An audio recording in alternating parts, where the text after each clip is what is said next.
Gear up for the ultimate clash at Mogo National Championship 2.0. The battle arena is set, and only the fiercest competitors have survived the grueling qualifiers.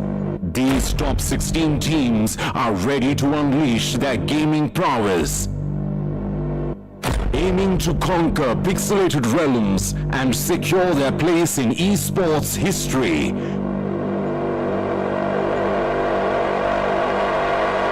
Game on!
Ready.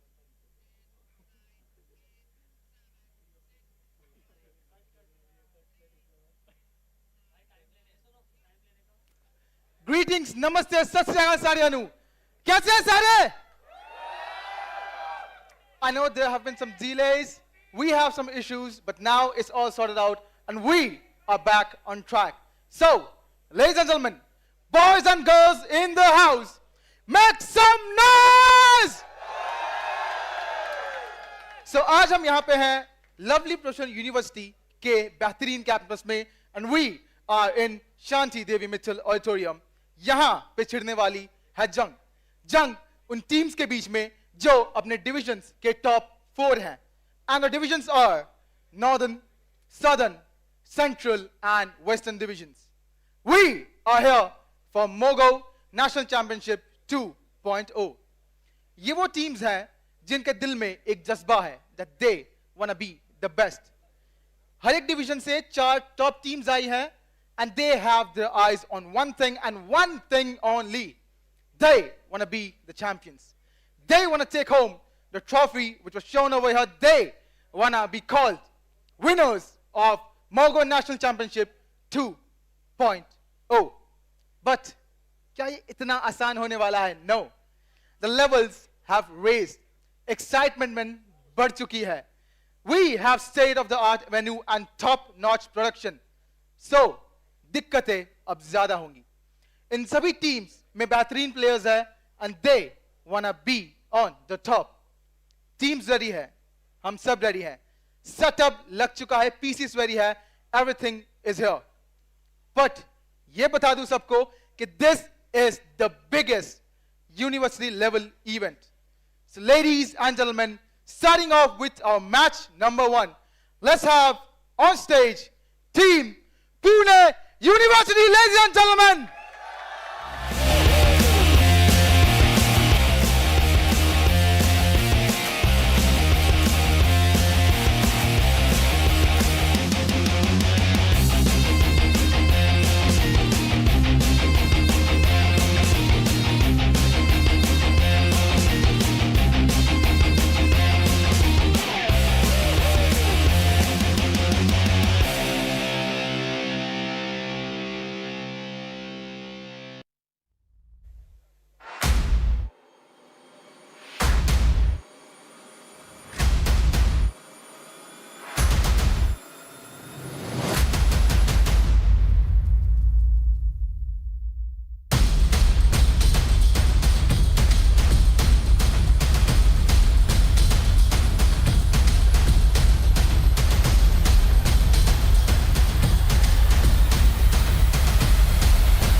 this is not a one-man game. This is a showdown between teams. So let's call their opponents, वो team जो इन्हें टक्कर देने वाली है. Let's have on stage Team IGNOU!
So ladies and gentlemen, we have on stage the two teams that are going to open for Mogo National Championship 2.0 match number 1.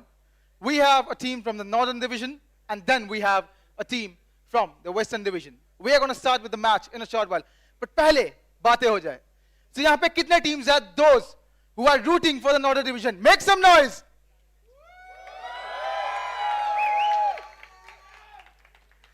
और यहाँ पे कितने teams हैं? An audience. Those who are booming for the Western Division. Make some noise. अब ये हो गया divisions. But we have 4 teams portraying each individual divisions. So, let's hear it out for the teams itself. So, ladies and gentlemen, in house, how many teams are rooting for Team Pune? And then, how many teams and people in here are rooting for Team IGNOU? All right. So ये बता दूं सबको, these teams are here to win. ये अपने दूसरे competitors को मात देके यहाँ पे आए हैं. But the road is not gonna be easy.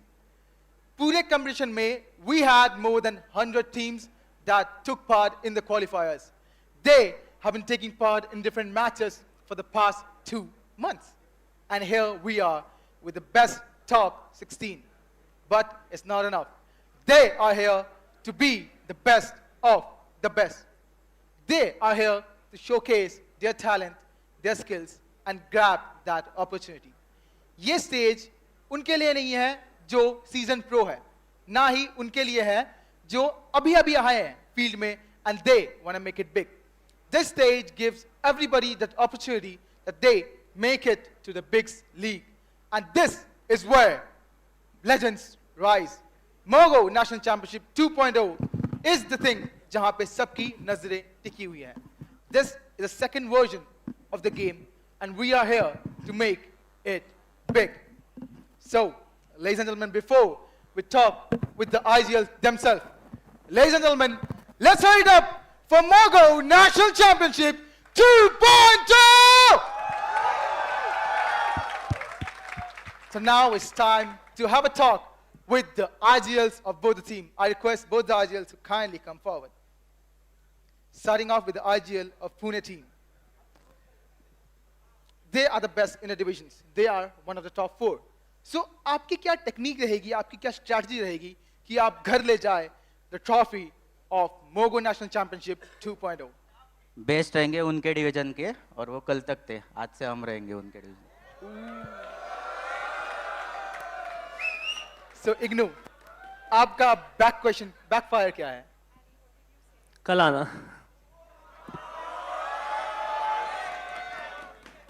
Pune, your call? हम गेम के पहले नहीं बजेंगे, ना ही गेम के बाद बजेंगे, हम बस गेम में बजाएंगे।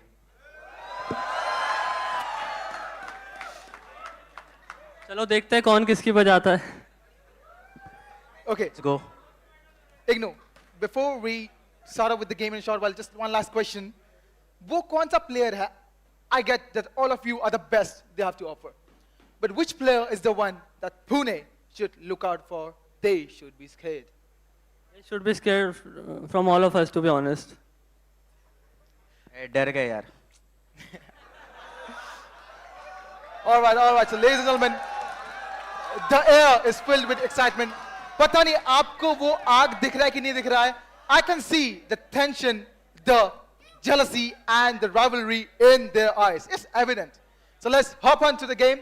But before that, I will request both the IGLs to kindly have a handshake with each other. All the best to both the teams. May the best team, the best player, and the best strategist win. Casters, back to you. The biggest collegiate esports event in India. 100 plus universities, over 16 teams have made it to the finals, over 4 divisions of this country. Ladies and gentlemen, this is the largest probably competition that you can see at the collegiate level, especially it being a LAN event. I'm Universe, and with me I've got Azora, who are going to be taking you through today's games. This is the Mogo National Championship 2.0, and it is probably the most amazing collegiate event that our country has seen for esports, right? Azora, That's right. how excited are you? I'm extremely excited. I mean, judging by the way all of this interview has been going on, right? It's been amazing. Oh, yeah. Fabulous. Intensity is just through the roof. And we have been waiting for a really long time. Absolutely. Right now, we are just waiting for the game to just start. So, yeah. I mean, all of them, all in all, I'm extremely excited to see this. And moreover, the tension. Oh yeah, Universe. yeah. We just of course saw it, but just a little bit pretext of people who are just watching. July 28th, this competition began, and it has been 52 days of a fierce competition, which has led to these 16 teams that we see right in front of us. Starting off with IGNOU and Pune University, we've got the first matchup, and it is going to be round 1. One match only, one best of one. A single map is going to decide whether one team moves ahead to the next round or not. We've got 16 different universities here, and I want to ask you, looking at the 16 names that we got here, who do you have your eyes upon? Like, who ignites your passion the most? I mean, I'll be rooting for Pune University. I mean, they have been showing a lot of talent recently, and I really know those players as well. I mean, thanks to one of my co-casters. So she has helped me out in getting all of those informations, and I feel that they're pretty energized in all of these things to be even showcased, and the talents is just too good. So I'm rooting for them, and I hope that they at least move in towards the grand finale. Yeah, I mean, it is going to be, of course, a interesting route for them. And IGNOU and Pune both showing a little bit of, our host mentioned, fire on stage. So it is going to be a really interesting matchup because, a couple of them I know myself as well. They are the, immortal rank demons. You keep seeing them, So these guys keep popping up on my server. I've seen a lot of these players across multiple teams. But today we've got only 2 matches. The first one, of course, as we are going to be witnessing in just a couple of minutes now.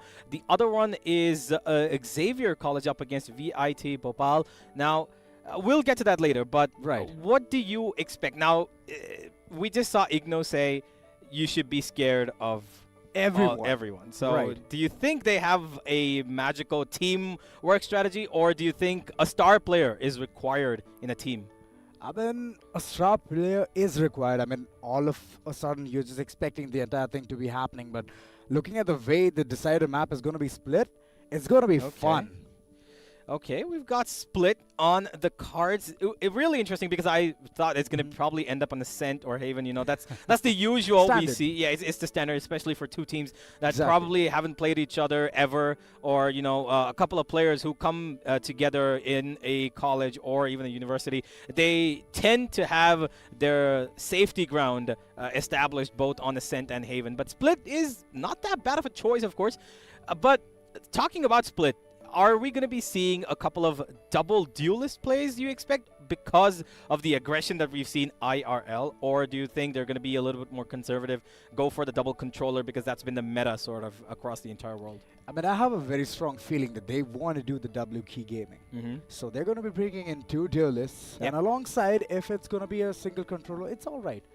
It's Yeah, a I win-win mean, situation for them. What And what would you prefer? Do you I like would- playing that Raze and Reyna combo, you know, go a little bit of Paper X style, or I would go a bit of a loud style. La? Okay, Yeah, so I you will go got in you like with the the bang. Viper Omen. Okay. Yes, all right, Viper all right, Omen. okay, fair enough. Yeah, yeah, I do love me a little bit of Loud. You know, of course, Loud are really good on the. They actually, you know, people who don't know as much, you know, if you Right. just started following Valorant, Loud have been playing the double controller since 2021 end. True. So they actually were doing the meta even before it was the meta. You know, they were the ones who That's actually right. innovated in the beginning with the Viper and Omen combo on Split, right? And they were that. really good at it, and that's kind of the reason why they got to where they were. And then the world caught up with, of course, Riot implementing those changes. But talking about Split itself, Sage, you know, is kind of a favorite pick, I would say, True. for some teams, right? That's right. But in the recent ages, it's been kind of off because Sage becomes a little complacent in terms of how well you can track the movements. Now, That's what right. the Cypher does, what the Killjoy does for you in a team in terms of information, the Right. Sage cannot provide the same, although she does have her own abilities. Do you think we might see a Sage today, or do you think it's required for these teams on Split? I mean, adding Sage in the roster is good, but I would say Sky would be a better pick in the agent selection. Yeah. Because it's an initiator. She gives a lot of information as well with the guiding light. Yeah. And one pop, and she'll understand. She can even relay that information that many people are there in that corner. Yeah. So this is one thing I would like to add in. Rather than getting a Sage, if you get Sky, it's going to be a better option all in all. You know, speaking about Split itself, it just reminds me of a game that, you know, was, I'm pretty sure, a very popular game in the VCD Pacific League last season. Talon Esports up against DRX. I'm not quite sure if you watched it, but we saw the first ever triple duelist on Split itself. Now, I'm reaching, right? I'm Right. reaching too far, but do you think if we see a Yoru? Oh, the Yoru Because plays Talon are played it. amazing. I mean, I love Yoru plays. Mhm. Just imagine Gate Crash, the place where an enemy is just wandering around, loitering, Yeah. thinking that there's no one behind their back, and all of a sudden there's a Yoru, and you're just caught off guard. I mean, that's the worst thing you can ever face, and I would really love me a Yoru at this point. And I mean, I'm just waiting for the teams to even pick the agents. The agent selection is going to be very peculiar because we haven't seen that much of action of universities. And Yeah. thanks to this edition. Yeah. So it's wonderful. They're getting the exposure of the LAN events this young. I mean, back in our days, universe, there was nothing. Yeah, I mean, I remember playing in, my collegiate tournaments back in the day. It was just this. It was not even a 60 hertz monitor. It was like a 30 hertz monitor. Right. And the Lenovo mouse, right? Oh, Yeah. the yeah. office Okay, mouse. I'm not that old. Okay, I'm not that old. It was just a couple years ago. It's just that the colleges in my city are not that Right. upgraded yet. But hey, we still won that, so. Oh, that's nice. Yeah, That's we still won. The Lenovo mouse works. It you gotta try it. If you actually feel like you can hit Radiant and you're not able to get to that point, leave what setup you have, get a Lenovo mouse, you know, not the Lenovo actually, the Dell mouse. Yeah, get the Dell Office mouse, yeah? Yeah. Start playing in that. If you can get to Diamond in that mouse, man, you deserve to be on one of the top teams in the VCT. Oh boy, that's a big commitment right there. But yes, the office mouse do work a lot. But all in all, these lads are getting a good exposure. Oh, yeah, absolutely. And this is lovely. Lovely to see such a good initiative even coming forward.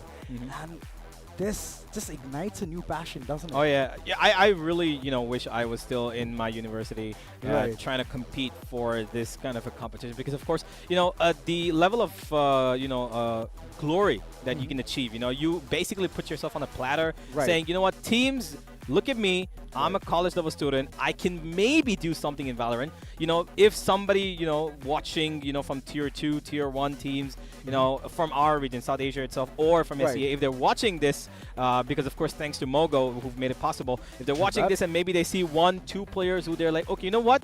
Maybe we can train this guy. Maybe we can pick him up. We can see me. He's got potential. That's right. It could happen. You never know. You know, you never know who could just jump from where to where. Life just happens out of nowhere, right? But talking about the two teams that we have, Right. split again being the map, you know, I'm not quite sure who's starting. I think I missed that out. Who starts on defense? Who's going to be starting on attack? But I do want to ask you, first thoughts without even looking at you know, the team, looking at them IRL. Who do you think has the upper hand? You know, you saw the faces, you saw the banter of the IGNOUs. Based on the banter, who do you think Right. has the upper hand? I mean, the Pune section was pretty silent, so I feel that they might go violent. Okay. I thought I was gonna say Pune is probably gonna. Okay, yeah, of course. We've got a clear Pune, you know, guy here. Of course, he loves the city, but I think this is gonna probably be a landslide. I'm not. Oh. I'm gonna. It's a bold statement. Yes, I know, but I believe that I'm not quite sure which team, but one team is definitely gonna be taking a bigger jump on this. I would say not too much, maybe 13-5, 13-6. A possibility, because I think Okay. confidence, you know, is a big talk over here. Both True teams that. did seem confident. I'm not quite. They did. Yeah, they did. But if I were to put it in a place where, you know, the way the Pune captain spoke, I think he was feeling very confident about himself. Right, And, I mean- and the IGNOU captain, yes, Right. I agree, he was okay, but I think he could do better with his banter. I mean, he could have done way better. I mean, all of a sudden he's just there, up with some jabs, and I mean these things, right? It's IRL, Yeah. and they're going to be playing facing each other. It's a Yeah. 5v5. Yeah. So, what are the odds?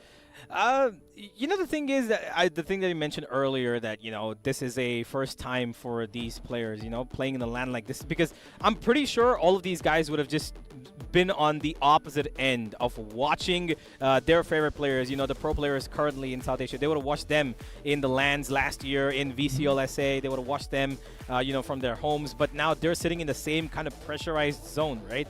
And although today we had a little bit of, you know, misfortune, you know, a little bit of delay, and that pressure adds on to it as well, because you're like, you know what, it's you know, the time is running by. I need to win this game today so that I can go to the next stage. Because if they don't win here, they're done. It's already done. It's done. It's like VCT lock-in, you know. Exactly. One or done, and it's not even a best of 3. It's a best of 1. So it's either you lose every round here count. It's not like you can, Every okay, you know round what, I counts. can lose split. Go to. Oh no, nothing there. There's no option here. There's no other chances than just winning. Yeah. Like if you lose, you're out. You're knocked out. A KO. That's right. So everything down the line, we have to see how these two teams are going to be playing. Yeah, absolutely. And you can see the players right there. They are setting up. It seems like they're getting a little bit of technical help from the back-end team there. It seems like the lobby, you can see on the screen right there, got a little bit of peak. The lobby is ready. We're just waiting for the start here. And we got the audience. Yeah, yep, everybody's loving it. Oh, we got one very enthusiastic guy. He loves being on camber. Oh, yeah, give him the Flying kisses, kisses bro. all yeah, around. I don't know if that's for him, his friends, his mother, or his girlfriend. Whoever that is, lucky people, because I'm pretty sure I'm not. Yeah, he's back again. Yo, yeah, let's go. He's loving it. And of course, in front you can see the Mogo crew. Of course, the people who made all of this possible. Right up front, you know, pretty good smile. They should be pretty happy with the way this is coming all together now. Collegiate event in India, of course, something that's not been done at this level, and they're making it happen. So they are absolutely, I would say, kind of a saving grace for a region, the collegiate level competition. Right. That's one really good initiative. Everyone is set at this point. And it was like, I'm pretty excited to see the first match because it has been really long. Yeah. It's a long wait, and at the end, if you were saying that it's going to be a landslide victory, I wouldn't want that. I would want at least a neck-to-neck fight. I want them to go tooth and nails and just be so close to each other that, you know what, it needs to go to an OT. That's the feeling which I'm getting, and Pune might deliver this. Honestly, I'm not sure Pune won the overtime. To be fair, I'm pretty sure they won the win. Yeah, so do IGNOU. But if it goes to overtime, it's more entertaining for the fans, of course, and for us. And I think we might just be about ready here. One by one, I see the back-end team leaving the stage, and that is a good sign always, because that means we're ready to start the game ASAP.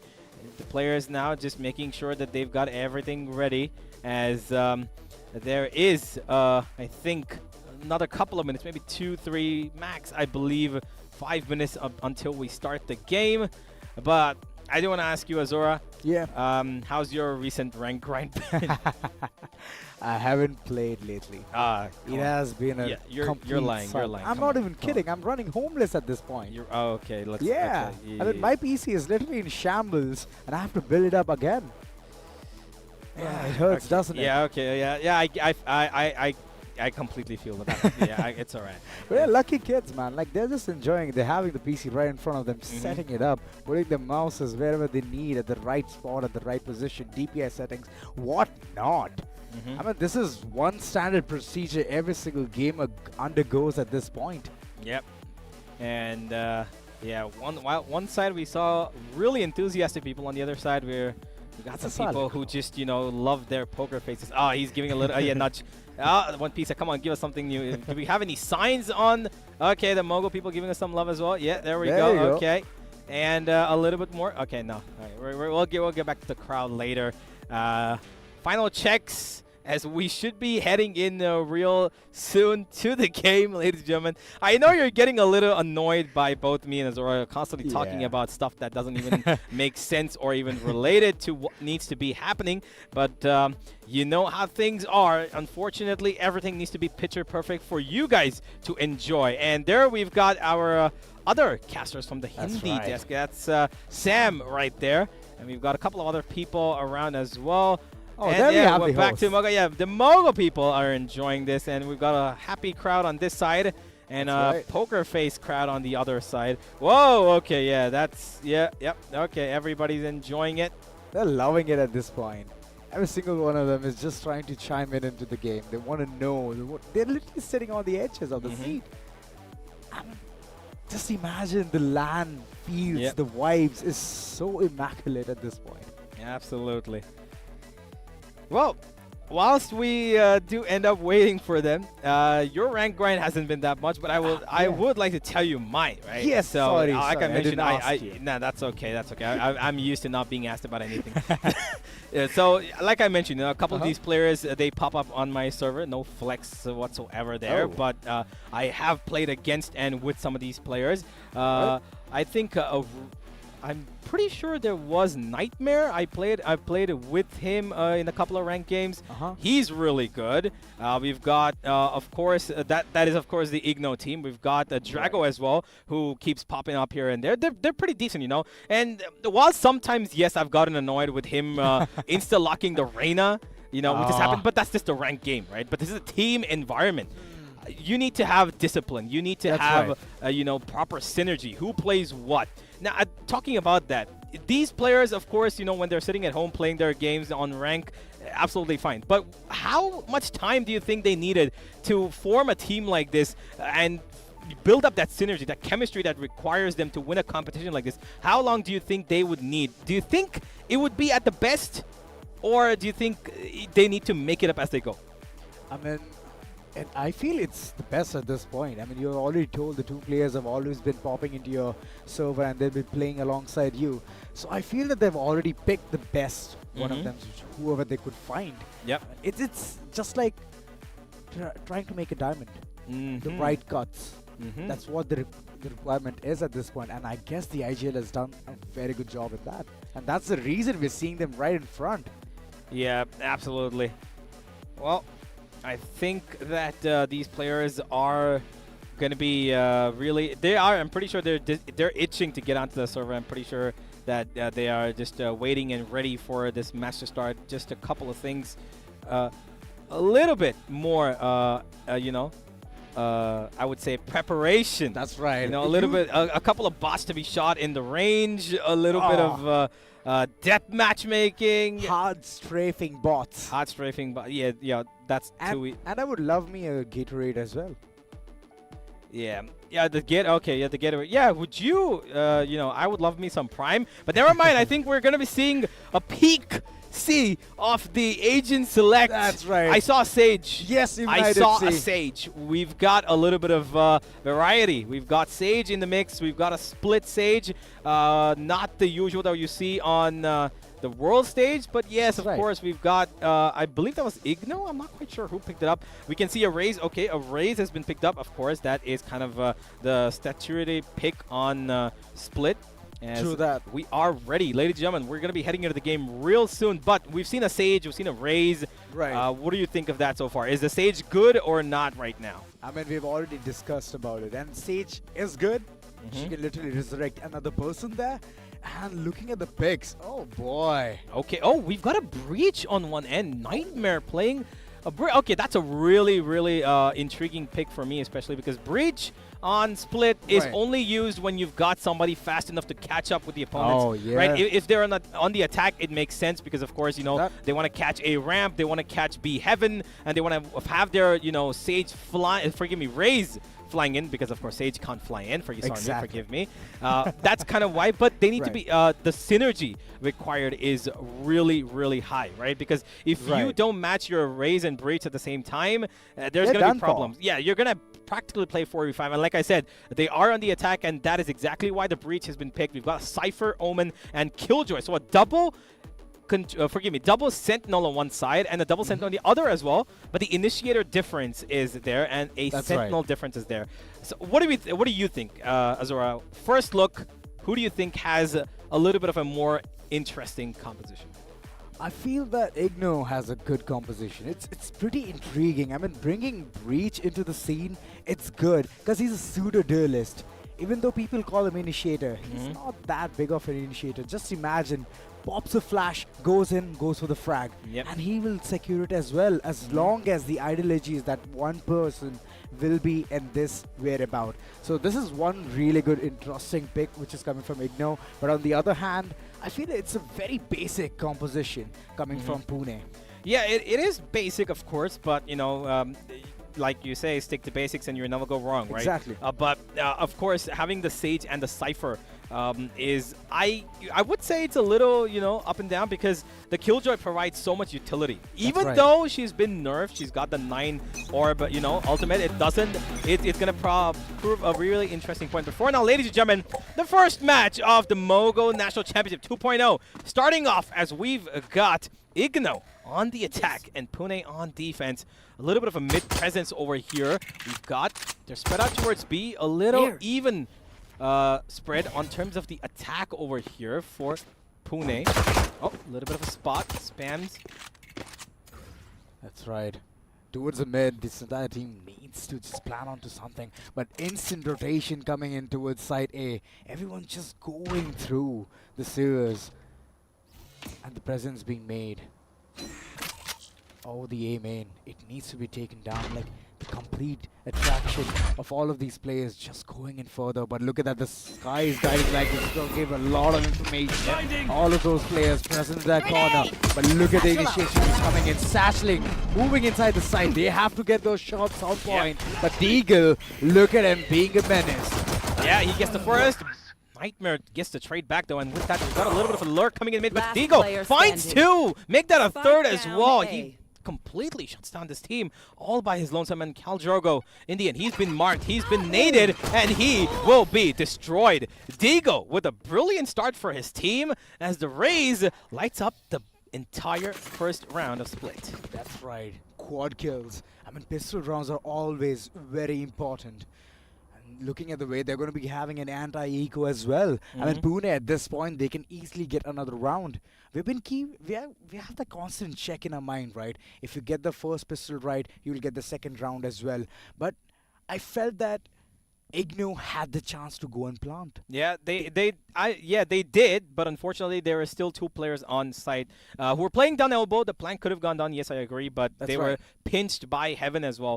So there it was a little bit of I think miscommunication there, because the Omen flash came in a little bit late, I believe, and they could have found their race to get a good entry. But either way, here we are. Round 1 has concluded. But you did say, the pistol really important.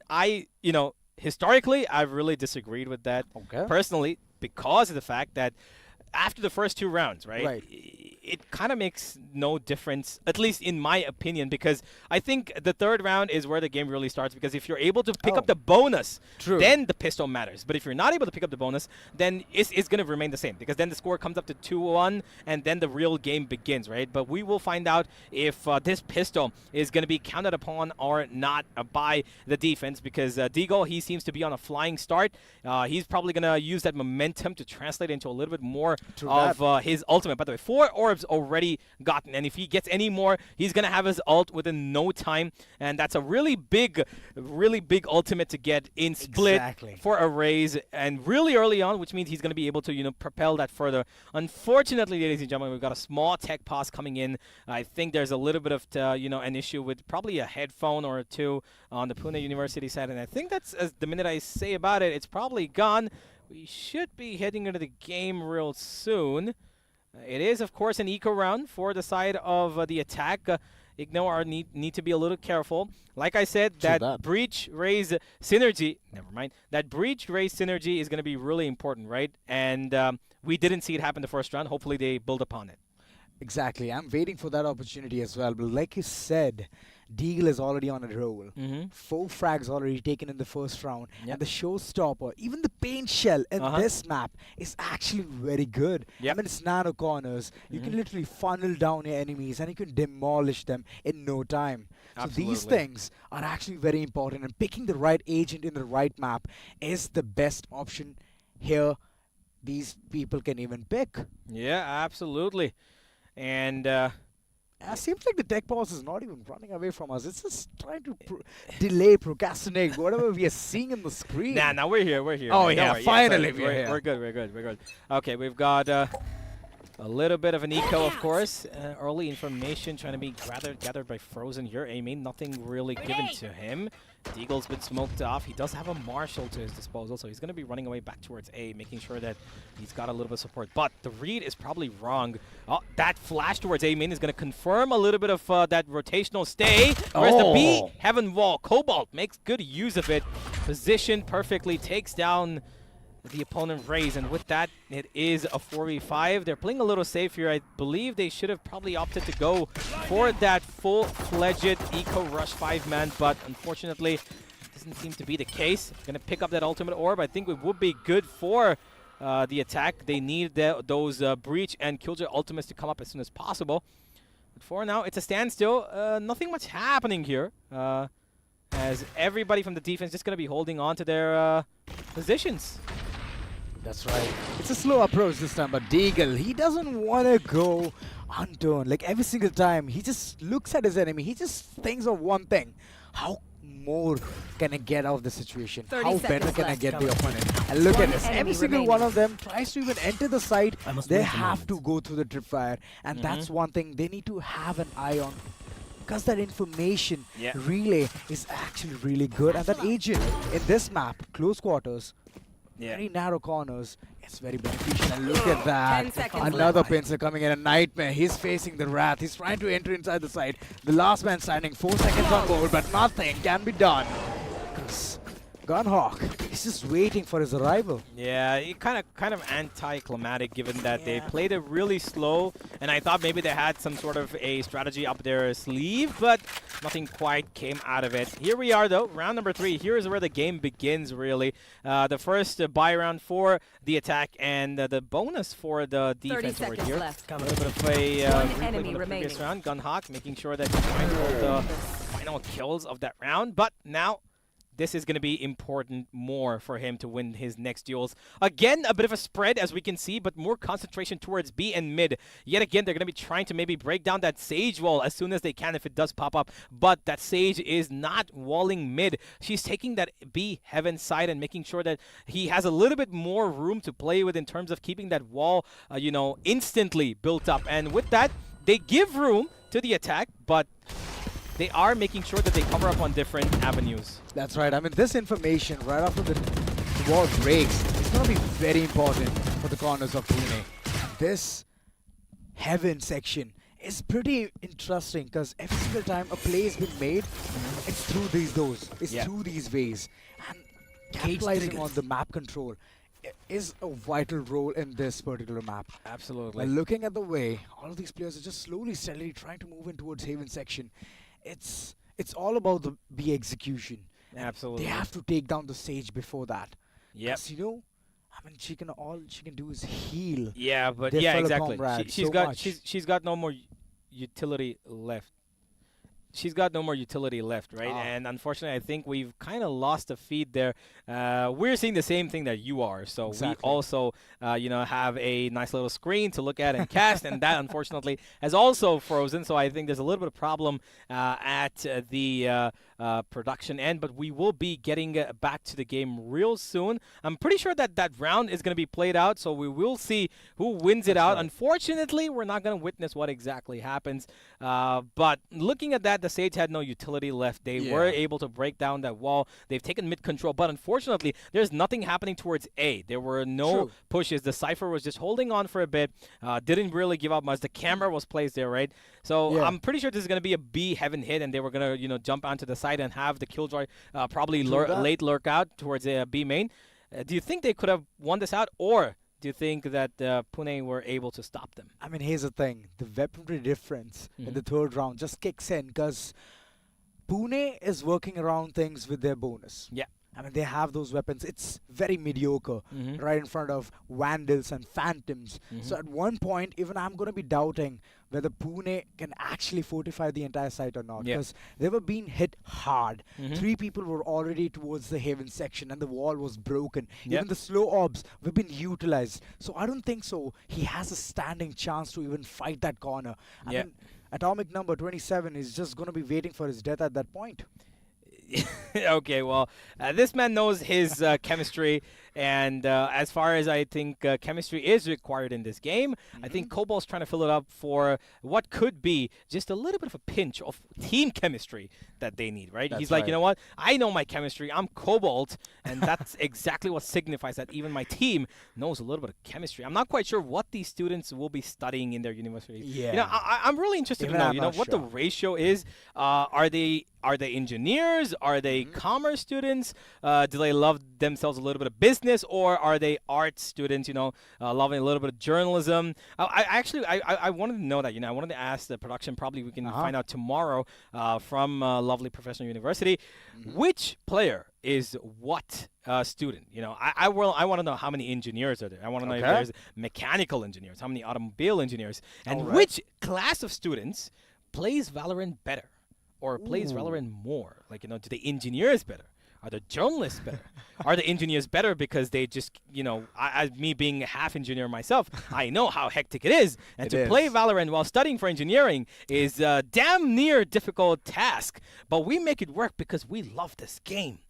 What about you? What did you study? I'm an engineer myself. Yeah. And after the end of the day, I used to do one thing. Boot the PC, play any game I see on. Like, it's just that feeling, that fascination that it's FPS. And I'm getting the chance to grab that and literally go and barge kill people. I mean, okay. I'll That's- tell you what, he's probably one of those guys, you know, who when they were younger, the minute they found a screwdriver and maybe like, I don't know, a microwave or something, this guy Yeah. just goes in and opens Yes. it. I You used know, to he do just- that. Yeah, he's one of those engineers, you know, and that's exactly why I quit. And I used Okay. to never fix it back. So that is one thing which I really love to do. Just be a pain in the. Yeah, okay. You know what? I'm gonna be really careful because I live in the same building as this guy right now. So I'm gonna be really careful about where I step. But either way, ladies and gentlemen, unfortunately we do have a small little break because the technical issues are plaguing us and we need a remedy. And we'll be right back with the Mogo National Championship 2.0. Don't go anywhere. We'll be right back. That's right.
Ladies and gentlemen, welcome back to the Mogo Championship, National Championship 2.0, as we seem to be back with no more problems, and the players seem to be ready. We should be getting into the game, and whilst I have been looking at what could have happened in the previous round, because even we don't know what's happened in that previous round, round number 2. Forgive me, round number 3. In fact. Forgive me, round number 3. We haven't seen what's happened, but we will find out in just a couple of seconds, as the screen should be shifting to in-game in a couple of seconds. As you can see, the players are ready, and they should be starting off in a couple of seconds. We're just about getting, I believe, the timer to start. Yeah, and I see the back-end team also sitting down. Always a good sign. Everybody should be comfortable and ready to go. And yeah, let's get back to some Valorant. Come on, Magic. And in 3, 2, 1. All right. We got Better luck we got a next couple time. more seconds. Yeah, we're gonna try it again later. Okay. But You could have gone for 1 Mississippi, 2 Mississippi. That would have helped you a lot. Because the Mississippi's count. No, Mississippi doesn't count. I've tried it before. Mississippi is not a good city for me. Ah. Mississippi. I like Tennessee more. Oh. I don't know why. I just say for the heck of it, but Tennessee, Rose Hill, Tennessee. The only reason I say it is because that was the place that Iron Man 3 was shot in when he fell down from the sky. Yeah, never mind. I'm just a huge Morrow fan. This is the reason why you can see. Yeah, I can see it. Yeah, you can see it. But unfortunately, it audience. has been faded. So no, that's need how to it get is. some- No, that's kind of how it is. It's got a shadowy effect. Oh. Yeah, the audience has no clue what you're talking about. So we're gonna get to what the screen tells us, and that is the faces of our beautiful players who are getting a little bit more help to start off this game. A little bit of exchange of weaponry also happening, and I think that round is being restarted because I do see It has to. the Spectre being held on by the Sage still there, as we can see in the edge of the screen. Cobalt. Yeah, so like we saw last time, it was a triple mid push with a double hold outside B. They're going for a B split. Do you think they might repeat it this time? I feel that it might be too obvious. So it's either going to be an A push, it's going to be a split A push. All the way towards the ropes, capture heaven, and then moreover try to just move in, get the map control, and get inside the site. Yeah. At least win 1 or 2 battles, 1 or 2 1v1s will just add a bonus to their confidence as well. So this one thing I do want to see from the corners of Mogo. Oh, I'm sorry, IGNOU. IGNOU, right? Yeah, you want to see it from Mogo. He wants to see the organizers play. He wants to see. I mean, the it would have been fun. Yeah, Just imagine the sponsors are out there. Yeah. And they're just causing havoc in the server. Yeah, it would be really funny. I want to know if these guys actually play Valorant, on a day in, day out basis. I'm pretty sure they have played Valorant, right? That's exactly why they're making this happen. But do they play Valorant every day, just like these players? It would be really fun to know if they will play a team deathmatch, but I guess we'll never know. But for now, we need to find out. We should, and we will find out. We need to know who's going to win this game. Everybody just holding on for a couple of more minutes as we wait for this game to begin. Last bit of technical issues that have popped up, I believe. The support staff had sat down. I think there's something that's still come up. No, never mind. We're heading into the game. Okay. Oh, there you go. Here we are.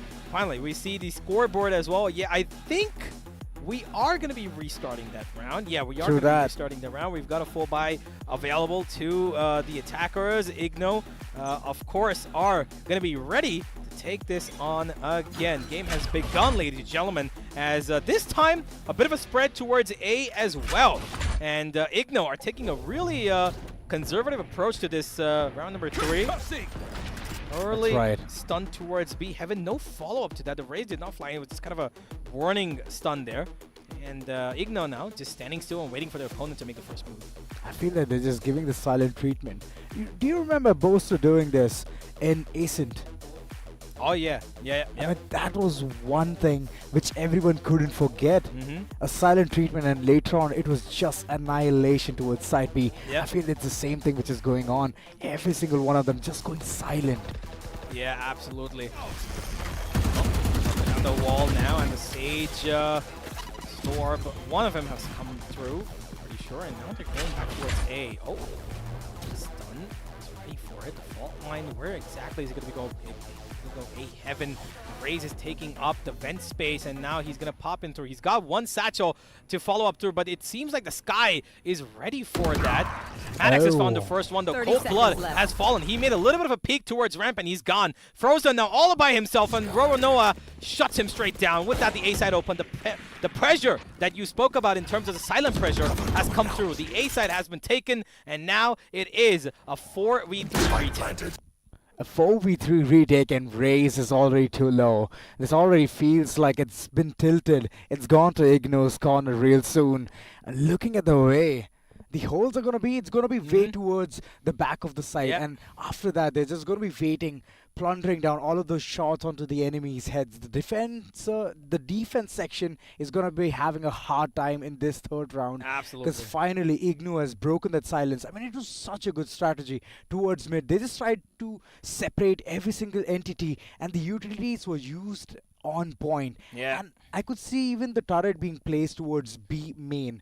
That was just to stop those defenders to even be notified that, you know what, no player is even going to enter this corner. Yeah, absolutely. I think that they played it really well. They were able to maneuver towards mid in the right timing. That first fault line was probably just to give them a little bit of warning, expecting that, you know, maybe the Raze is going to be flying in. But True no, that. that's just a warning fault line. And then they waited and made sure that the wall was broken down, give them a little bit of caution that, you know what, hey, we're coming B. Now we're going to be shifting towards A. The fault line recharges. We've got the breach moving in. And it was not actually the Raze who got the first pick. It was Cold Blood from Pune who kind of made a small peek. He wanted information, even though the Sky was alive. I think he could have, you know, asked for the flash maybe before that peek did not come through, I'm pretty sure, because the Sky was holding on to the vents position, right? So he was distracted, a bit of miscommunication. They lost the Omen, they lost the Sky, and it just went all to hell. True that. Losing a controller is always too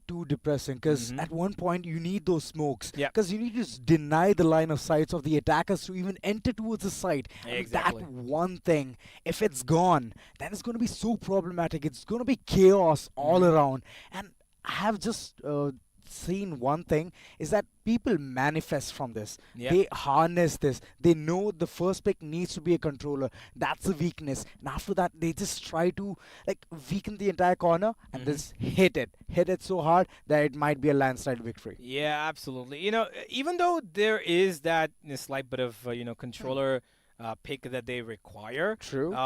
It really depends on how far they hold on to it. Like on a map like Split, the controller on the defense doesn't, at least for me, doesn't play too much of a role. Yes, he, you know, takes out the line of sight. He makes sure that he holds on the push towards Beam and enemy, of course.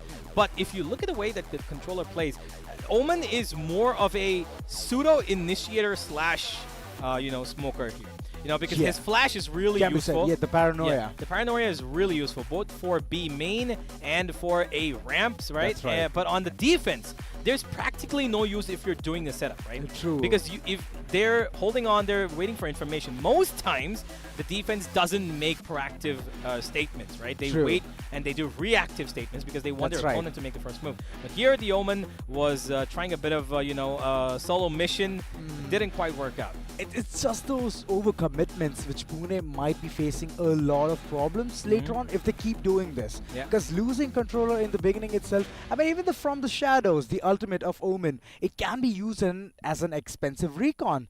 Look at that. Like at one point, it's just like you can create that psychological effect that I am here. I've already TP'd to this corner, so be aware. So these things can be initiated from Omen. So overextending, coming down to the point, if they do this, it's going to be problematic.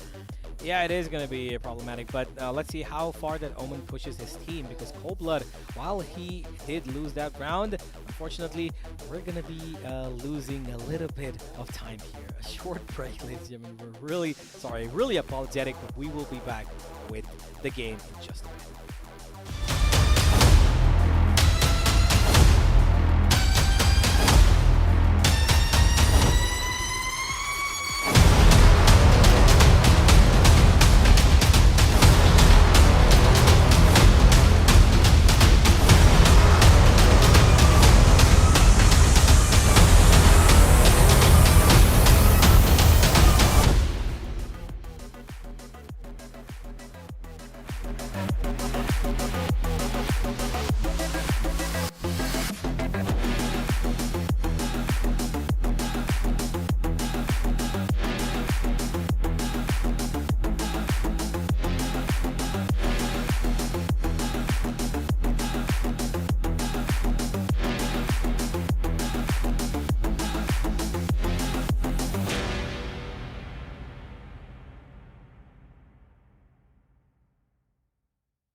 ladies and gentlemen, welcome back once again.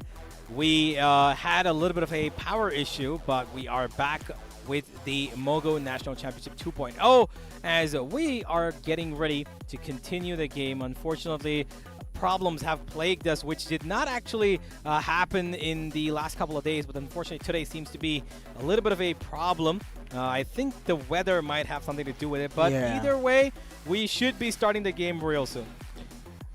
It's just that it's a risk of sounding redundant at this point, isn't it? I mean, we are back again and again. Yeah, we keep going and coming back. It's it's like the Expendables. We just never die. Or more like Mr. X. Yeah, that too. But I believe that the players right now also must be really, itching to get onto that server, start this game, and have a couple of rounds in a stretch. And finish, at least get to some point, maybe finish the first half. Yeah. I mean, IGNOU has finally got in the first round. And the moment they got it, the game just went both. We actually don't know if they got the first round. It was a 4v3, and it ended right there with the Sage reloading the gun. And that's where we finished that round. Oh, shucks. And it seems like... Oh, never mind. No, we're right here. We're right here. We're right here. We've got a little bit of gray, but that's kind of how my life is. But either way, I think we should be starting the game. Yeah, I think we are ready. As far as I see, we only stand right in front of the barriers, when the game is about to begin. Right? True that. So I think we should be heading in. Yes, the prediction comes through. We are going to be repeating round 3 again. Ladies and gentlemen, the test of time has been put again in front of us as round number 3 just does not want to go away from us. I think it loves us a little too much. And again, we've changed the approach of the attack. An all-out outside A stack from IGNOU as they dodged that Sky Flash and now want to run straight into that A site. That's right. I mean, we have always been seeing the same kind of scenario.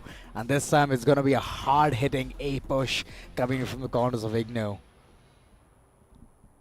Every corner is being checked. And look at the aftershock being placed at the right time. But this guiding light is going to be providing a lot of information. No, actually, it's been shot. It didn't pop. The Sky Flash also has been nerfed, right? So they don't really pop that latest they usually do. Yeah, the distance has been shortened. And now Illidan has thrown in his paint shell. He does get the blood running as well, but 4 players inside the smoke here. Works with Cold Blood. This time gets one. Madak gets the instant trade. Covers himself up. Wentz gets another. No, it's going to be Digo with 2 with that amazing paint shell of his own. Remaining. And just like that, the attacking round that was in the hands of IGNOU in the previous segment has now gone straight out the window. And the ultimate to finish it off. Another 4K for this man as Mr. Deagle finds his ultimate, uses it, finishes it off, and now is going to try to replenish it again. The bonus! 3rd time's a charm, and the defense wins it. Pune, good start on the 3rd round. 3rd time. That's right. I mean, IGNOU has literally been caught off guard. And every single time, they're just rerouting in such situations where they're just planning on to hitting a site. It was a unidirectional approach previously, and right now it just looks like it's just forced upon them. And looking at the way they have the sheriffs in their hand and a semi-shield, a half shield, it doesn't seem like they can easily win this round. But on the other hand, it's a good situation for the corners of Pune because they have even taken the weapons which were dropped by IGNOU earlier on. Yeah, absolutely. And we've got a little bit of mid-presence here toward B main as well. Spam bullets coming all the way as they let Illidan do his thing. They want to make sure that... Oh, okay. Gets rid of the tripwire. They want to make sure that their Raze is set up in a good position. That's exactly why all of this is happening. This Omen Smoke could prove to be a little bit more convincing, but no, Illidan has been caught out. Cold Blood, the IGO is too smart for that Raze as Gunhawk finds Voronora as well. Mr. Deagle, he's ready for a little bit more farming here. Maddox takes out Cobalt though, so that's 1 kill in their hands. Is he going to be able to retrieve that weapon? I don't think so. VRX, Nightmare, and his friend Cal Drogo right across the corner on B main. A little bit of a slow peek, a little bit of a extensive peek. Gets away his life, but Cal Drogo, great shot onto Gunhawk. Another weapon down here. He could go for a third if he's ready for it. No, he's not. Last player standing. We've got one man left. Hell is the spot. He gets another. Okay, Madax, what do you got for us? Show us. That was a good shot. 10 seconds left. Mr. Deagle. I guess he's just going to be remembering that in his thoughts, but look at the paranoia coming in right on time. And there you go. Another round going in the corners of defense. Over and over. It's like putting me in the server and I'll rinse and repeat the same scenario. Yeah. And looking at the way this initial frag just came in. The departure of the Rays changed the entire course of action there. I mean, they were trying to get the map control, but at the end, they just ended up giving it away. Yeah, absolutely. Great shots by Maddox here. He got 2 kills. He was able to find a really good opening, but I believe he should have just stuck the plant there. I think that would have been more, you know, economically helpful for him because he needed it. I'm pretty sure his team needs it. Being 4 rounds down, he could have maybe tried with the Phantom that was right next to him as well. But either way, at least not a little bit of mid presence once again being shown. That wall being set up again onto B Heaven. Customary smoke as Illidan trying to spam turret. Deagle this time holding on the Judge, and he's got 2 satchels still on him. Gets away from that corner, being pushed off actually. And now Illidan's lost all of his utility. Cobalt ready for this. Spots out the first, lets him pass through. Not being detected. They could do a double peek here, but do they go for it? Oh, he goes for it. Never mind. He doesn't find anything because he's been pushed off his angle by his own satchel. A run-in, a too risky. Illidan, I don't know what exactly the peek was. He kind of just gave away his weapon. He didn't even peek into the smoke. It was just it was the gun barrel that was spotted, and he basically gave his life away for free. That's right. I mean, Judge so close, and come on, you don't stand a chance at that point. Yeah. And like you mentioned, the gun being first displayed, I mean, he just gave away himself so quick. And right now, looking at the way every single one of the attackers are just forming together towards side B, it's going to be a B push. Corners need to be checked on that smoke. It can be beneficial. The line of sights are definitely cut off. And look at Gunhawk at one corner, just trying to be a perfect pain for the attackers. 10 seconds left. Plant needs to go down. And finally, Maddox, he's going to be taking the initiative for the entire team. Khal Drogo is holding angle, but this is bad. Yeah. All 3 players in the corner, 1 paint shell, and you're done for. Yeah, but the paint shell's not there. He needs 1 kill for that. And he's searching for that 1 kill.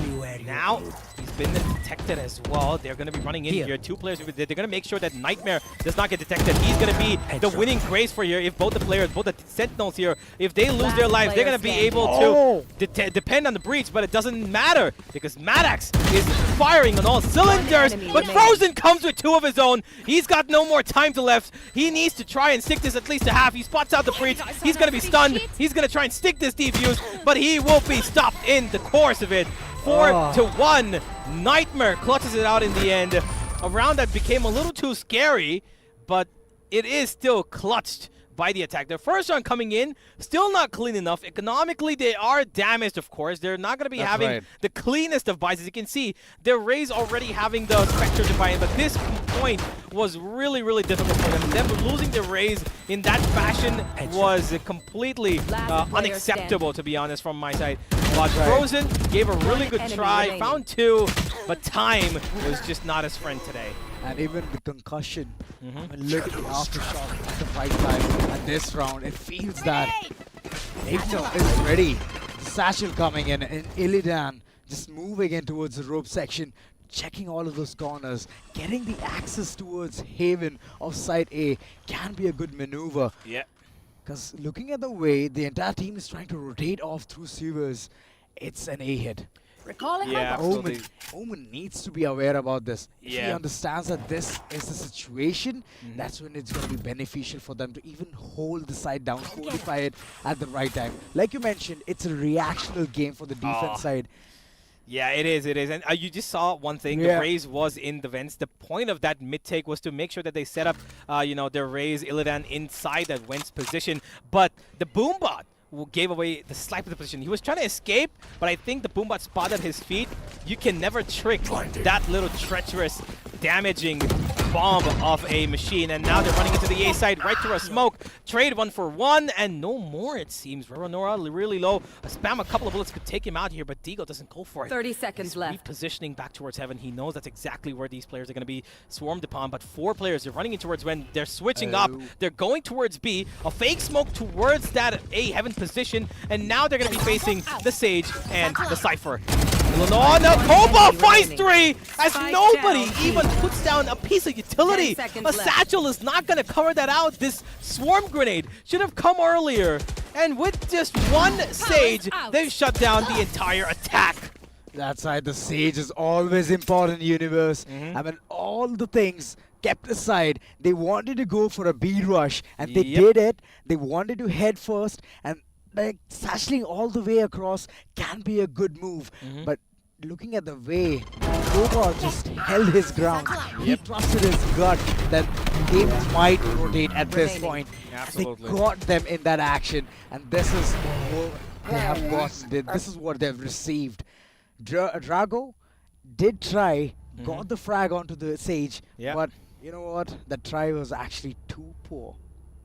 Yeah, it was, absolutely. I think we've got a timeout here. That's exactly why we've seen our screens go Finally, black and no white. technical pause. Yeah, no technical pause. It's going to be a tactical pause because the attack has practically lost their direction of, I would say, strategy, and they really need to try and make it up because they're not in complete sync, you know, and the defense is running away with whatever they've got planned. They're actually not even doing something great. Pune is just holding their ground. Yeah, they're holding their defaults. They're holding their basics. What are they doing? They're walling off B heaven. They're letting the opponent take mid control, and the opponents are taking it, yes, but at the cost of putting one player inside the Winds, which is being covered by 2 players on A heaven. They're leaving the 1 player on towards that A site, so they're playing a triple stack with Mr. Deagle playing the pivot as he rotates between both sides, and he's got his utility safe. He doesn't use all of it. He's got his boombot for a little bit later. He keeps his satchels on as well, and that's exactly why they're able to make this work so well. Deagle, this time that's a big nade, and that's a big kill. Illidan, again, he tried to get away from the nade on the back. I'm not quite sure what the point was. He knows the nade is coming. Why are you going behind when there's a wall right there? I mean, he just wanted to run for his life, satchelating all the way across, but the timing was so on point from the corners of the defense. And like these things, it's just going to be making the entire team's confidence shatter over and over. And looking at the way they have a eco round going on, just pistols in hand, it's not going to be giving them that benefit. At least they can spoil the game for the corners of the defense, which is Pune. They can at least throw a few weapons here and there, but that's the max they can do. But looking at the way those frags are just coming in, Maddox! That was a nice frag, but at the end he needs to depart as well. Yeah. I mean, this is the second time Mr. Deagle has his ultimate available. Yeah, but with this man. 2 ultimates in 6 rounds for a Raze who's... Well, that's big, actually. That's really huge. yeah, that is Left. huge. Cal Drogo's got his ultimate as well, but it's going to be of no use, of course, in this round. They're going to have to try and come up with a strategy in the next because there is one team running away with it. Pune are absolutely on track to take this as a landslide victory. This could have been a completely different story if we had seen and maybe not had any technical issues after the 2nd round, right? Yeah, this is standard round, of course. You know, you've got your eco, 1 frag, of course, from Maddox, who's been kind of the, you know, saving grace. I wouldn't even say saving grace. I would say just say, you know, the fragging grace. He's the only one who's been able to find some kills on that attacking side. This time, again, they dodged that flash, but they need to be aware that a 2nd one could follow. Camera spots nothing. As look at the mid control they've taken. The dog has cleared out a lot towards B, so they know this should be an A hit. They've heard the utility as well, so they're going to play on retake. They don't need to take any fights here because they're going to let them take side, and the defense knows. They've got 4 ultimates, by the way, and one of them is the Sages, one of them is the Razes, so they're completely on track to win this. Do that. And there you go. Rolling Thunder, a good move. I like this. They're aggressive. It is being an aggressive move, but at the end it didn't give any result whatsoever. All right, They pushed in and they didn't even take the control. They're coming back to the site. This is a little bit questionable, but is this going to work out? Because Diego can run straight in, finds one before he even falls down. Cobalt comes in to cover up from the elbow region. Maddox is going to be able to find the trade, but still a 3 versus 3. The Cypher ultimate does give him a little bit. The Mule Theft will help him for once, but not for the second time. The Stunhawk gets it. And ladies and gentlemen, it's going to be Pune continuing their havoc. 7-1. What a start. I mean, like you mentioned, the brain games are not being played at this point. I mean, IGNOU, you have to wake up. Wake up from the slumber. You know, That Rolling Thunder, which Exactly. came in at the right point, right time, they could have easily gotten the map control. They could have gone in for the frags. But at the end, they just stayed radio silent. They came back to the site. I mean, who would do that? Yeah. You don't even have an agent who can play lineups at this point. I mean, if there was a Viper, I would have completely understood the situation of all of those attackers heading back. But this is unexpected. yeah, absolutely. I think that, you know, the reason you saw me keeping my hands like this was because I saw that Rolling Thunder. Yeah. And I was like, okay, you know what? They're going to take a little bit of aggressive move. And then I saw both those players come back from screens. They didn't even go towards A Heaven entrance, right? Because that ultimate covered the screens region and A Heaven, the outer, you know, tunnel outside A Heaven. That's where it covered. It completely stunned. And you could see players were there. There were 3 players who were in Heaven and outside Heaven. And that raise could have alone smitten all of them, right? But they just came back. A big problem. And the second thing was when that Mr. Deagle Raise ultimate came flying in the air, we only saw one fighting. It was only the Omen fighting back. Exactly. His teammate was behind the glass box and he wasn't taking that fight. There was a smoke in front of him. He didn't swing out and he lost out his teammate there. Just a total, complete chaos and miscommunication. But I think we should be heading back into the game, ladies and gentlemen, as we are looking at a Pune landslide. Because, of course, it's 30 rainy seconds left. right now in Pune, and they're making real good use of this weather That's to make right. sure that all the land is smoothly flown out. I mean, I'm liking the way they're playing at this point. I think everything is so picture perfect for them. Yeah. I mean, the economy, they're maintaining it very well. They're not losing that much of their fellow comrades as well. I mean, it's only 1 or 2 bodies falling apart. That's the max of it. Yeah. Because IGNOU is not giving the fight to them, and they're bringing it to them. The retake scenario which we saw in the previous round, it could have been done in a much more cleaner way. Absolutely. But the attackers, I mean, what were they thinking? Over and over, the same scenario is running in my head. Why would you head back to the side? True, Get exactly. map control. It's a post-plant scenario, nonetheless. Yeah. It's a big ultimate to commit as well, right? The Yeah. Breeze ultimate does not come that often, especially when you're not able to pick up And rounds. he has been nerfed as well. I mean, it needs to be another orb which needs to be picked, right? Yeah. It's a 9-pointer now. Yeah, absolutely. It is 9-pointer. It cannot come in that easily. True. And they've lost that and the Killjoy ultimate as well, which, by the way, was committed at the end. You know, Caltrogo had committed that, and that's 2 really big ultimates committed. And the other side, all they put down was the Raze ultimate. That's it. They had the Omen one to just scout the region, and he found 2. Kobla found 2, right? But I'm not quite sure what the problem here from the attack is stemming out from. They're not able to communicate properly, I believe. They're not taking control when they have the opportunity to, and it's just not working out for them. True. I mean, at this point, I'm just expecting them to win 4 rounds consecutively. I highly doubt that. It mean, doesn't it's- seem like it. It's a huge doubt. I'd give them a 9-3 half at best. Looking Oh, at the what's... curse. Okay. Nah, not the curse. I would say 9-3 half is me being generous. Oh. Okay. Okay. I wouldn't even say it's a curse. I'm saying that it's just a predicament of the fact that they could maybe pull out a round with the Killjoy ultimate if it comes again, or with Maddox finding an opening, you know, in the middle of nowhere, because he's the only one that I've seen who's able to try to, you know, who's maybe kind of, you know, maneuver between the lines of the enemies. He's been a little bit of a surprise. He's found his aim battles to his favor. Not most times, but of course a couple of times. But as a team, Pune are absolutely on par. They're playing basic, they're not doing anything flashy, they're holding to their ground, and they're letting the opponent do all the work for them. That's right. I mean, just bringing them inside and then being like, you know what? They're going to be diffusing. with you being here or not. And that thing is actually having a huge impact. It's working all this while. That's the reason we can see a scoreline of 7-1. It's beautiful. It's a good start for Pune, even though it was 3 stars prior to this.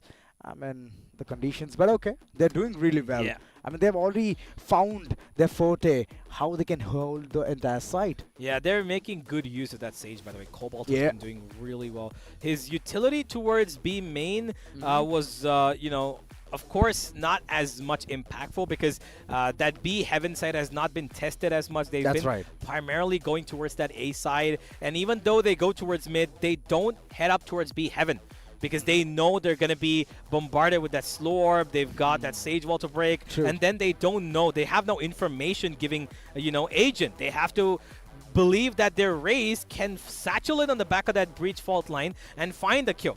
But they're not even doing that. The Raze is not flying in. You know, as you can see, Illidan, he's got no kills. He's just been basically running around for nothing so far. Roronoa also at a 0 kill right now.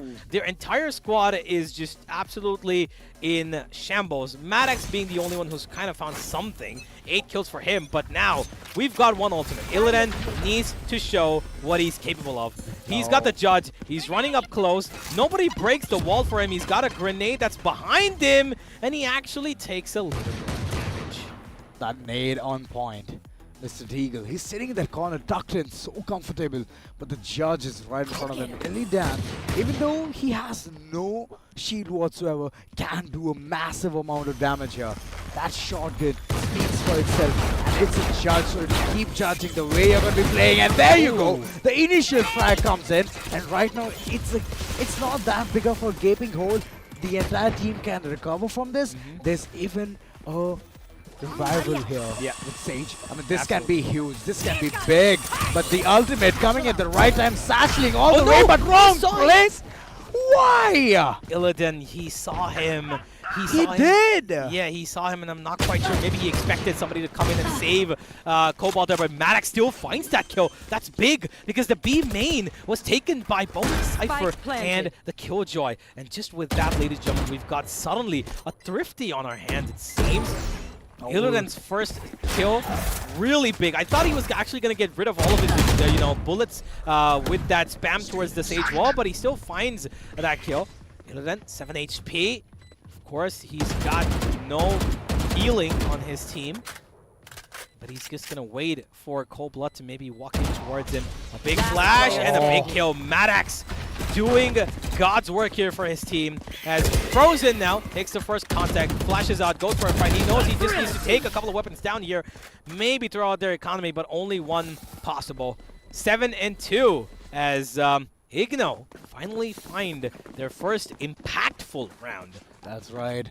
A Thrifty nonetheless. Weapons being picked from the opponents. And this can be big. This can be huge, because they will have the economy for the next following round.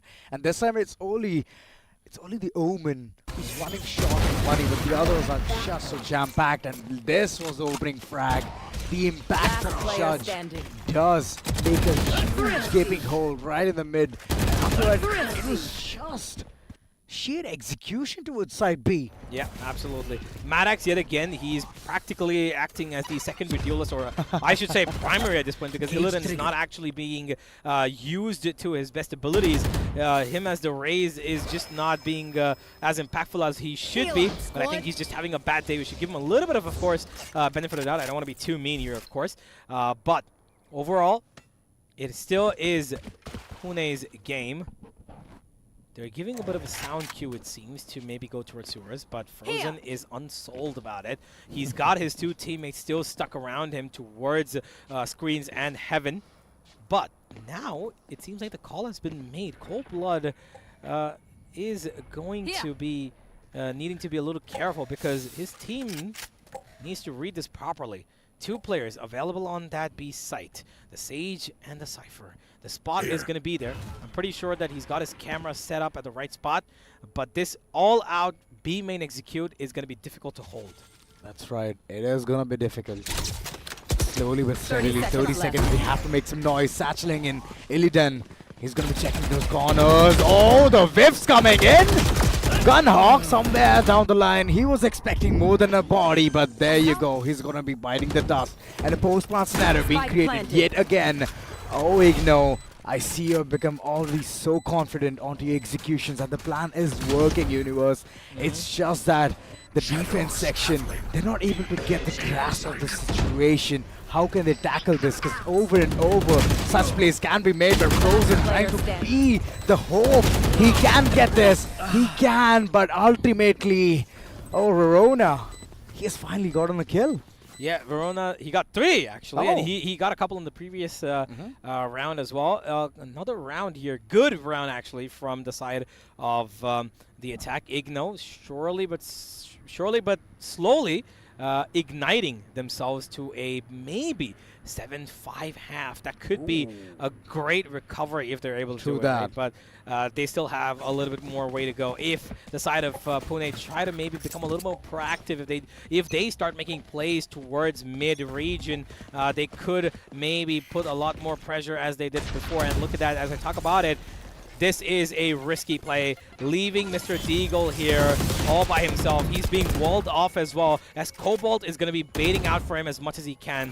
Slower being deployed. They're going to be waiting and making sure that nobody pushes out this angle. Mr. Deagle, oh, he moves an inch. He's going to trigger that cage, and he's practically as good as dead. Cobalt finds Maddox, and now they're going to try and maybe push on him. But Deagle, he's got great positioning. He's got a grenade. He's going to find it, but Roronoa still takes him out. Rorona, oh boy, the balls he has got at this point, just faced his enemy with no fear. And they are in a very pickled up situation, losing a man, losing 2 men in fact. And the pushes, the executions will be tad bit difficult at this point. Still, mid-presence being made, waiting for one slight mistake coming from the defense section. Pune, if you're getting the gravity of the situation, the bike is literally moving across towards Haven. 30 seconds and left. This can be big. Cobalt already waiting at the doors. If he's gonna get this perfect angle, then he can spot it out.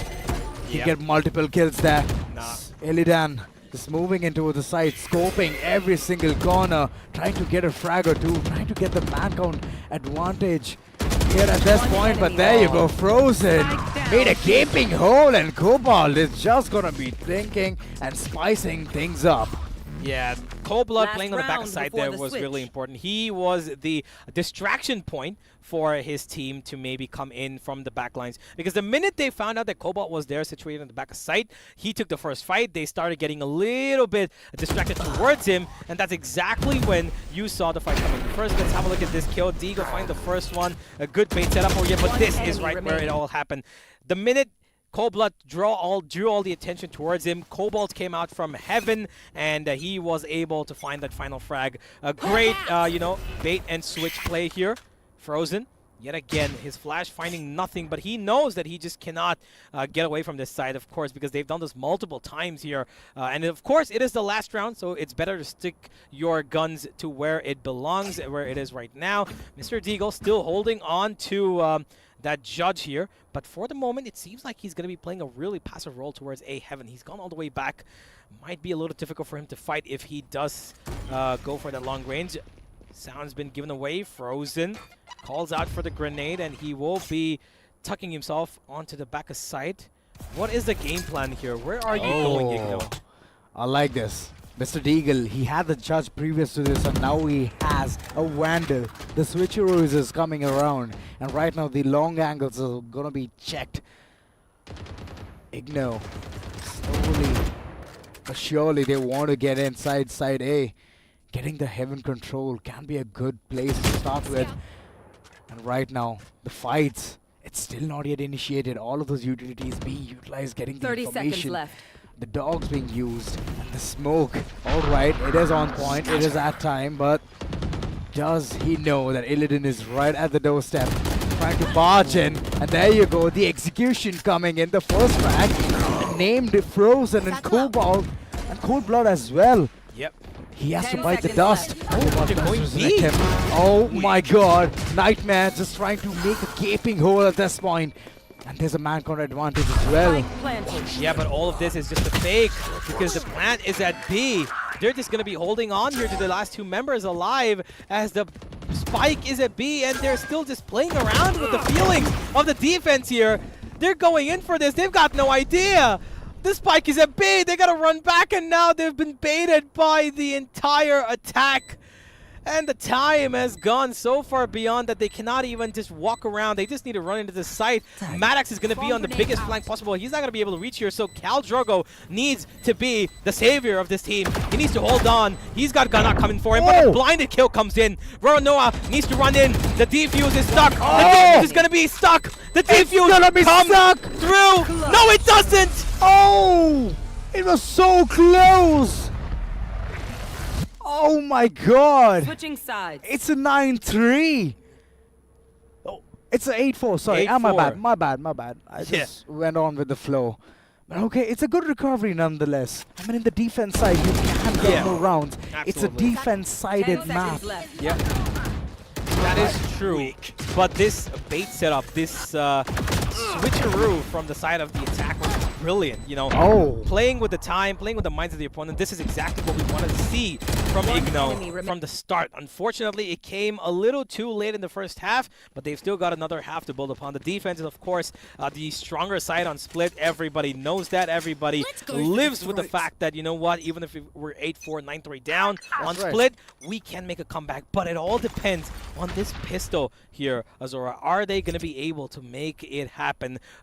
Basic split right now for the attack. 2 outside of B and mid, 3 outside of A. They're going to be holding on for their sentinels to maybe make a little bit of noise, maybe get a lurk towards Went. But on the defense, they've got only 2 members here, the Breach and the Raze. They've got no information whether this attack is happening. The Sky, the information that Frozen provided is no longer, is not going to be available to the defense now because they don't have one as that such. They're going to have to play on their aim fights. Roronoa spots out one. Now he probably is going to give out the call to rotation because you can see the smoke coming in as well. And you can see that there's a bit of decision-making going on right now. The Raze is confused. Does Mr. Deagle make a rotation or not?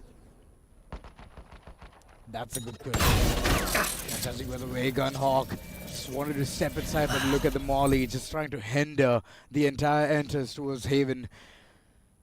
The angles. It's a really good game which is coming in from the corner of IGNOU. Yeah, and they're reading this well. Look at that. They're only conversations towards A. They know this is going to be an A hit. The omens come up over here. Illidan needs to be the most impactful person in this contest right now. In this round, he needs to find the first pick. No, it's not going to be the case. Mr. Deagle taking the first point of contact. Gunhawk is going to be safely tucked in, but time is nobody's friend here. Gunhawk and Frozen find one each and make that another for Cold Blood as they play with time, and they still end up winning. Oh my god. Talk about efficiency here. Khal Drago and the Cypher stuck in such a pickle up situation. It's a 5v2. And I don't think so they can recover from this. The wall being there is just gonna signal one thing, that you have to run around, go towards the Haven section and then plan on pushing. But the smoke, it's gonna be creating such a good deception there that Khal Drago will be forced to go up on towards the ramp. Here's the thing. They don't even have a fighting chance. Yeah. And what are they even enemy saving remaining. for? Nothing. Just go and barge inside the site, try to get 1 or 2 picks.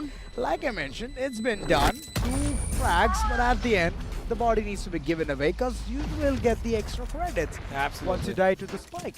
Yeah, but this is a round that they really, really needed. And They needed it desperately. Yeah, timeouts coming in from the defenders here because they desperately need to find a game plan. Do they choose to force in here? Because if they force in, they're going to have to win this, or if they don't win this, they're going to be losing out on another 2 rounds, which means double digits coming up, which means they're closer to match point, and this game's going to be ending up sooner than they expected. Maddox is the only one in this team who's been able to pull a bit of the weight ahead. He's the one who's been able to try and make this work. The duelist combination with the Breach has just not worked out the way they wanted to.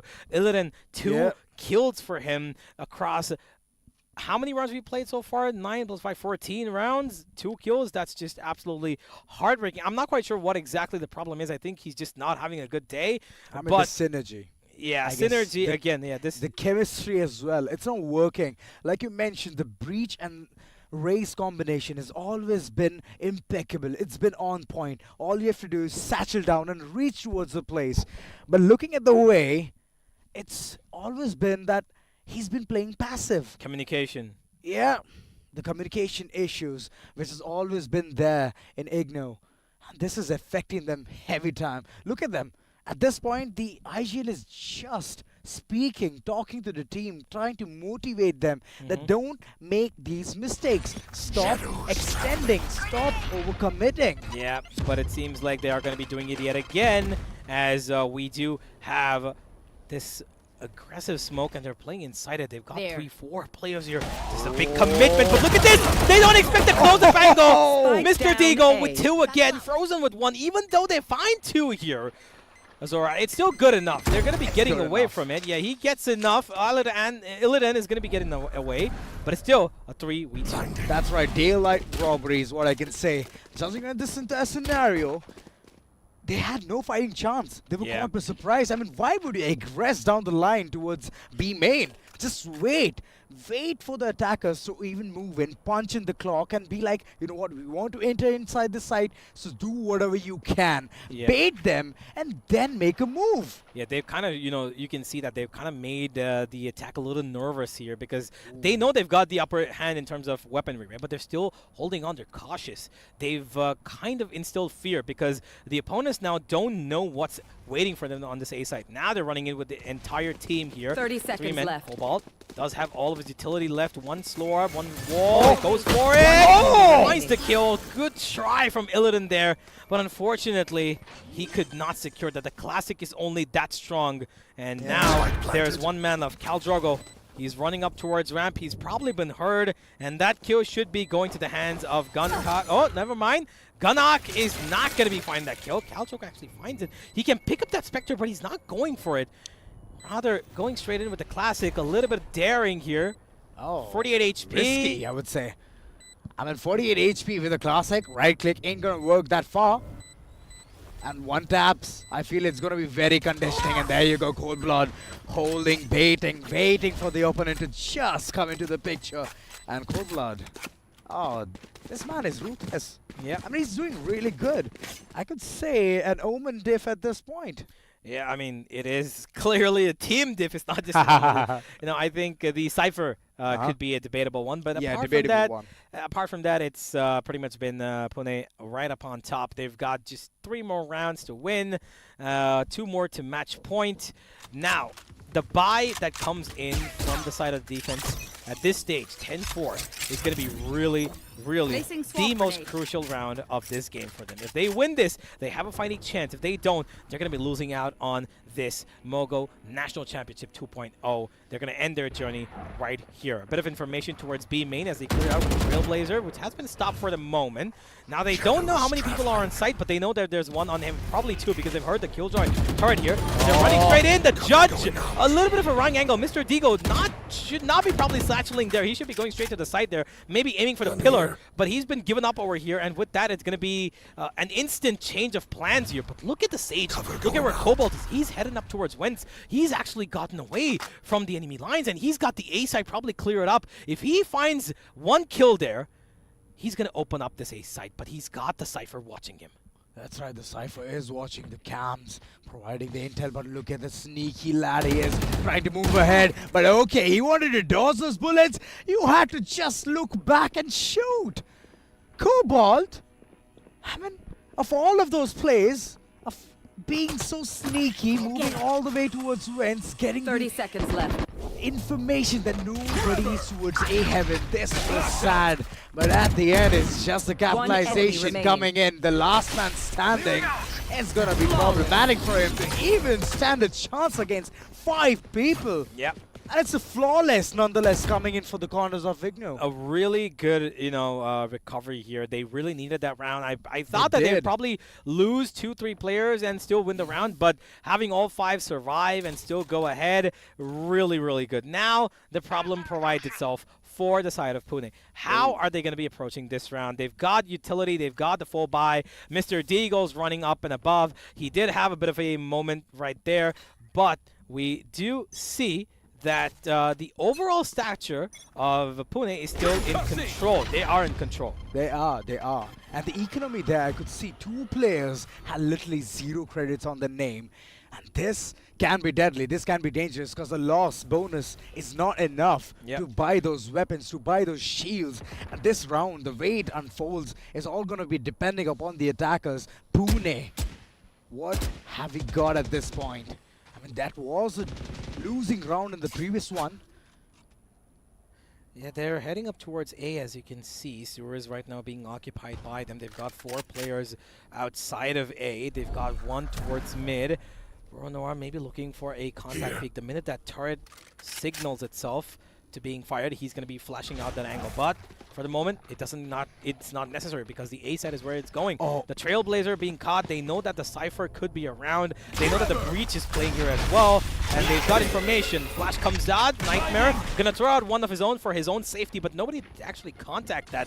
They're heading up towards Heaven, clearing it out. Good take of map control here. They're reading this well, but can they find that first pick? That's the question. Mr. 30 Deagle, seconds he's left. got his alter ego right in front of him. Illidan eats up the bullets right down to 8 HP, and a wall's going to be preventing him from going any further now. Gunnock running in, but Nightmare finds him. The instant double trade-up coming in, and it's been made into a 3v4. Illidan, he's only hoping that he doesn't get sprayed down on the back of this smoke, but he's gotten his position revealed. And now Frozen is itching for that kill. He could just swing him wide, and he could just swing him dirty, and he will swing him dead. Oh, tucked to the corner. This can be dangerous. This can be deadly. Rorona, he wants to go in for a killing spree, helping his team. Last It's a player 2v1. It's a 1v1 all of a sudden. Rorona, what are you on to? I guess it's the Gatorade which they've been sipping constantly. And this is a 1v1 duel. This needs to be won by Rorona. He's going to be taken down cold blood. So deadly. He has it from the shadows as well. We can see the same play which we saw earlier on in the first half coming in from IGNOU. Yeah, absolutely. Cold blood now. You know, of course, the IGL, he waited for his opportunity, played it at the perfect time, heard the footsteps. He knew that Ronoa had to make his movements, you know, visible, because he had no time. But this 3K here from him was really, really good. He found this 3, and I genuinely didn't think that would be happening, but he didn't have time in his pocket. Unfortunately, he had to run it out. And with that, ladies and gentlemen, it is going to be number 11 that's popped up for the side of Pune. They're 2 rounds away from victory, from that quarterfinal stage of this competition, as now we wait and notice whether or not the defense makes their first move. They've got no real consequential ultimates that can be used, except for that, of course, that near the shadows, which could be used, like you said, as the expensive recon bolts. That's right. But they're not going to be using that for, you know, no cost, of course. They're going to wait it for rotational purposes if they want to do retakes. But that Cypher neural theft is going to be really important for them. If they are able to find 1 kill towards B, but the Cypher, no, never mind. Towards A, which he is, by the way. Mr. Deagle jump in towards Heaven, and he gets taken out. Maddox, he's got the neural theft. Does he go for it? He's not gone for it just about yet, but he could go for it. He's waiting for the breach flash. He's going to get away from that angle for himself. He's actually not activating. He's going to be saving it. Okay, interesting move. They don't want information, it seems. I mean, they're pretty confident that they can squeeze this round 30 in seconds their left. half, in their corner. Yep. Cobalt, slowly but steadily, has the sheriff in his hand. He needs to make a move at this point. I mean, they're already running short 1 man, and it's a big loss. It's a duelist nonetheless, but the corners, it needs to be checked. Come on. Oh, Frozen! Goes unturned, but Frozen. 10 seconds He left. wants to go in while, and this plant can actually establish the economy in the corners of Pune. And there you go, 300 credits in the back. Yeah, And 2 Illidan, oh, the angles can be checked in. The fights can be taken. He's just going to be going in hard and raw. 2 more frags, and he's going to get his showstopper activated. Oh, the fight's been taken. Frozen every single time I see him. He's the man, he's the myth. He can be a legend called in real soon, but he needs to win his 1v1s. And at the end, it's Maddox saving the day. Absolutely. Maddox is going to be able to make sure that this team of Pune doesn't run away with this game. as quickly as they want. They're going to be fighting for another chance. They're going to be fighting to make it 11-11 if that is possible, of course, because they've got a couple of rounds. The economy slightly messed up for the attack, and it seems like they will be going on that eco. Yeah, most certainly they're going to be going on the eco. No extra buys. Maybe they could, afford to go for a Hero Vandal onto Mr. Deagle. He, of course, got the ultimate available, right? So he could he could try to maybe get a little bit of an extra purchase, but it's not going to be the case. He's just going to stick with the Frenzy, as the defense have a pretty healthy buy. Two of them were Bulldogs, yes, of course, but they're not going to have too much trouble with this. This weapon, of course, strong enough in its own capacity against pistols, of course. For now, mid take. Never mind. They came towards mid, made no sound, and are walking all the way back towards, yet again, A. It's going to be a stack entrance coming in from the corners of Pune. If they go for a split push, it's not going to help them, because they don't have the weapons to even stand a chance against all of these deadly fearsome weapons. Yeah. On a quick check, Paranoia coming in, and there's a quick access towards heaven at the camera. Oh my, the information being relayed is going to be huge, and there's a one-way gauge there. This is interesting. I've never seen these kind of lineups. Yeah, well, they are making good use of their utility, but now it's been exhausted. They've made sure that the Cypher, tripwires, and cages have all gone down the drain, and they're going to get the plant here. The A side being given up, and that is a really good initiation movement here. This could end up being a problem because that Ray's ultimate still available, still waiting to be popped off. He's holding onto that for as long as he possibly can to waste time as soon as he sees somebody next to him. He's not being spammed yet, though. This position needs to be spammed. They saw that Raise, but they're still holding on. I'm not quite sure how or why, but Mr. Deagle staying alive here is a problem. Out with the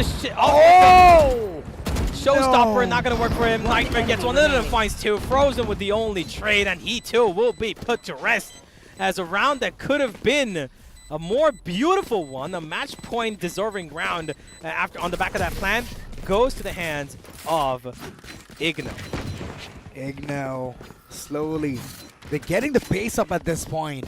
The confidence is building. It's already 11-7 on the board, and they're doing well in defense. I mean, all they wanted was to end the first half on a better note. And they've gotten that. They could recover from it, and we can see it as well. But they need to hit the double digits in order to secure that 11th round and then ask for a wish. Absolutely. 11-11. Yeah, but before that, if the clock strikes 12 for the side of Pune, it's going to be no point for that. Illidan tries to throw in a little bit of a mid-pressure, and he actually look at the damage. Oh my god, Frozen. Lots of damage. Yeah, he's been but they brought can up. recover. Yeah, he's been brought up to 100, but that shield has been chipped away from his body. Yeah. And with that, the mid control being reestablished thanks to the Trailblazer being taken off, of course, by Noah, but they're still keen on making sure that this mid attack works. We've got 4 players here.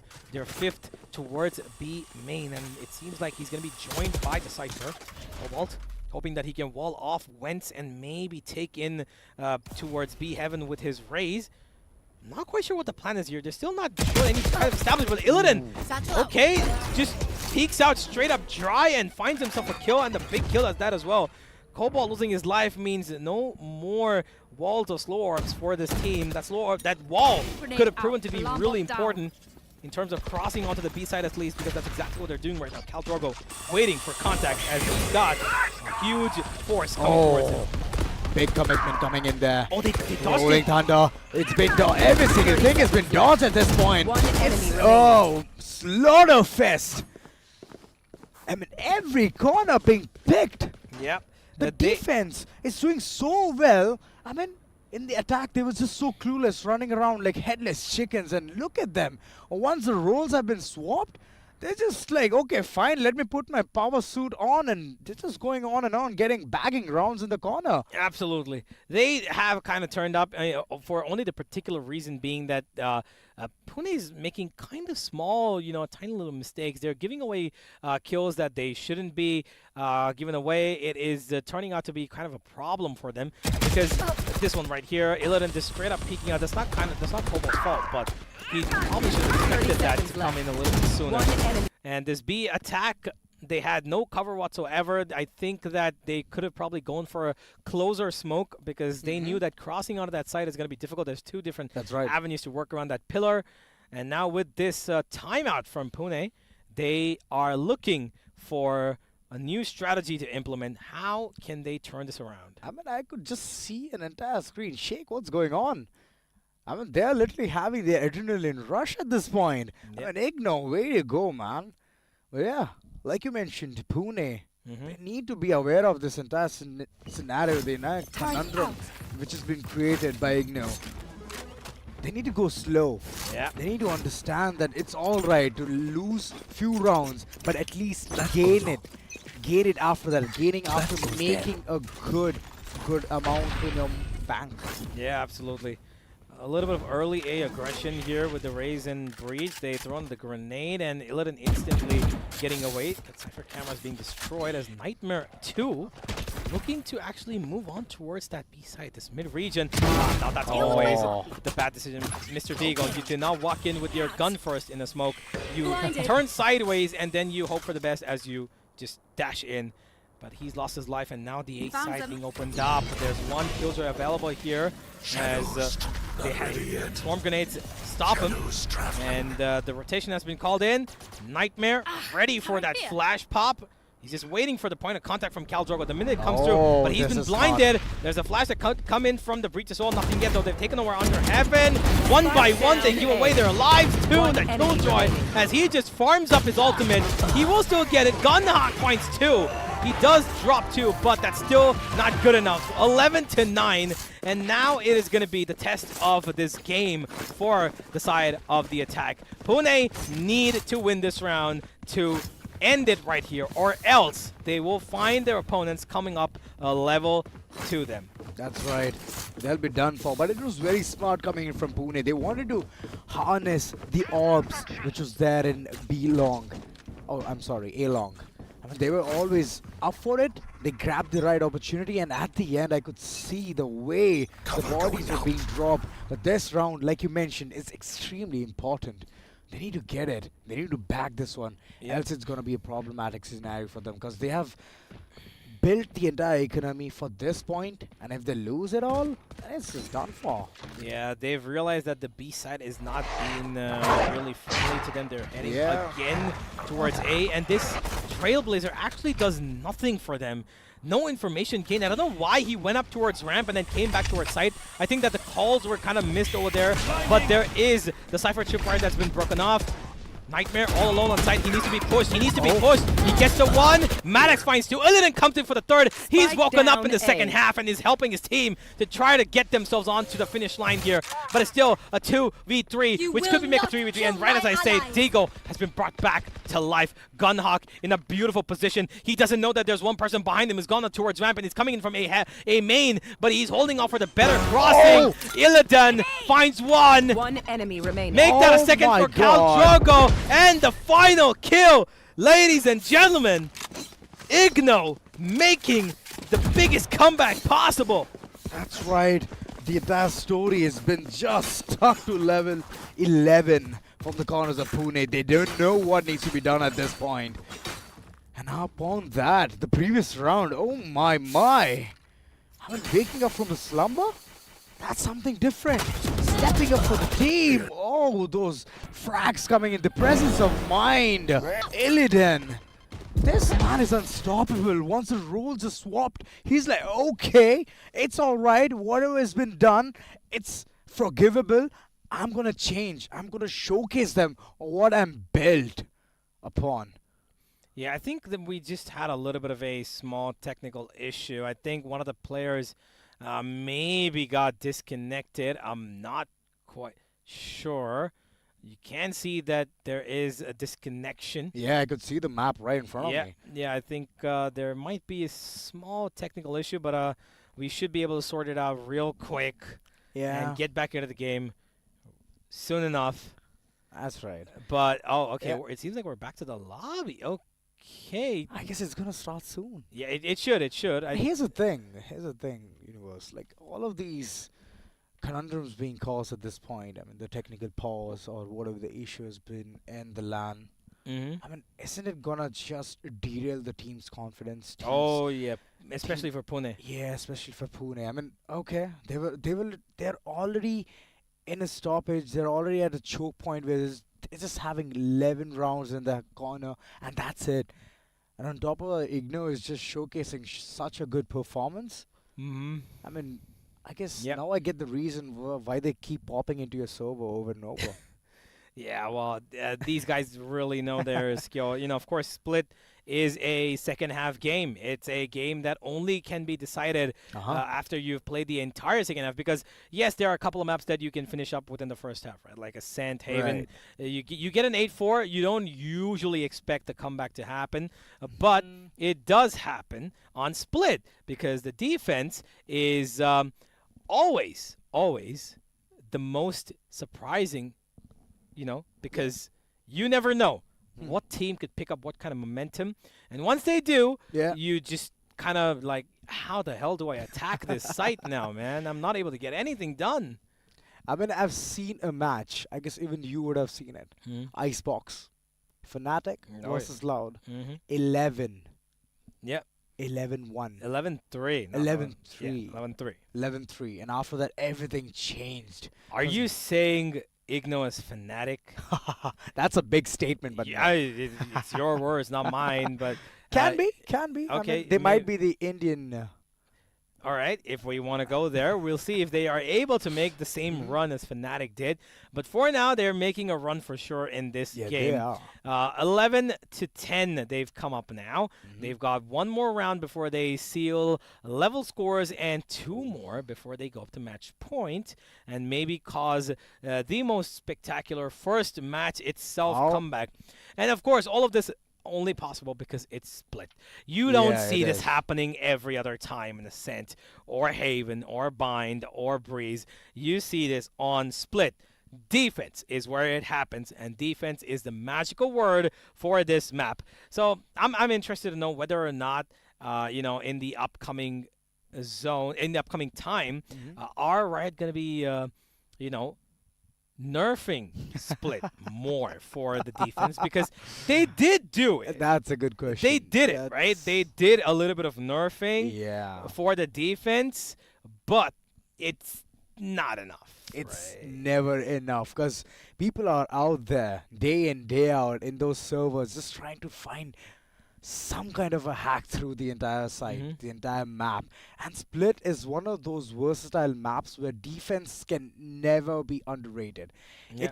It can never be nerfed. I mean, agents can be, but that map can never be nerfed in the corners of defense. Yeah. But all in all, I've seen what happened to Breeze as well. So Ah, well, sad parts. Breeze has been quite a, I would say, tragedy, at least in my opinion. I think that every time it loads up in my ranked games, I instantly hit Alt F4. One time I hit Alt F4 just 3 days ago before coming here because I knew I'm going to get a 7-day competitive ban. So I just said, Oh. you know what? Screw it. Why not? I'm not going to be playing for a while. I don't get that map even one bit. I'm not going to play it. But either way, let's get back to the question that is in our minds right now. Can this comeback complete itself in its full glory? So far, it's been really great. They've been able to make up for the stuff that they couldn't do. True. Even in the first bit of this second half, they were kind of on the fence because their duelist Illidan couldn't do much, but he's That's picked right. up really well. He has He's picked up the He's pace. gotten impact frags across the last 3 rounds. He's also found really good utility usage. He's given damage every now and then with That's the right. paint shell to that mid we saw as well, where he's tipped off the shield of 2 players. They're doing really well right now. Yeah. What do Pune have to do, in your opinion, to stop this? Because this moment now they're going to be an eco. I'm pretty sure they're on an eco right They now. are on eco. I What mean, do they need to do? Do you think they need to force in this round, do something different, or do they actually stay safe, play the eco, and play for the longer game? play for the ego. ego and play for the longer run. I mean, they have been showing their ego a lot. I mean, overextending, overcommitting. That has been throughout the match. I mean, in the second half, this went into the attacker's shoes, and after that, it has just gone south. Yeah. So these things need to be stopped. They have to just focus. At least give away this round. It's okay if it is 11-11. Make for a wish. Just think that next few rounds are going to be very vital, very important. Just play for picks. I mean, if you're entering towards site, check the corners. Don't go in blind. Yeah, that is true. You cannot go in blind, and they've been kind of doing that for a bit as well. Unfortunately, I think that they will succumb to their injury so far. I believe that Pune might lose this game if it continues this way. But I do want to ask you, do you think Pune can make this, or is this going to be a comeback victory? I mean, judging by the way IGNOU is on a roll, they're pretty confident. Yeah. They're a pretty tough team, to be very honest. I feel that Pune might go south. Well, okay, we've got... it's heartbreaking, but yeah. Yeah, it is Might go hard. south. Yeah, he did root for Pune earlier on. But ladies and gentlemen, we should be hopefully entering back into the game to see whether or not this is going to be continuing in the way of IGNOU. Are they going to be igniting the stage on fire as they, did predict earlier on? Or is this going to be Pune stopping this fire in its tracks? Are they going to throw sand? Are they going to throw water? Or are they going to just end up throwing gasoline and igniting this more? I like the gasoline part. Blow the thing apart. Yeah, okay, this guy needs to be put in a psychiatric ward. I'm going to get away from here. But we should be heading into the game real soon, ladies and gentlemen. You can see the tension on the players of Pune over here. They definitely have a lot of things stacked up against them. The pressure is on them. They're not at all happy with what's transpired in the last 20 minutes. But before we saw these players come on the screen, before you saw our faces on the screen, we did see that IGNOU were dancing around. Their players were happy with what they've done so far. They were enjoying. In fact. Yeah, it could Isn't be. it too early? I wouldn't say they were celebrating. I would say they're just happy with the fact that they came that far. Okay. 11-10, if you were 11-4 down and you've come up 11-10, I think you deserve to smile a little bit. Yeah, you can move around. It's okay, right? I think that's completely fine. But here we are. They still know that they've got the pressure. They know the job is not complete yet. They should be getting in. And yeah, you can see the mind being focused here. He's telling himself, you know what? We need to look at the screen. Do not look anywhere. Yeah. And from the other end, we've got. Is it just me, or does he look like a Deathmaker's lookalike? I mean, I guess it's with a beard. Oh, it might be him as well. You never know. Yeah, no. Deathmaker is. Yeah, no. He's not gonna be here. He's done with all of this. He plays the big leagues now. Oh. And hopefully, with these players can play there as well. But I mean, that's what they are put into test for, right? yeah, exactly. 16 teams, all across, from 4 perfect spots. Yep, 4 different divisions. As we do have a little bit more of a weight here for these 2 division teams to head up against each other once again at the end. A bit of a conversation continuing on the side of IGNOU as Pune are dead quiet, and I think that might be the problem here. A lot of talks between. Okay, this is really good. 2 players talking, 1 player in between practically meditating for his life. Yeah, IGNOU. We've got the 4th one over here listening to them, and the 5th one is in his own world. It's brilliant. You always have that person, right? In a friends group, it's the 5th person who's always like aloof. He's like, I don't care what's going on, what conversation is, but he's always He's gonna like, be tagging along. I know what I'm doing. Yeah, he's like always gonna be tagging along, whether it be some field trip, whether it be any idea, any fun thing which the entire group wants to do. He's just gonna be like, okay, fine. You tell me the place, you tell me the time, I'll be there. Yeah, I just love the guy sitting in between. He's like, yeah, you guys continue. I'm just gonna sit here, meditate. I am completely focused and dialed in. And now we've got the 4th guy behind them, the 4th teammate. He's giving out cows as well. Okay, this is a really communicative team. This is exactly what we wanted from them in the first half, but it just didn't pan out that way. But of course, Split is a map where you never know what's going to happen. And I think this is IGNOU. I really hope they're not overthinking here, right? Yeah. I wish they're just right intact with their plan and not maybe thinking too much about what they want to do, because pauses like these can break the momentum, like we mentioned earlier, and they can tend to make a team overthink about what their next plan should be. And yeah, with that, I think we should be heading into the game real soon, ladies and gentlemen. We should be pretty much done with all the unfortunate technical issues, as IGNOU, they're getting ready. They're still in their talks. Yeah, they're The still. talks are never ending. It's a good thing, you know. You can. It is. Just motivating the team that, what, you're doing good. You're doing perfect. Mhm. Defense is our sweet spot. and Yeah. They're performing well. And on the other hand, I want to see Pune's corner as well. So I hope the cameraman is going to be tad bit more helpful here. Yeah, we will get to see them. Of course, they've been pretty quiet Yeah. for this entire time. This is basically a timeout that they've been using for themselves. IGNOU, they are enjoying this, but yeah, I think we should be heading into the game now, ladies and gentlemen, in just about a couple more seconds.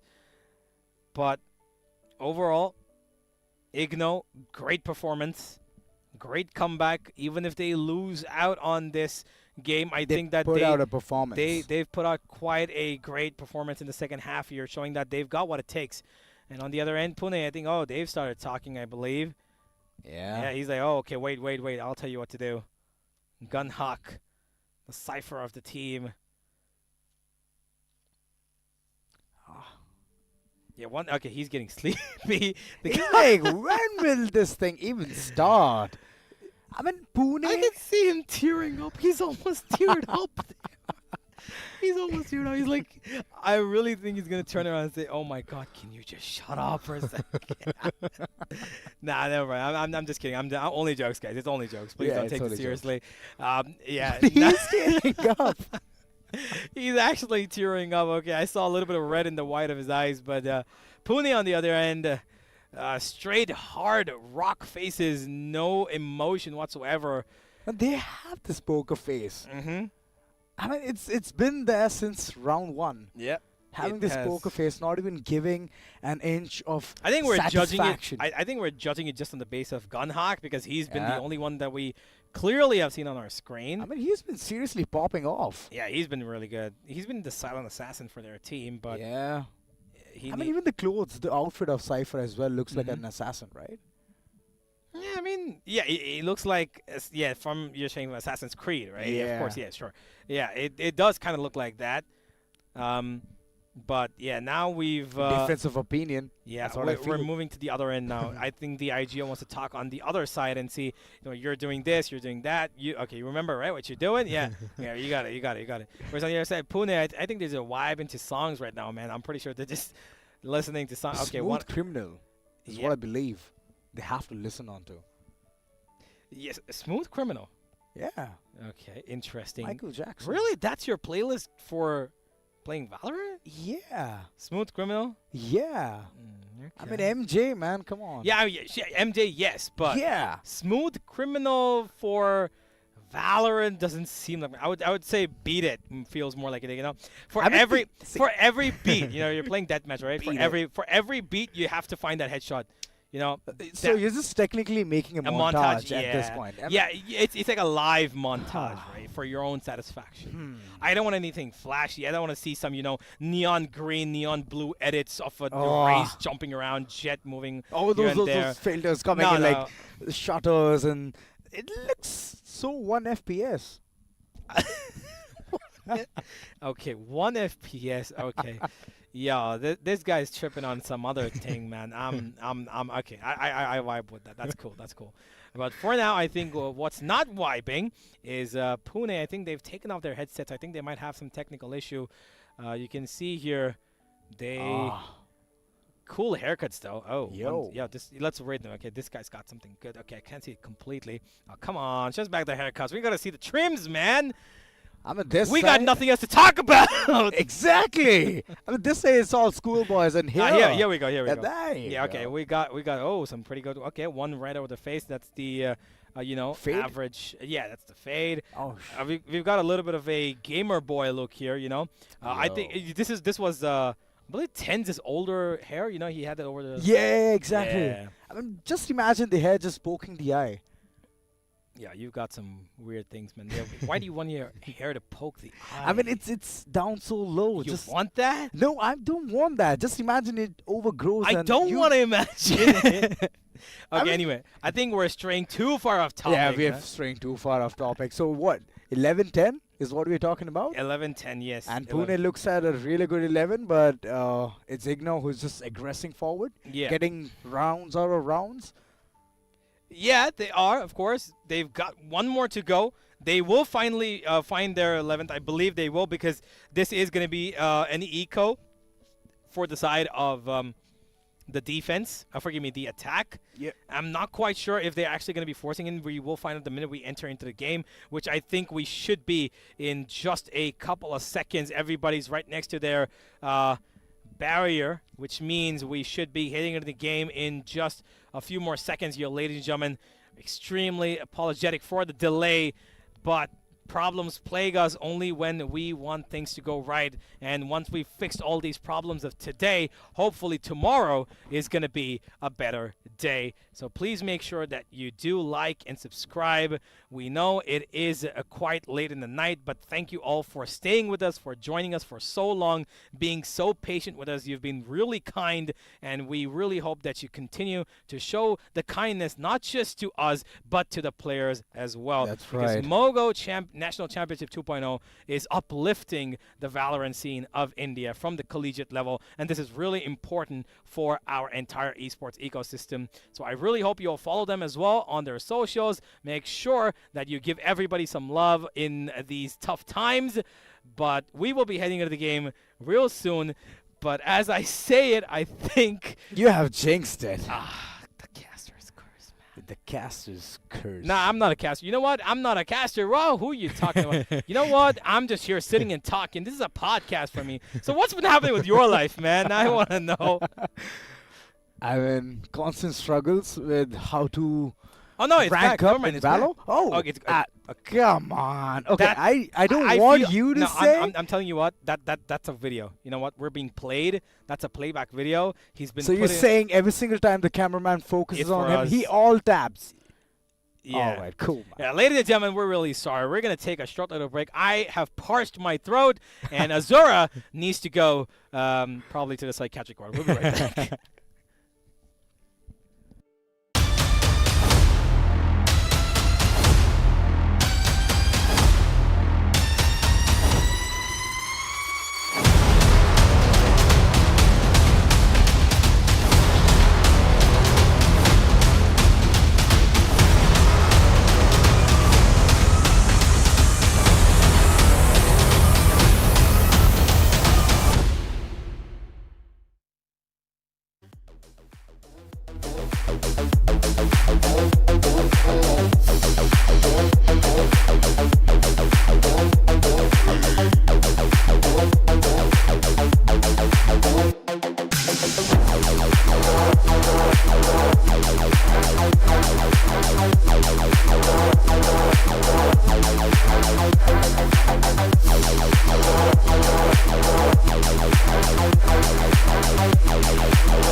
Right, ladies and gentlemen, we are back. After so many waits, Mogo National Championship 2.0 is here, back live. A scoreline of 11-10, and seems like Pune's number. They're not able to control their entire gun power. The fast approach coming in from the corners of Pune, moving towards mid, the Haven section, already surpassed. 3 players is just moving in. Oh, you feel it down, doesn't know what's hitting him. It's going to be problematic for the corners of IGNOU. And there you go, the shots are going to be buzzing in, but Illidan is getting a better groove in this situation. Mr. Deagle trying to do the damage control, but how much can he be doing at this point? Seems like an ordeal. There's a Wander right below him. He does switch it. How long can he stay there, Universe? Seems like this entire thing is just going off. Yeah, Illidan's going to find this kill, and with that, it's going to be probably the end of this round. Coldblood will find the plant, thanks to ultimate, but he's just got a Ghost to work with. Kind of an unnecessary, you know, notion here for him to try, but he could find the kill. No, he's not going to get it. Nightmare ready for that, as it is going to be 11-11. The wish has been made, ladies and gentlemen, and it is a wish for a comeback to happen, as Mr. Maddox, the one who's been leading this team, will get that defuse, and he will put his team up on 11 as they look to end this game with the highest note possible. Oh, I'm loving the odds. I'm loving the stake at this point. And this thing, Engo, it's just they're prepared. Look at this. This round was so quick. I mean, they did barge in. The Haven was controlled from the but they couldn't hold it for long. Because Illidan, he's always switched on his gameplay. I mean, previously I was thinking, why did he get the role of a duelist? Because he's not able to do it so well. But all of a sudden, I feel like he has to be the duelist for the upcoming matches. Yeah, absolutely. And then he gets, oh, there comes Showstopper, Mr. Deagle. Oh, he dodges it, and he comes up with his own Showstopper. And that is the anime battle, but with the raises instead. And it seems like we will be witnessing a little bit more from Illidan here. He's woken up by the minute we had this match come up in the second half. Caldrogo's found 2, though. It's going to be 4 versus 2 now. They've got ultimates to work with. They've got everything in their hands. Frozen, stuck in a corner, and is hoping for the best, but he's got a front and he's got a tail, but it's going to be Nightmare who shuts him out. It's going to be Nightmare to take them to match point. 11-12, and Split has been absolutely turned around, ladies and gentlemen. That's right, it has turned around. The table's turning. It actually makes a huge sound, and look at that, the road coming in. IGNOU, they've already reached the match point, and this is a lovely duel. In both the corners, Showstopper being used, and Carl Drago, the amount of traps he has set up in the side is just stopping anyone entering in that point.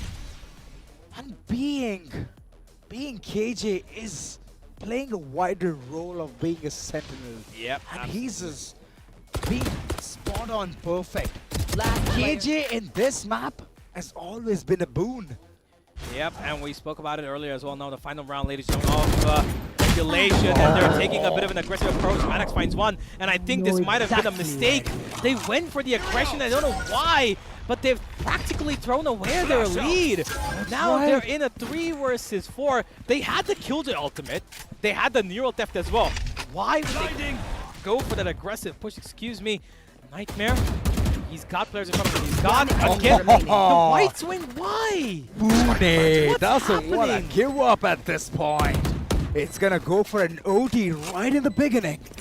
Yeah, but this was not Pune doing much actually. It was the mistakes of IGNOU. They kind of just went on the aggressive. Their breach peeked out for no reason. White swinging for when he had the fault line ready, and that's all left Caldrogo alone in a 1v4. He does have the ultimate, but but time is not his friend, and he's taking too much time to cover up all these angles. He wants to fight this. He wants to win this. He's got to go in right now. Not going to be possible. He's running straight in, walking straight in, spotted straight in, and killed straight in. Cold blood is going to murder him, and with that is going to be overtime. Unnecessary movement, honestly. Yeah, that was doing an so unnecessary well, move. and then going aggressive with no utility per se. Oh man, come on, IGNOU. Here's the thing.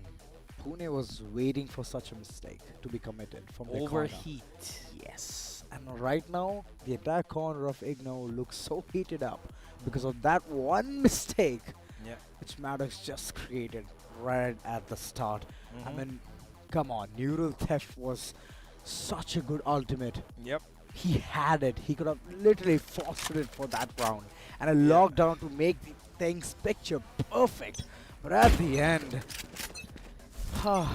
it do be like that. It is what it is. It is what it is. And now we are at ground zero, ladies and gentlemen. 2 rounds consecutively.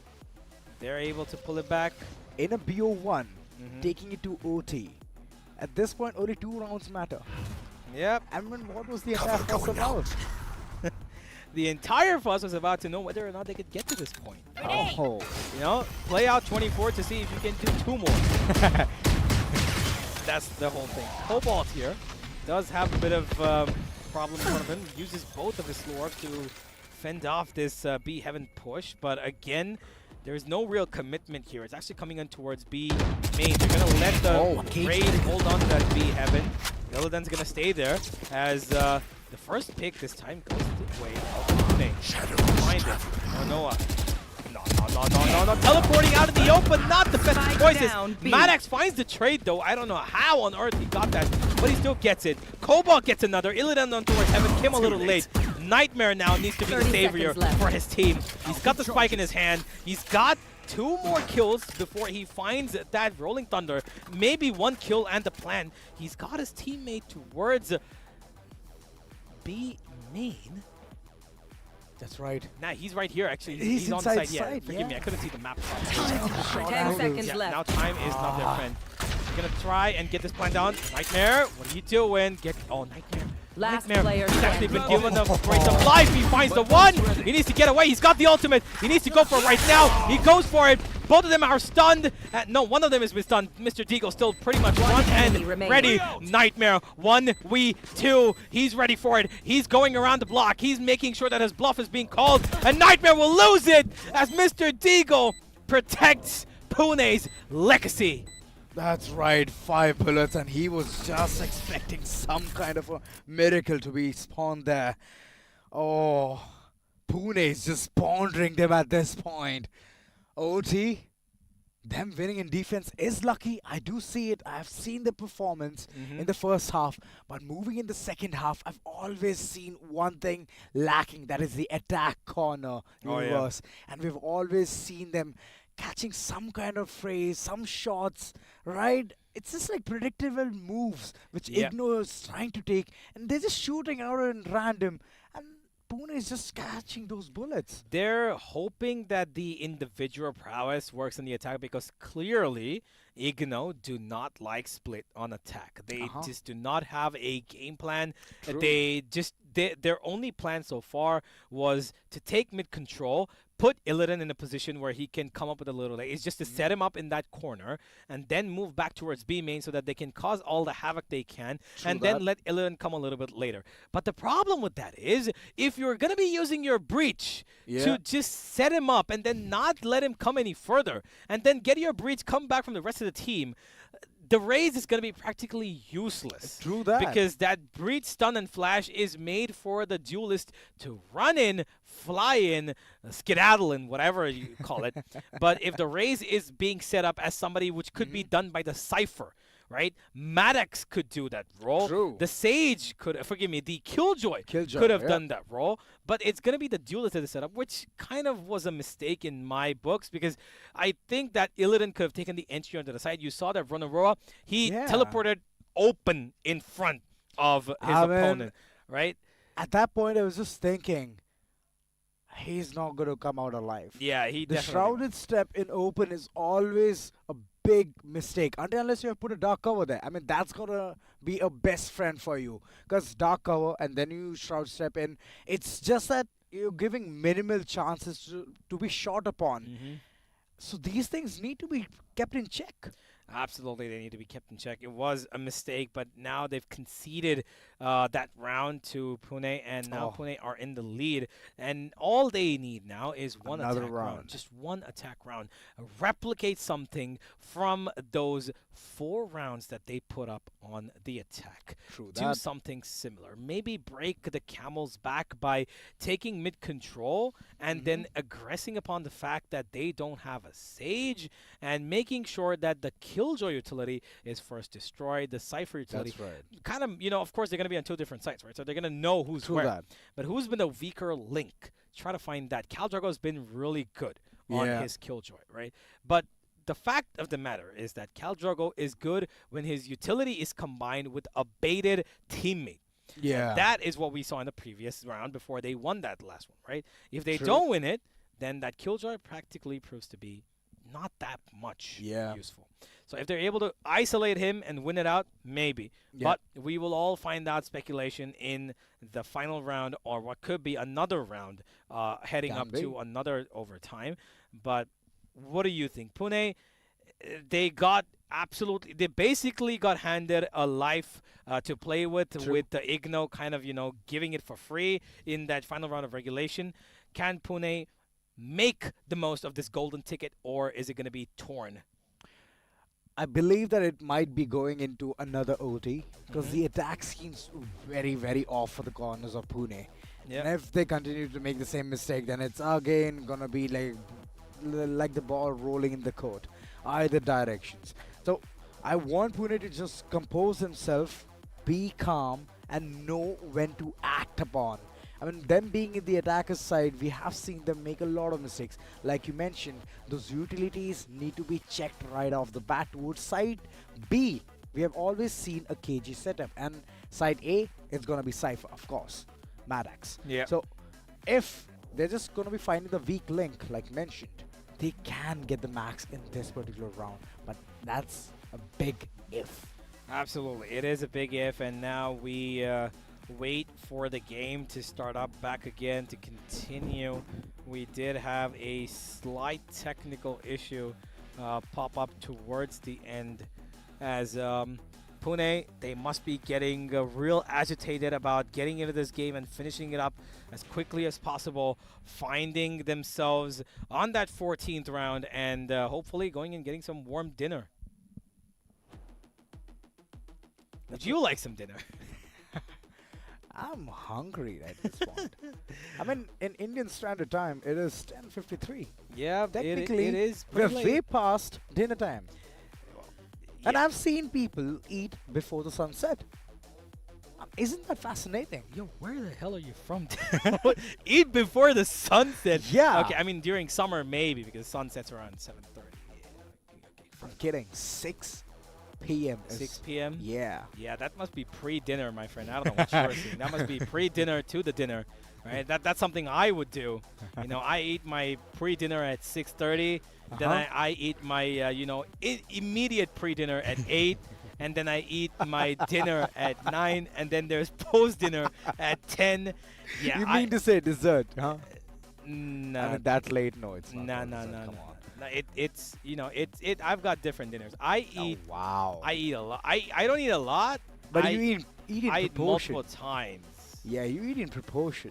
Yeah, that's kind of they're good. That's a good way to put it. But I think right now the proportion Yeah. that needs to be spread out is for the teams that are playing, especially for Pune, because they need this round, they need this game, and they need to settle in and finish this off as soon as possible. Because, ladies and gentlemen, if you remember or not, we've got another game on the back of this. That's right. We've got another 2 teams waiting to play their national championship game, as we've got still the final round yet to be played, and I'm pretty sure.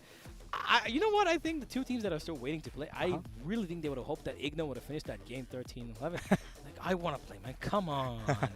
Let me have my chance. I mean, they would have been there, and like the mistake they made right in that particular round, they Yeah. understood it. Okay, fine. We have to wait. Let's have dinner and just come back. They have the time, all they need in this world, Mm-hmm. and I feel that Pune might give them more. Time? Yeah, this no. round might go. I might think tilt in the favor of I IGNOU. think at this point those chairs are getting a little uncomfortable because they too must be really itchy. I'm pretty sure that Pune must be happy that Yeah. they got a chance to maybe finish off this game in their favor. True. But wait a second. Do I just see a draw? Oh no! Are you joking?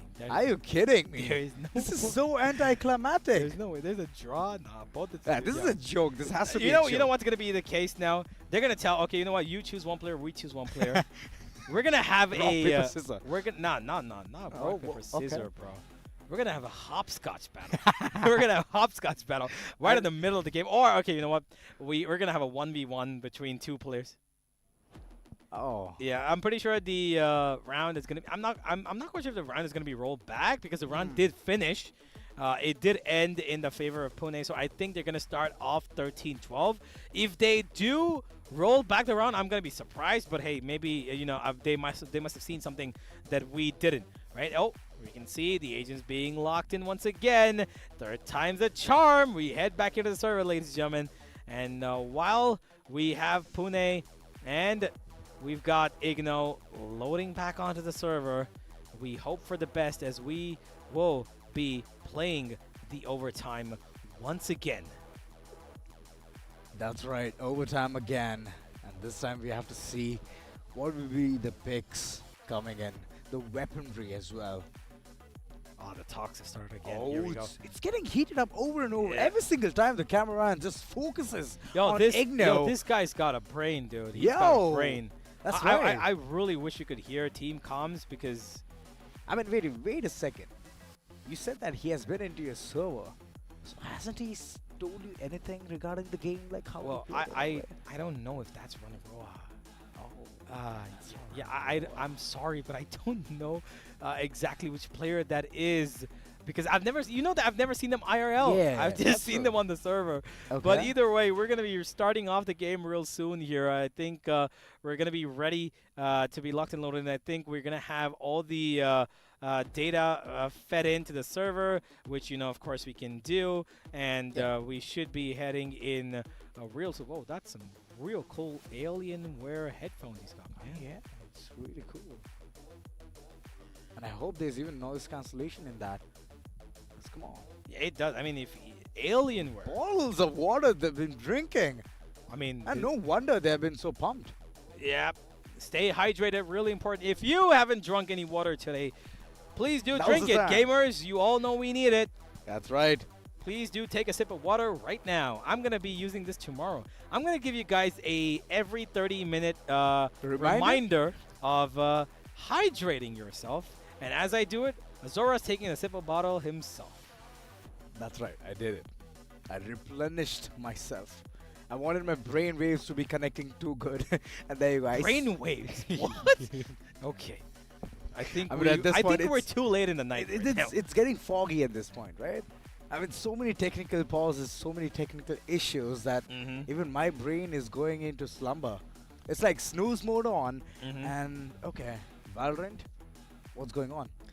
Valorant. If you say a word enough times, it starts becoming Monotonous? it becomes Redundant? senseless. Ah, You don't that thing when you keep saying the word the that you keep saying it the and then at some point you're like, what the, how does THE make any sense? Wait, no, that shouldn't be a word. It should be how.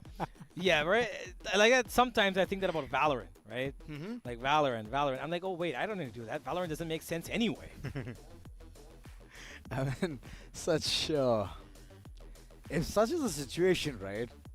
I feel that all of this is just put to test. That's it. Yeah, At the end, puts it says. At the end, if it's gonna go for a second OT, then I think I the believe. I think the real test here is Of us? for you and me, you and I. This has been the real test here.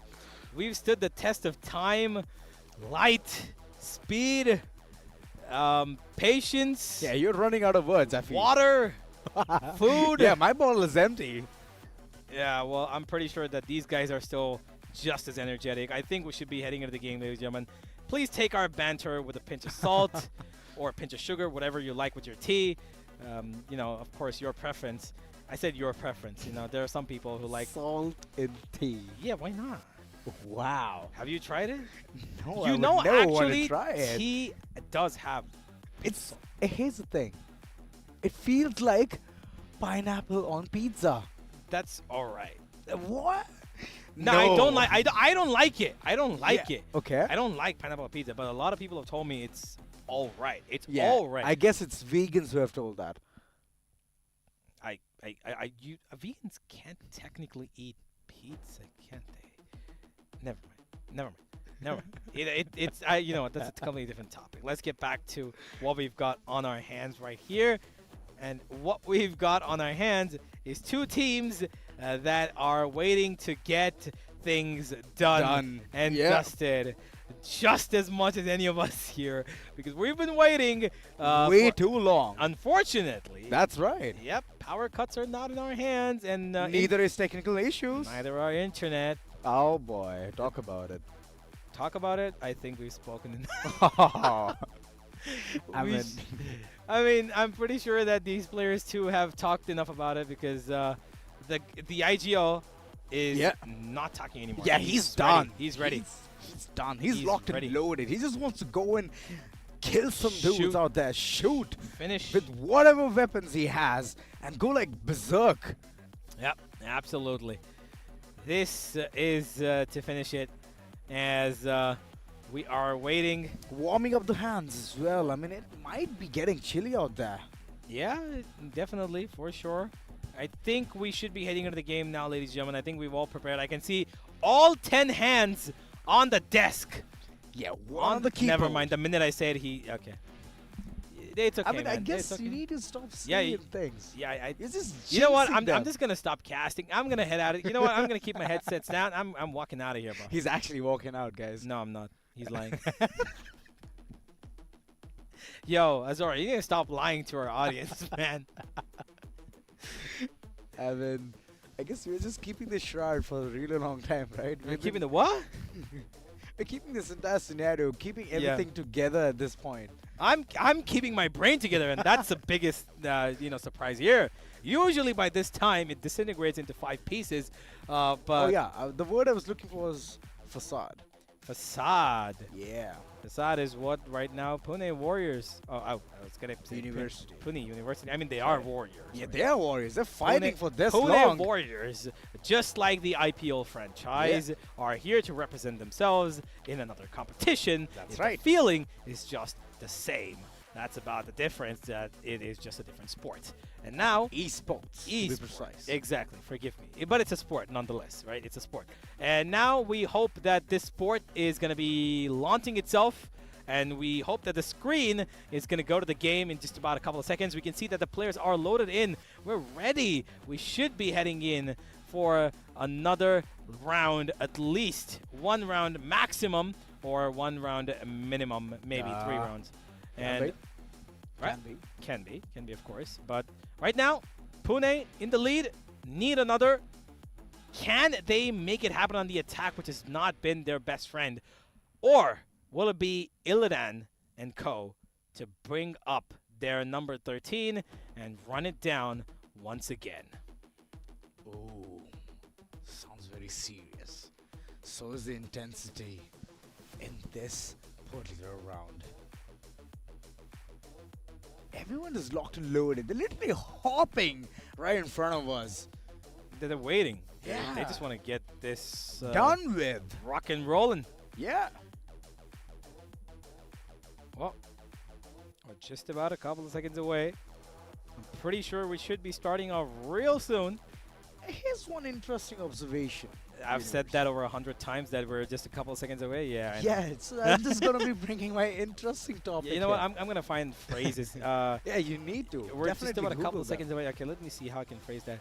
I say we. Never mind, I said that. All We right. are Heading inside the game. We are heading to the game in a few moments. Okay. Okay, that's one. Right. You will be watching the game in just a couple of Better way to put it. fractions of minutes. Fractions of a minute equals second. Yeah, man, I'm losing words at this point. So, I'm in universe. What? What the hell is going yo, on? I'm universe, man. I've got everything inside me. I can talk whatever I want at this point. Are you sure? Yeah. I am the universe itself. All right, all right. That You- you- statement you- is a you- bit too you can, vague. You can take your mind outside the studio, please. Thank you very much.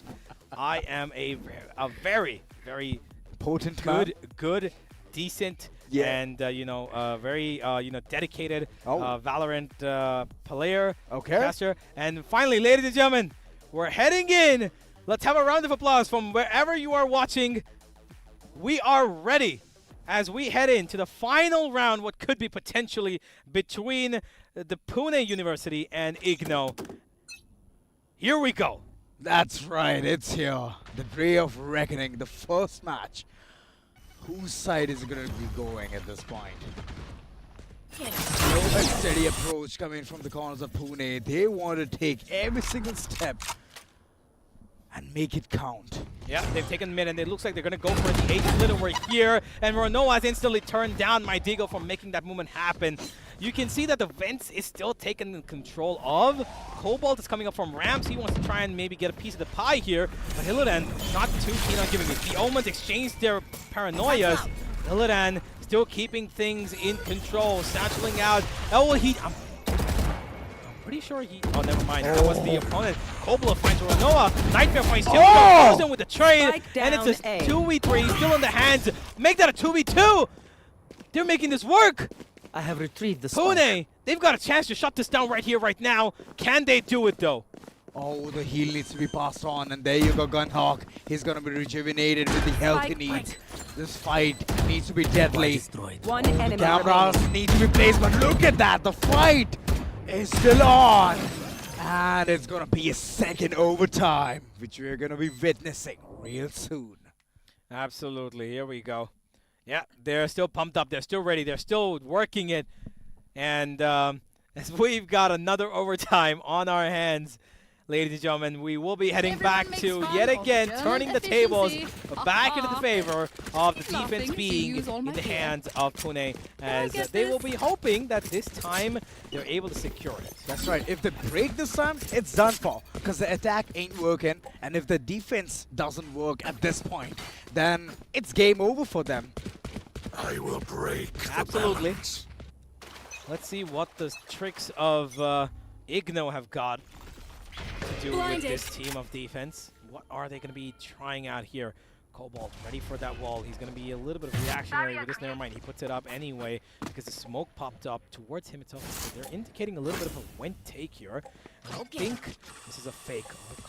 Go. Spotted out. Flash. I think it was an unnecessary flash given that Caldrogo really had control. That's right. They could have used that flash elsewhere, but either way, safety measures never too bad. Mr. Deagle holding on to his angle. He's got support next to him. He's got two members, one on Heaven, one on Rafters. He's got a good crossfire that he could set up here. But Oh, the all smoke. of this depends on whether or not the breach and raise can break this crossfire. That's right. Double satchel, and all they have to do is get inside the site. But the angles are being checked in so close. I like the hold from Frozen. He's just there, looking at the entrance. And one peek, one information, if he receives it, then he's just going to be making it an entire... 30 condition seconds for left. Illidan trying to take the first point of contact on the back of his Cypher's camera. Hold on. There's a grenade coming in towards Heaven to make sure that that movement does not come through. The split is not there. Malidin, make sure that's back aside again. Again, that teleport towards the middle side. Frozen covers up for his 10 teammate. seconds left. He finds the frag that was not supposed to be possible. Illidan, what just happened? Flawless. Wow. Okay, that entire 5-man B Amazing. push, nah, that did not work out. They just fell straight in the trap of Frozen. And, yo, that was really uncoordinated. I mean, Mr. Deagle, I would talk about him over here. It was random shot in the smoke.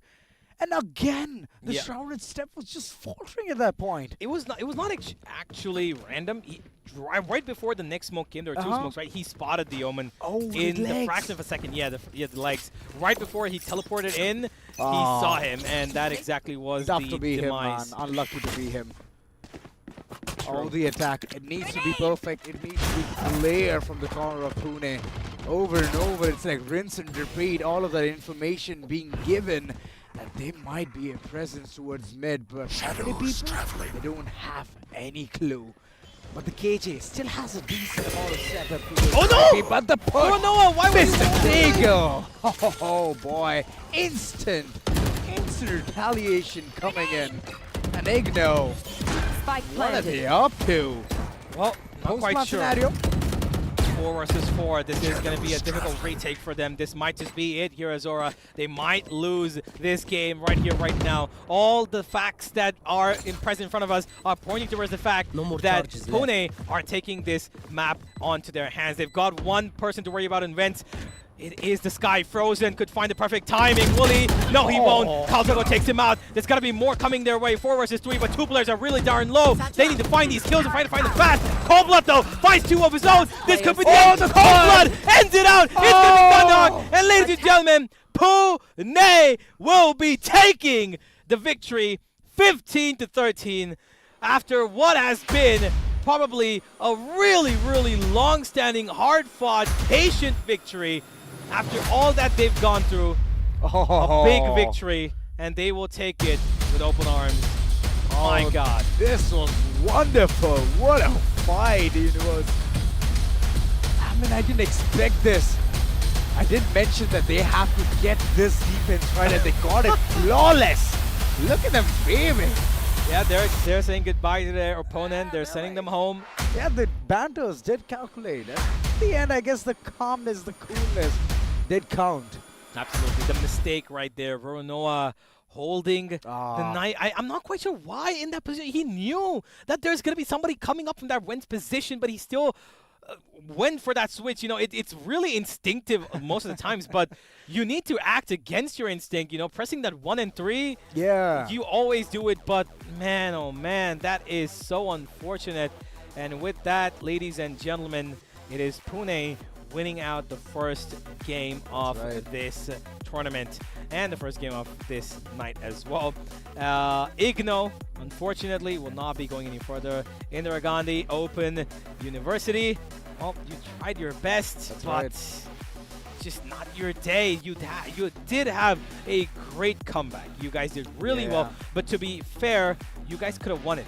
IGNOU could have won this 13-11. We would have not be sitting here watching this part because they made a little bit of an overextension. They overheated. They went for that A main push, and they lost out on what was their opportunity to solidify this game in their name. In the end, Pune, their resilience turned out to be their greatest virtue. And now, on the back of it, they're in the quarterfinals. Yep. I mean, way to go. I was rooting for them ever since the beginning. Hello. There was not a moment that I had second thoughts, second doubts. So, thanks. He's lying. He pretty sure had a little bit of doubt when they started to come back. I had the biggest doubt. See? See, he did have a doubt, but either way, it's been quite a journey, right? For both these teams, because with the number of technical issues that they faced, unfortunately, we did have a lot of delay, right? But ladies and gentlemen, this small little sacrifice that was, you know, coming through the hands of these two teams will hopefully allow us to do a lot more better for the matches to come. We're making sure that all the technical issues are being sorted out and finished up in this game itself, so that from tomorrow or for the next game itself, we will be able to do a much better job. Hopefully the Valorant servers are kind to us, because it's the servers that have actually been kind of, you know, messing up with our fate. But yeah, Pune, you're happy. Pune is happy. Pune might be celebrating at this point. Yeah. Come on, their lads have performed so well. It was a hard-fought victory at the end. One mistake is what the opponents committed, and they capitalized over it so well. I liked it. I like that kind of a spirit is what you require for a longer run.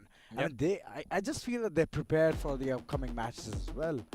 Yeah, they absolutely would be. You know, they're pumped, they're ready, they got a great win at the end, and all of it came on the back of just that one kill. But Cold Blood, with that 3K in the end, the clutch that he himself found all by his lonesome, getting 3 kills of all the people pushing him. But it is thanks to his teammates. They did put down 2 players really darn low in the opponent's side. Nightmare had lost half of his life.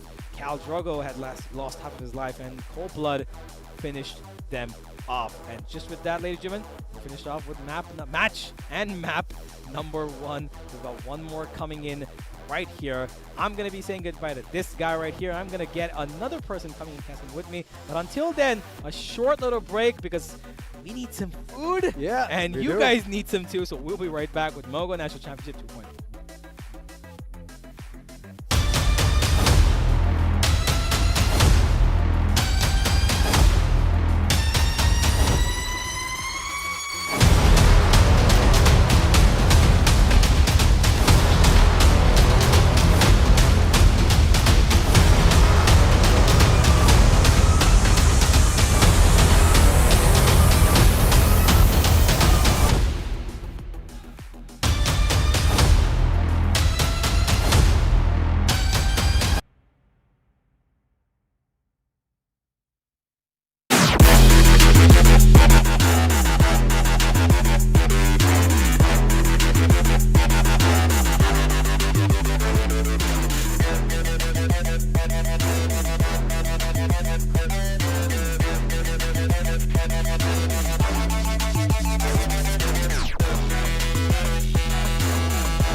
and gentlemen, welcome back.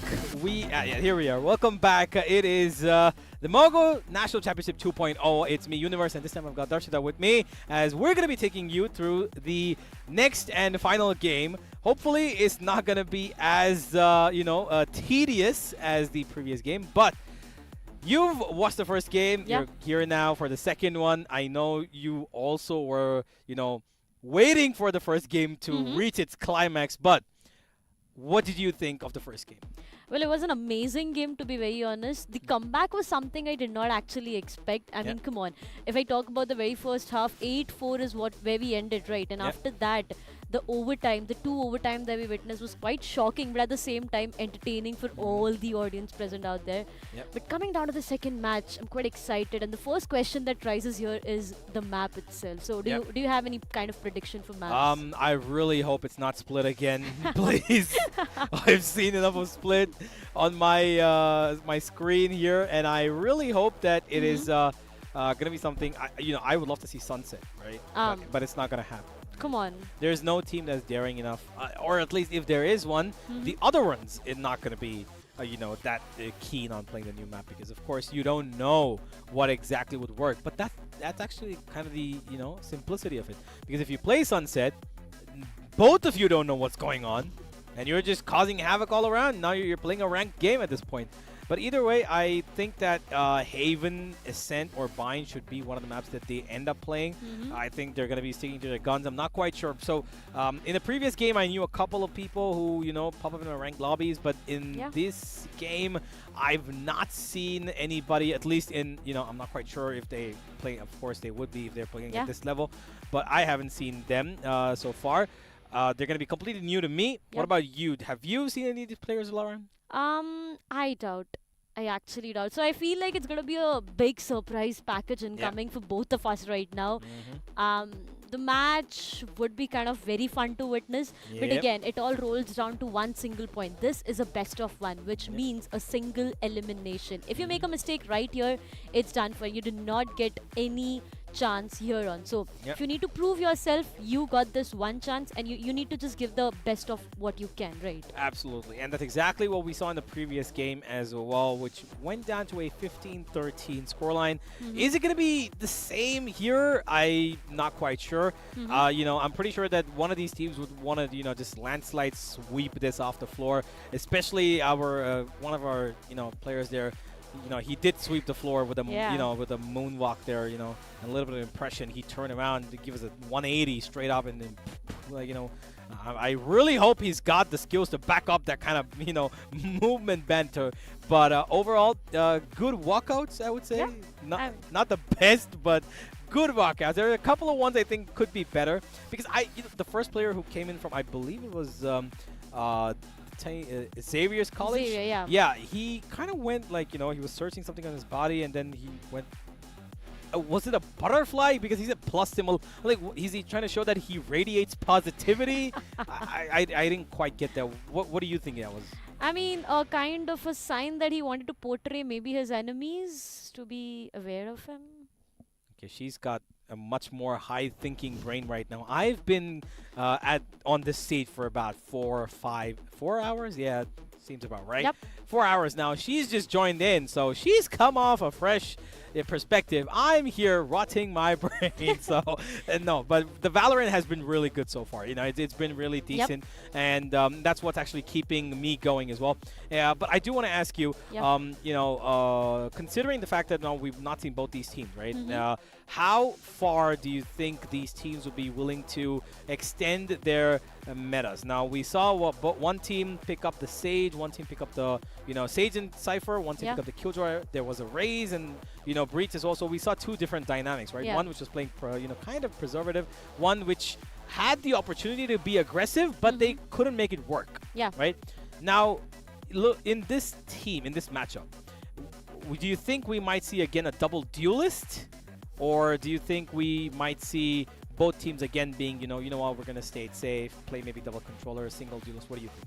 I do expect a double duelist coming in, to be very honest. I expect and I also want to at the same time. Alright. The aggressive stance of the teams is something that I'm looking forward to right now. Again, as said, both of these teams being completely new to us, a surprise package is what is incoming right now. So coming on to that double duelist once again, I feel the aggression side is something that we might just see incoming from both of these teams. But they need to be careful once again, right? Yep. We saw in the first match itself, anything and everything can happen, right from Yep. 10-4 to 13-13. If the game can go on, you already know where the competition level lies. We have been emphasizing on the fact so much right now that we are witnessing the biggest university LAN which is happening, and the competition level, which the first match itself on an OT says so much. Yeah, and of course, the winner of this game is going to be facing off Pune University in the next round, of course. But the winner of this game needs to now first show us what exactly map is it that they're going to be playing on. The veto should be coming up real soon, I believe. And I am just waiting for that as well as you are. Now, me and Azora had quite the podcast running here, right? Yeah. And I believe we might have ended up doing the same. Because I am, my brain is running on 2% right now, battery. And I might need you to tell me what is your favorite map right now? Bind? Bind. No double thinking, nothing. Bind being one of my favorite go-to map each and every she single answered time. that real quick. I didn't even exactly. finish. What is your favorite map? Bind. Bind. Yeah, we're ready. Yeah, okay. Why? Why? No double thinking. What do you play? What do you play on that? Is that mine ready to answer?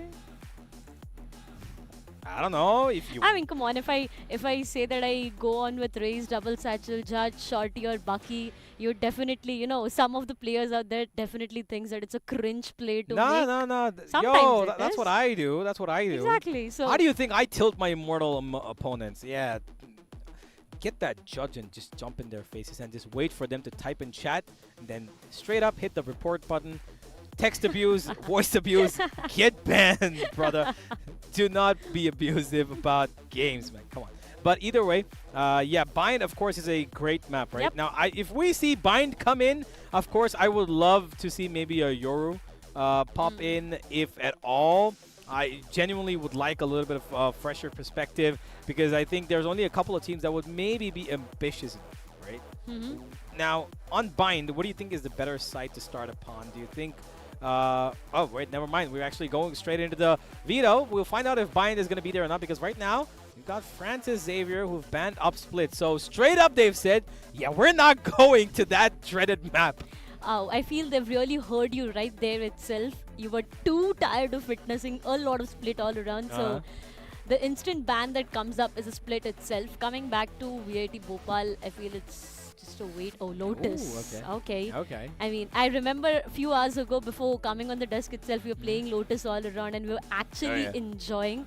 I wanted to know the crosshair that you had, but come on. Haven. 3 side getting banned. I'm looking at a bit of Ascent maybe to come out as the decide. Ooh. Okay, we've got Sunset maybe. Ladies and gentlemen, we are. No, wait. We are playing. We're not playing Sunset. We're playing Ascent. We're playing. Wait, why is Fracture there? Wait, okay. Fracture is not supposed to be there. I'm not quite. I think Fracture is. I think Fracture and Pearl are actually Sunset and Breeze. Breeze, exactly. Yeah, I think we've kind of had a bit of a mix-up with the PNGs there, but Ascent, like I said, Ascent is going to be the end point. And of course, a little bit puggish style over here. We're going to see maybe the default, Sova, Killjoy. Yep. Maybe a Raze. I don't think we're going to see a Jet. I would not like to see a Jet after the nerfs. Nerfs, exactly. Yeah, I'm done with Jet. And if somebody plays and if they're able to frag, well and good for them, because Jet is probably the only other opping agent that you could pick up, of course, apart from Chamber, because a Raze just cannot get away that easily. But looking at the map veto, Ascent was kind of expected out of most games, right? Yeah. Now that we're watching this, I'm just waiting for the agent select. What do you think we might see? Do you think we're going to see something out of the blue? Maybe a Phoenix? Maybe, may not be. I've tried playing Phoenix on Ascent.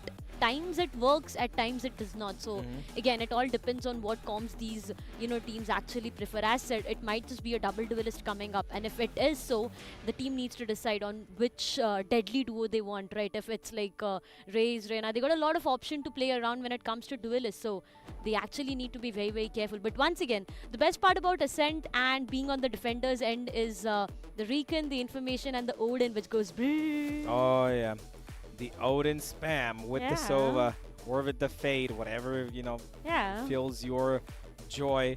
But I think the overall stature has been that we will see maybe the Killjoy, right? Yeah. Because she's probably the most viable sentinel on this map.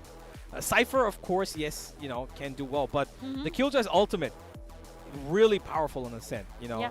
Flushes out a lot of the site, both on attack and on defense, and does a lot of heavy lifting for the team. Apart from that, one other expendable I would say is either Sova or Fade. Yep. And you can follow that up with maybe Omen, of course. Omen, again, something that you would just not miss. Yep. But keeping these 3 or maybe 4 agents as the core, on the other end, I would genuinely love to see a Raze and Phoenix combo. Because I think that Flash and Nade, the Nade. Flash with the Phoenix is really helpful, especially even though it's close corner, it's not as effective as maybe the Breach's Flash. But I still believe that Phoenix on Ascent, he's been played multiple times, right? He's been played by Paper X at times, Yep. by the top VCT teams, of course. I think Phoenix is a really good pick on this map, especially because if you look at the A and B site, right? The choke points are such that it's really tiny. Yep. And you need somebody to flash out for you. And Phoenix's flash is almost unpredictable in the way that you can throw it. You can throw it up, you can throw it down, Yep. and it can cross the smoke at any side. It can blind a lot of people if it's on the right angle, and that allows the entire team to run in. Right? So I think Phoenix would be a great pick, at least for me. But do you think Phoenix would be substituted for Reyna here? Could somebody go for the Reyna pick? Maybe. Like something?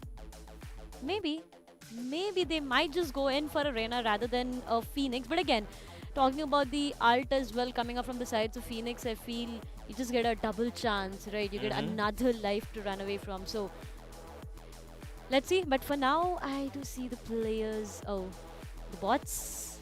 Well, I do try to practice a lot. Okay, I really do try to practice a lot, and sometimes I actually mess up with my aim, but Yeah, it's well, completely okay. I mean, hey, if you can do about 15 or 20 in the hard bot section, you're good to go. oh, I still mess up. That's okay. Practice makes perfect, so you'll get there soon enough, hopefully. For now, we can see the players, they've gotten done with their veto. We're going to be heading in soon to the game. They are just warming up at the moment. Yeah, it's been quite the extensive day today, hasn't it? Yeah, definitely. I mean, to be very honest, I was so excited and awaited to be here right on desk, present casting, witnessing all of these matches. So the excitement level that I had before was like 100%, but now it's 110 because of the fact that I am late, but I am here, right? So I'm excited once it's Valorant. again. It's Valorant. Of course it is. Whoa, that man's got one too many Gatorades for himself right there. That's quite a bit. Everybody loves their Gatorade, it seems, but everybody's, ready and pumped up. Of course, they need that energy at this time of the night. Of course, we're heading straight towards midnight, ladies and gentlemen. And these players are ready to compete at any given time. We gamers have no limit to the time we play. Yep. We love playing at night, especially because that's when the best opponents come in, or I would say best teammates, but I absolutely mean that sarcastically. I mean, come on, gamers. There's this big love story between the gamers and the late night gaming, right? There's nothing taking gamers away from late night gaming. So I know all of the audience present right there and the players are quite excited to have this session for themselves and just feel themselves and enjoy. I mean, come on, they've been waiting for such a long time right there to get in the map itself. And yep, we'll soon be inside the map and we'll be soon witnessing a lot of things. But hey, here's one discussion that's been going on recently between the KJ and the Cypher now. There's been a lot of discussion whether to go in for a KJ pick or a Cypher pick. Yeah. talking about the facts that both of them do have some difference to make. So what are your takes on that? I prefer the KJ even after the nerf, right? Because even though she's got an ultimate that requires 9 ultimate orbs, I think that the ultimate is worth it because you're able to dictate a lot more control, and you're able to get a lot of the map into your hands, right? So I think that the KJ for me is much better. Even though, see, the thing with the Killjoy is, she is a whole round package of damage Sentinel. Her turret is damaging, her nano swarms are damaging, her alarm bot is damaging in the form that it doubles the damage if you give it during when they're vulnerable. And the Cypher is all about information, right? And as we talk about it, the Killjoy is actually being picked. We're heading into the agent selection pretty soon, ladies and gentlemen. But like I was saying, the Cypher has an ultimate that is only 6, right? But the neural theft can only be used if you've got a dead body, right? The Killjoy ultimate doesn't require a dead body. You can employ it anywhere you want. And the reason why I prefer the Killjoy so much is because of the kind of setups you can actually make with it, right? Now, you can be extremely passive, especially with the Killjoy on the Ascent B side, where, you've got your turret placed on the green box on site behind, and you've got the nanoswarms on site on the sand and the alarm bot down there. So even when the players jump down, right, when they're rushing in, they instantly fall into a pool of damage. And you can play from the back of boathouse and swing across and get it. And the turret protects your left corner, right? So you've got a great setup. So like that, Killjoy setups are really damaging, especially because the players are busy trying to dodge the nanoswarm. At the same time, they're going to focus on taking a fight with you. They don't know what to do. But with the Cypher, they can break down the tripwires and all whatnot. But for now, we can speculate all we want, but we do have a double duelist. We've got a sort of Paper Rex-ish composition. Reyna, Jet, KO, and a Brimstone with a Killjoy. I'm not entirely sure about this. So like, same goes with me right now. No Sova on Ascent is something which might just be questionable right now, but on the other side, if I talk about it's like KJ, Sova, Jet, and KO. KO, again, the investment of KO is going to give you a lot of advantage, but for information, there's going to be a lot of problem. Yeah, information is exactly what I was going to point out as well, that they're going to have no pinpoint location. I think they're going to be really aggressive. I think the reason that they've gone for this kind of a composition is probably because they're going to be really proactive with the way they play. Maybe they're going to use the KO to, just clear up the utility and then instantly have their Reyna and Jet push in, not give the opponent any time to breathe. But the Brimstone pick here is actually what's kind of throwing me off, because on Ascent, you need those replenishing smokes because you've got multiple places to smoke off. And let's say you're playing on Ascent on the A site, you're defending it, you put down 1, you put down 2, you put down 3.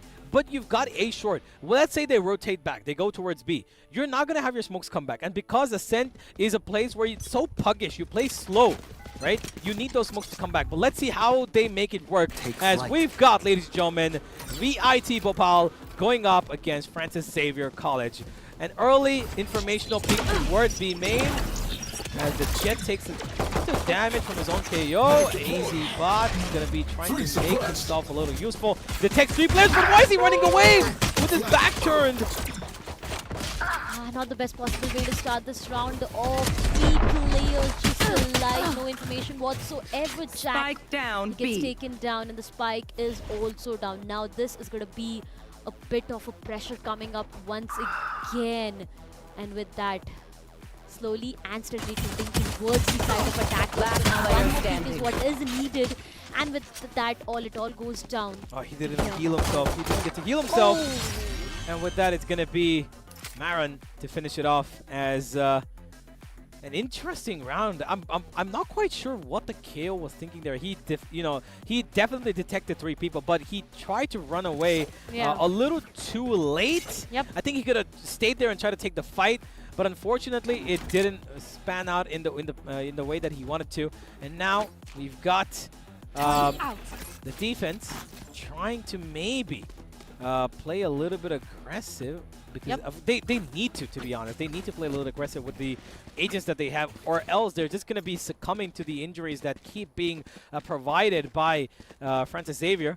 They won their first round. And they're seeming pretty confident because Jack has already picked up a Vandal. Needs to be careful with this. Just should not be dropping it anywhere. Definitely for now. Oh, maybe a small pause that we are definitely witnessing. But at the same time, come on. You know, you can just have a quick look at different corners of this map. Some unexplored places. Maybe something that you actually haven't seen while playing itself. But yep, the first round, if I talk about it once again, I feel it was quite a messy round coming up from both of the sides. Not just one single side is what I talk about right now. From VIT Bhopal and from Xavier's as well. The midsection, two players trying to come up and no one checking the right side. Something was pretty unexpected. But second round, as I said, the Vandals have been brought in. They do have an advantage. The economy is looking good for them, which means it's just going to be a W gaming maybe. Yeah, it's all about the confidence, right? Yeah. They find the confidence and they're going to be able to run riot through this game. Of course, Ascent is a map where if you find a momentum, it practically cannot be stopped unless you have like a big ultimate trying to, you know, dictate the direction of a round. But so far, it seems like this direction of this game has been halted for a brief moment of time as we will wait for maybe a small little technical issue to be resolved. On the other end, we've got a nice commemorative over there for Evil Geniuses. Yep. Of course, the champions of 2023, deservedly. Although the loss of Paper X was way too heavy on my heart because I love that team. Evil Geniuses deserved it, and well, now their entire team is breaking up. So it's well, time runs its course in the ways that we cannot expect. But either way, Francis Xavier, good first round. Bhopal need to maybe try and work it out differently with the roster that they have. I really hope they know what they're doing. I genuinely do, because if they're playing a KO Reyna Jet and if they don't push and try to get early control, this game might be over than a lot sooner than we expect. Definitely. I really feel sad for Jet main players right now, to be very honest, after the, you know, nerf coming up. I mean, yeah, those players who have been very loyal to Jet still prefer playing Jet, but here's... As we can see. Yeah, exactly. But here's the thing, right? The double updraft is something that is missing right now. You have the single updraft, you can actually go in for those knives, but with the double updraft itself, you had the opportunity to have a, you know, bigger and a better overview of what is exactly happening around you. So yeah, and an opportunity like that would usually be towards the B, you know, towards the A side, where you go up upon Gen and then you double up draft and you get an early pick towards A main, right, with the knives, which usually works. That's no longer possible. Towards B side, you can double up draft and find yourself picking out a window, right, right above the spam area where Sova sits. That's again an opportunity that's been stolen away. And you've also got one towards you know, B-Link, where usually you fly up to take a pick towards a short, also been taken away. But let's find out if or not that Jet's going to be useful. And as I say it, Jack, forgive me, Jack's found his entry, and he takes out a pretty quick kill as Death Wish. He might have a wish to maybe get a kill here, but he's got no proper utility or weaponry to make that work.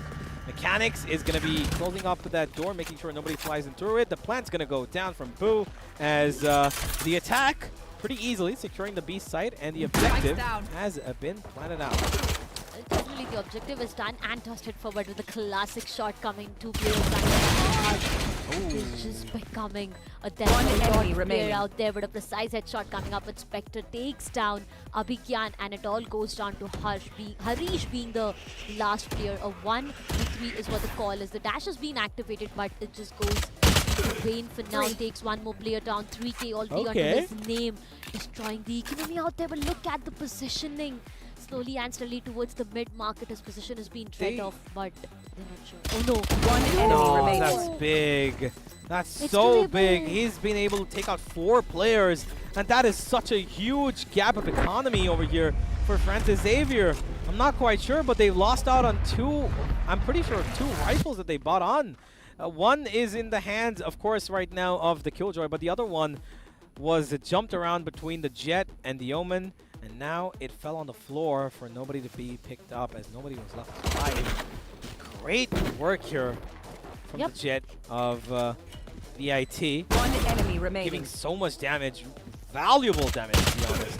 3. And with that, ladies and gentlemen, One it is enemy going remaining. to be the second round, of course, for that's Xavier. But they've got another fight, a little scrappy. Jack, ambitious, needs to be careful. Smoked away. Now they wait for a little bit of information. Slowly and steadily, they need to decide on what execution will they be looking forward to right now. Yep, the instant dash was activated, but you know, I can just see the split coming up. They are trying to get the very first peak for themselves, but as said in the previous round itself, it was something which was damaged to start things off. KO is done and dusted already for this specific round. Will meet his teammate in the upcoming, but for now, 4v5 is what the situation looks like in VIT Bhopal.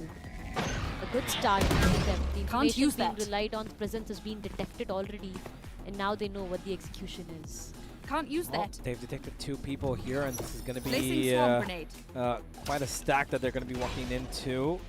The miss on the first one, the second one getting there as well, but look at that. AZ ready for it. Tai Chi getting one as well. Spartan may be able to get one back. He's got the Vandal in his hands, but he's got no support because his teammate actually might 30 have gotten a seconds good left. kill on towards A. Forgive me, towards B.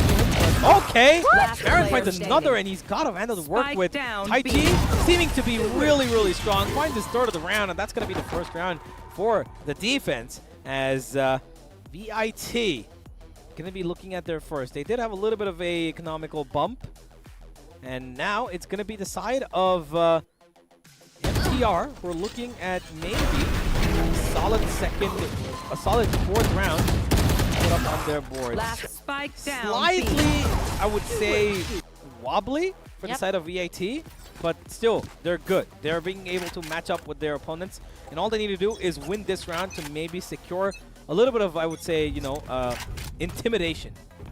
This round is going to be very, very important. Once again, what comes into the play right now is going to be the economy itself towards the mid, slowly and steadily making his way. Oh, the catwalk and trees is what is at stake right now. But Abhigyan on the other side, he's having the mid for himself completely. The smoke is something that is prevailing this attack from coming to Spartan. He wants to be the aggressive one out there. Look at Harish. No way, he spots Jack out there. He takes him down. Harish finds one more onto Spartan. The investment made onto the operator is just giving so much onto the returns right now. 3v3. The ball looks like once again trying to outdraft, trying to save himself. 5 HP. How the hell in this world is he alive Oh, he yet? gets him. Okay, he gets him. Oh, Harish, he goes down. 2 remaining players coming up from them, but you know what? Mechanical, look at him, it's just so low. I mean, pixel of the HP is what he has right now. Yeah, absolutely. A wind gush in his direction could probably take him out, but the read right now from the side of defense is kind of wrong. They maybe expected it to be a B hit, but no, it's going towards A. 30 seconds They've left. got the entire site for free on their hands. They will get the plant down. It's open for business as they now invite Spike the planted. retake to commence. 2v3, what the retake looks like for now. Not a lot of information, but hey, look where Human finds himself waiting for the right opportunity to strike it. He's actually in a good position. Yeah, exactly. I don't know the real reason on why But this is still good. he jumped down, but yep, for now. Gonna see the position. Okay. Mechanical gets taken down, but both of the players just go down, coming up from the sides of Myron, and that's all for this specific round. And good round coming up, I would say. The way it all started off with Harish finding 2 for himself with the operator. I mean, come on, operator being a huge investment, a lot of money is what you need to put on to get that operator for yourself alongside the full shields and the utils as well. They got their returns at the same time, and that's the third round that's rolled in for them. Economy is something to look out for right now. Yeah, absolutely. Okay, AZ, that shot was absolutely nuts. I'm not quite sure what that was. Flick and a half from him. But that is still not enough as the third round comes up for the side of FTR. And this initial smoke here, one away from the side of the defense. They've put it down so that the duelists can maybe gain a little bit of extra positioning, but the duelists are not actually going forward on this. They're holding on to their angle. They just want to make sure that they waste as much time as possible. Chet and Reyna, the deadly duo. The ranked demons, as they call them, these two, always being insta-locked. Uh-oh. One of them is being spotted. Gonna try and slam it down. 2 smokes being wasted here to try and hold on to this A site as long as it's possible. 50 seconds remain on the clock. Knives have been down. They will come back instantly. And now it's a crossfire being set up. They're heading down in the last couple of seconds here. This is going to be difficult for them. Yep. They are trying to just push in and, you know, build that pressure. Just try to take the site under their control in the last 30 seconds, Oh, maybe. wait, never mind. They're going B. They're going B. Spartan is just waiting back. I mean, he does feel 30 that seconds there left. just might be someone. Oh, there's 2 players near to the winery itself. I do see 2 players coming up, but Jack, oh no, he needs to be careful. Right, there is something he needs to check. He anticipates one player out there, and yes, he takes him out. Not just one, but the second one to add on to it. 2 players done and dusted. The site entry, last 10 seconds remaining. 10 seconds left. The spike needs to be planted. The spike needs to go down at this point itself, or it's done for in the last 3 seconds. On the other side, the spike goes down, and now it all goes down to the 2 players and their retake. The weaponry disadvantage is something that is going to bite them back. Oh, okay, Jack. He gives Okay. him one headshot. Yeah, he does. That's a 3K rolling it from him, and it's all down to Azzy being the last player. I mean, come on, with the Spectre, I really don't expect a lot coming up, but he does find one coming onto that Omen out there, but his location has been compromised. The shock dart will be giving him a lot of pain out there. To close things off, Spartan will find one on Easy, shut him down, and one more round rolling in. I mean, that's a spree of round going around. Yeah, absolutely. We've got 3 rounds in a row here. Forgive me, 2 rounds in a row here. Yeah. For the side of FTR. They're looking for a bit of a first half triumph and maybe finish this off as soon as possible. Because this, like I mentioned earlier, this Brimstone pick does not sit well with me on Enemy remaining. Ascent. It's a limited number of smokes. It does not work unless you've got lineups to work with on the attack. Maybe that's exactly what Get out of my for. way! Yeah. But for now, FTR still in real good control. Oh, Spartan gets away at the right time. And finally, a little bit of aggression. But look at that, Jack. He spots out 1, 2, gets away instantly. He has his teammate go and peek back, but the attack that came in from the defense has been avoided away. No utility for this Jet right here. He needs to get away because that Killjoy ultimate is going to force him away. Actually, he's put on towards B. Never mind B. Right from the mid market itself, he did not actually anticipate that bullet coming in right onto his head. The knives just go in vain for now. Spike down, and they did B. not find the spike gets taken down at the same time. Trade games coming up, but still. Oh no, once again. Spike gets planted onto the One side. enemy remaining. Again finds one. Spike planted. 1v3 is what the call looks like. Pretty difficult for Meron to clutch this out, but if he does, it's going to be way too difficult for Ty just for the sides of VIT. Yep. Will they be able to do that? Oh, the smokes. First one, will he be able to do that? No! Began with a 3K for himself, and finally a moment of relief, I would say, coming up from the sides of VIT Bhopal as the second round rolls in for them. This is going to be an important round once again. A lot of investment being made.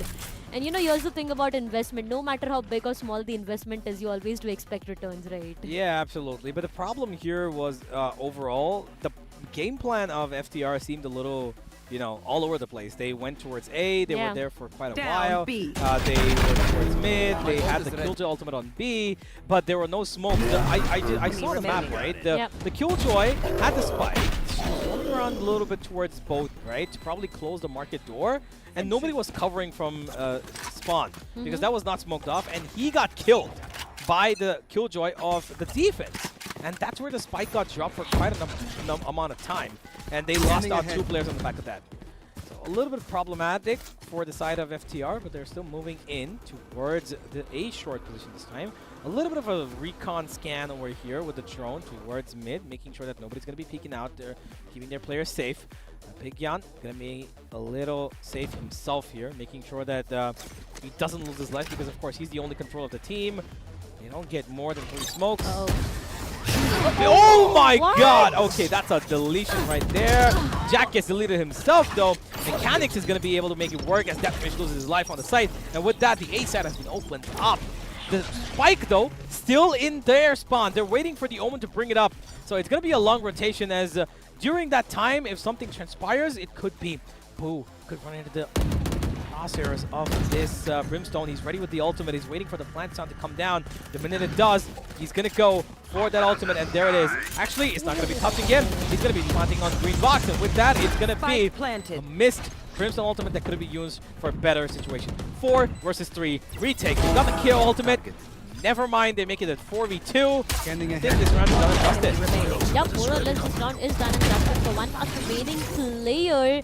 And before even I could complete my sentence, the player gets taken off, and I do see some smiley faces out there, some fist bumps as well. I mean, come on. They are enjoying those rounds they are getting for themselves. But here's the thing, 5th round on board already on the attacking side. But Jack, here the way just...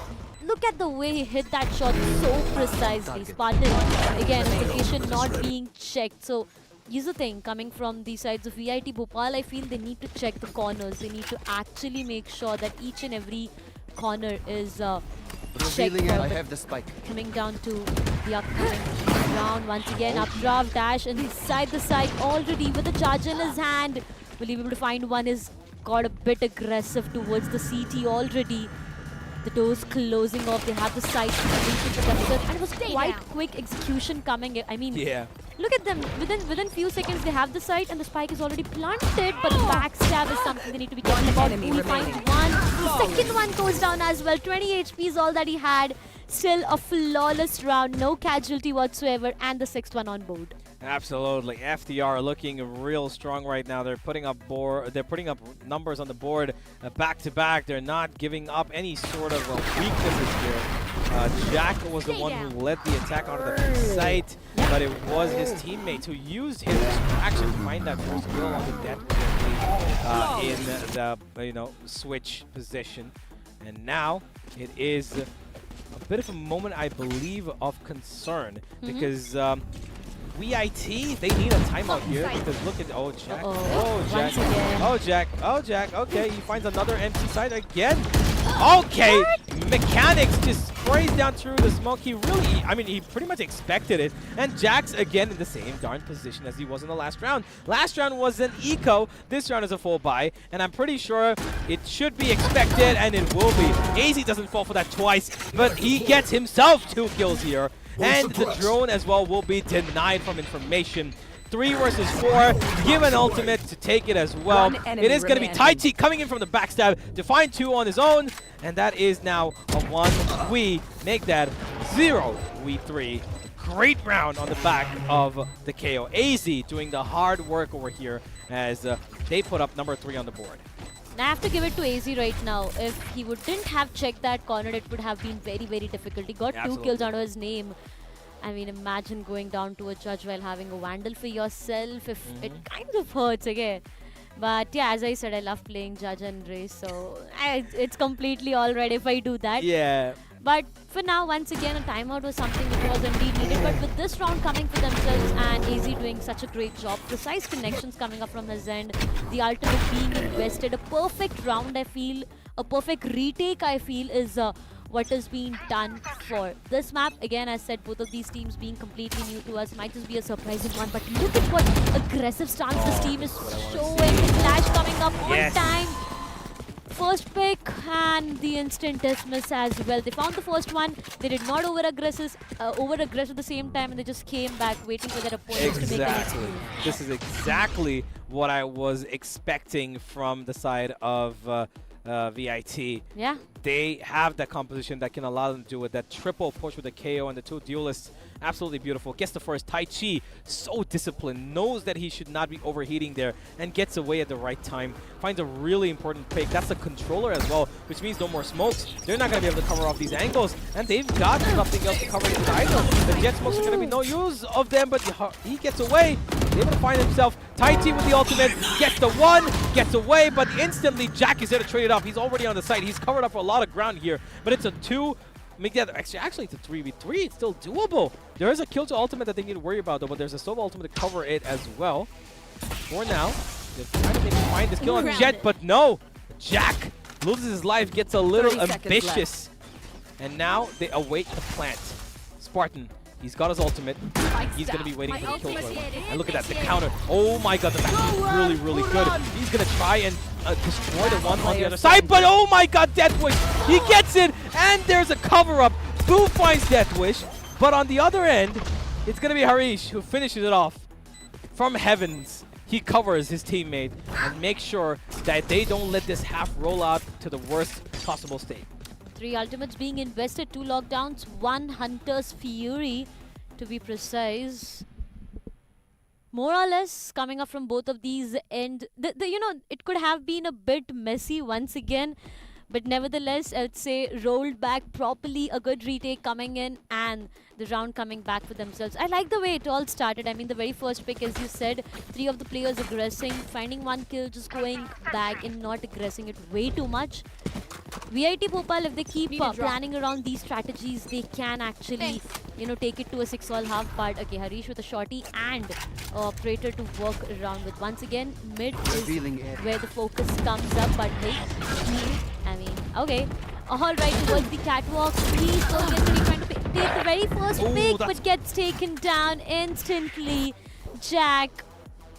Unlucky is what I should say right now. Yeah, but that was a great trade. They've got the advantage now, and it's a 3v4. They've got the KO ultimate online as well. So Francis Xavier, they've got pretty good utility to use here. They could just wait for Spartan's recon to come back and maybe then take the site. And they've also got the KO knife coming in. They've got a flash as well to work with.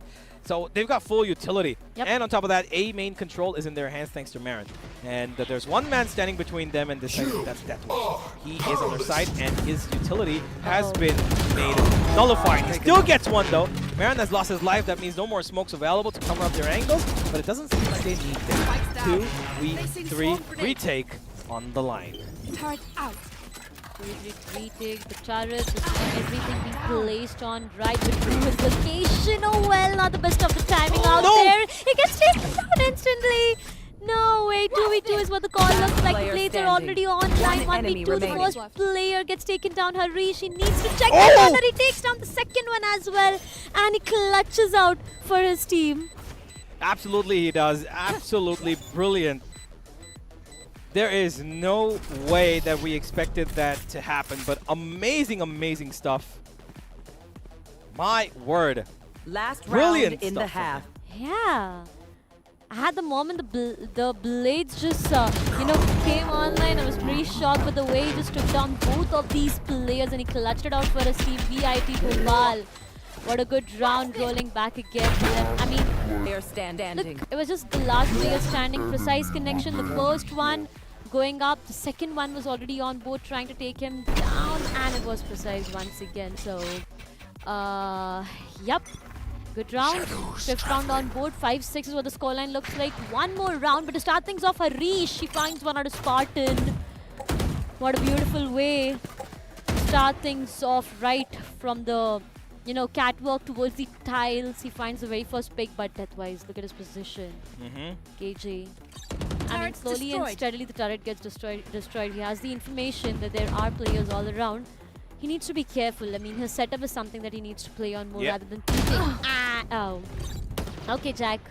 Once again, he gets taken down on the other side. The entries have been locked, but, you know, look at AZ Bot. He's the aggressive one out there. He finds one enemy onto remaining. Myron. It all goes down to one last remaining player out there. A 1v3 is what the call is. And as said, this might just be a 6-all half rolling in. Yeah, absolutely. It could be a 6-all half, but it all depends on Boo. Of course, he's got his clutch potential, which we would see if he does, if he gets this round.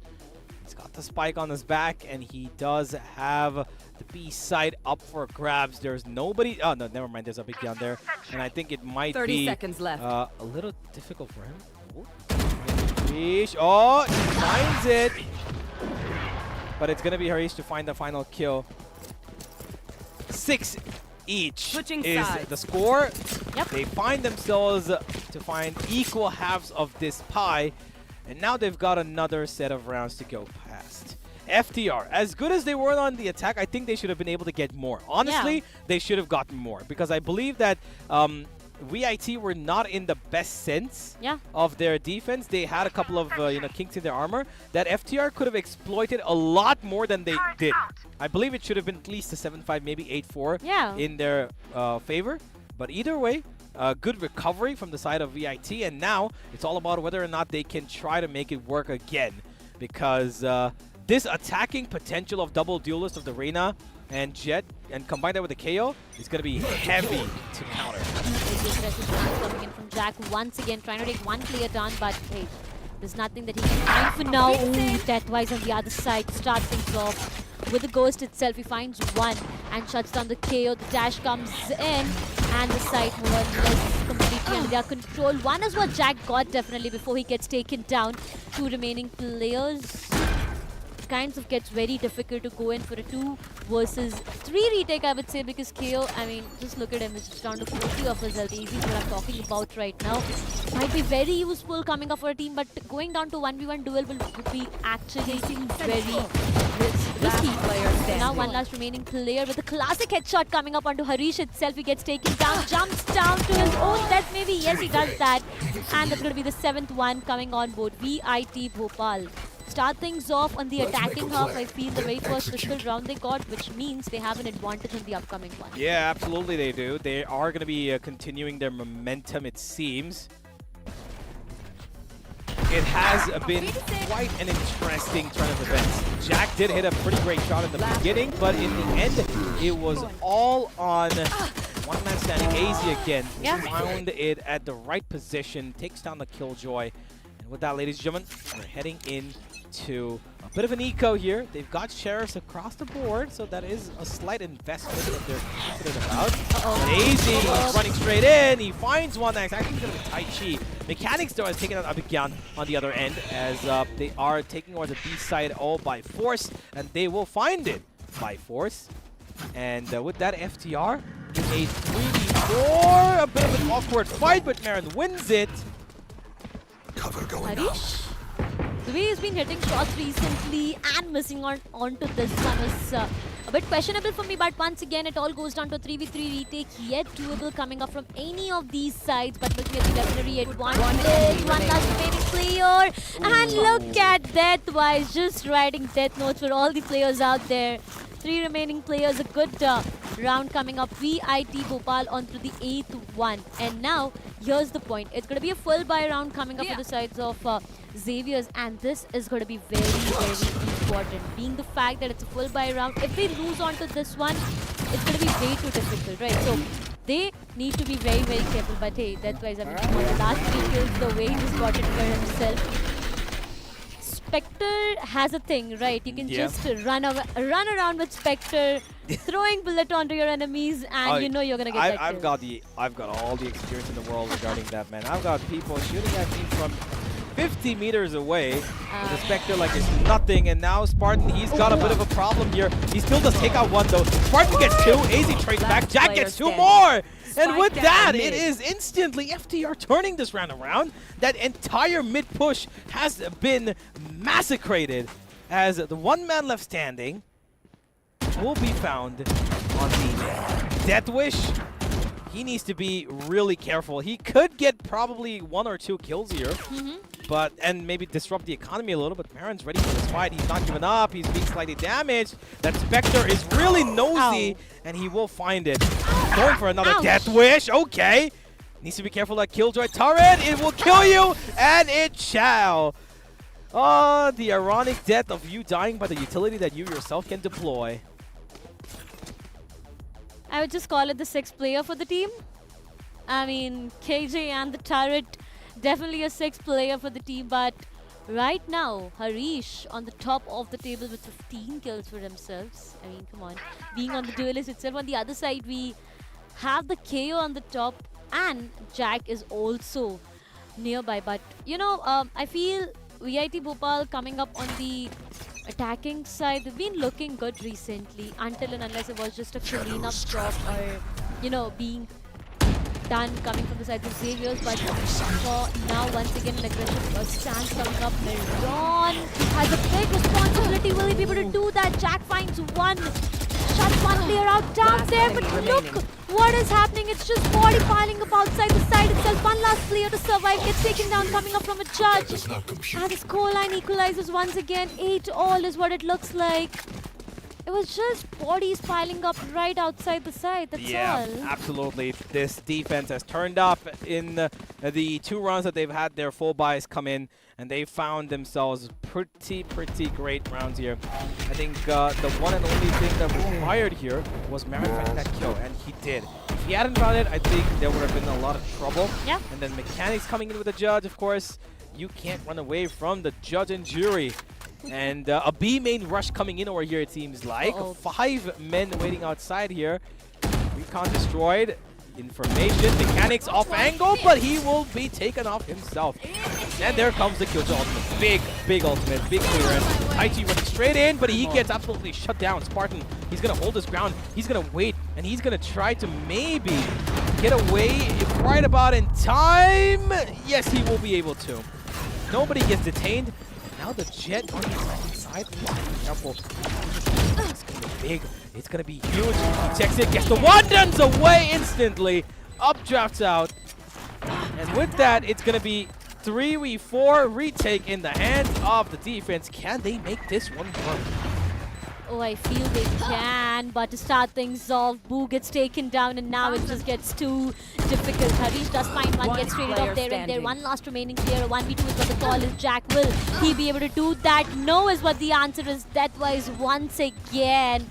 I mean, I know your name is Deathwise, but you know, he's just been planning the deaths of his opponent right now. Harish being on the aggressive stance, I feel, has been doing a lot for his team.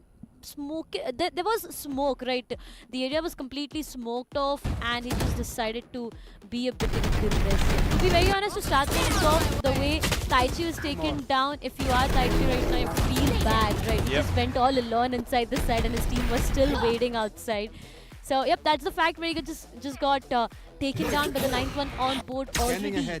For the sides of VIT Bhopal, I mean, as compared to the very first half, I feel they're looking pretty comfortable in the attacking stance. Yeah, absolutely, they are. They're doing pretty decently well here, and they really need a bit of momentum shift in their hand. And this round is probably going to give it to them because their opponents are currently on eco.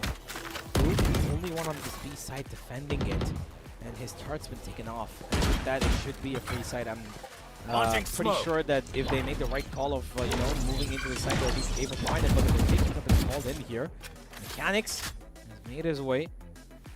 He does have a Vandal, of course, to utilize, but the hero Vandal needs to perform here. He's got practically no support from his teammate on site. He's just waiting for a bit of information, maybe a peek. Look at the side the jet. He's moved in. He's got a short. And he's running in to face the other jet. But Jack, oh my god! The jiggle and destroy from this man. Brilliant stuff. 30 seconds left. And now the B side being hit. And look at Spartan! Oh my god! Mid-air kill as the Sova shines with the ultimate. Jack gets another. The ultimates keep throwing down the side of VIT, and the time is running away from them. Can they get the plant down? They've gotten 2 kills here. Spartan finds another. He needs to finish this up, and he will! He does it! He clutches it for his team right there. 3K on his name. And the clutch coming up. Last 10 seconds. The KJ was almost about to get inside the site and, you know, go in for the plant itself, but the last remaining player, Spartan just came in as a surprise, I would say, for the entirety of those 3 players out there. They did not actually anticipate him being there. But once again, here we are back to that circle where the economy coming up from the sides of VIT isn't looking good. I mean, come on, Sheriffs, Spectres, half shields, full shields, and no shields with Classic is what all I can see right now to start things off. Jack once again takes down Taichi. He finds one more onto AZ. One more player. Will he be able to do that? Yes, he does. Harish. He goes down. The 4th one on board. No, this time he gets denied. There's one player who will go in. Take down Jack down with the Classic. Okay, Jack, calm down. We get it, man. You're Jack Sparrow, aren't you? Yeah. Absolutely ruthless, fearless, Enemy and remaining. head up, ready to take on any fight he can. mechanics will finish it off, and the confidence level here is just rising. 9 and 10 rounds constantly being exchanged here. They're going blow for blow, but the one momentum shift here could be coming on the back of this Jack play right here. Yeah. Absolutely. How do you even get that? Okay, the first one, okay, he's given it, all right? Enemy Second kill. one, he goes in, jump, gets the kill, amazing dash back, goes in again, activates the dash, gets the kill, and he gets going for more. Overheated a little bit, yes, but he honestly did really well with Jack. I mean, come on. Again, 3 kills to start things off. Good start. Good stuff coming up from his end. But for now, a timeout has been taken out. As said, right, they need to calm themselves down. They need to chill out right now. They need to think on what can be done. Things are actually, you know, going against them these times on the attacking stance is what I mean to say. They need to re-strategize on what can be done. I do see a lot of planning and plotting being done, and maybe things might just change once again. But here's the thing: the very first match in the, you know, in the first day itself, we saw went up till an overtime. So I do expect one more overtime coming up. I mean, yeah, I do have a secondary reason for that. Waited along to be on this, so I want to cast more and more as much as I can. But yep, 10 rounds on board already. 10-9. Do you think this can be an equalizer? It might be, as far as it looks. So far, the entire game has translated to the fact that one round given to the opponent, the other one we take right back. But here, again, a little bit of an extra push, unnecessarily gone wrong because the flash wasn't on point.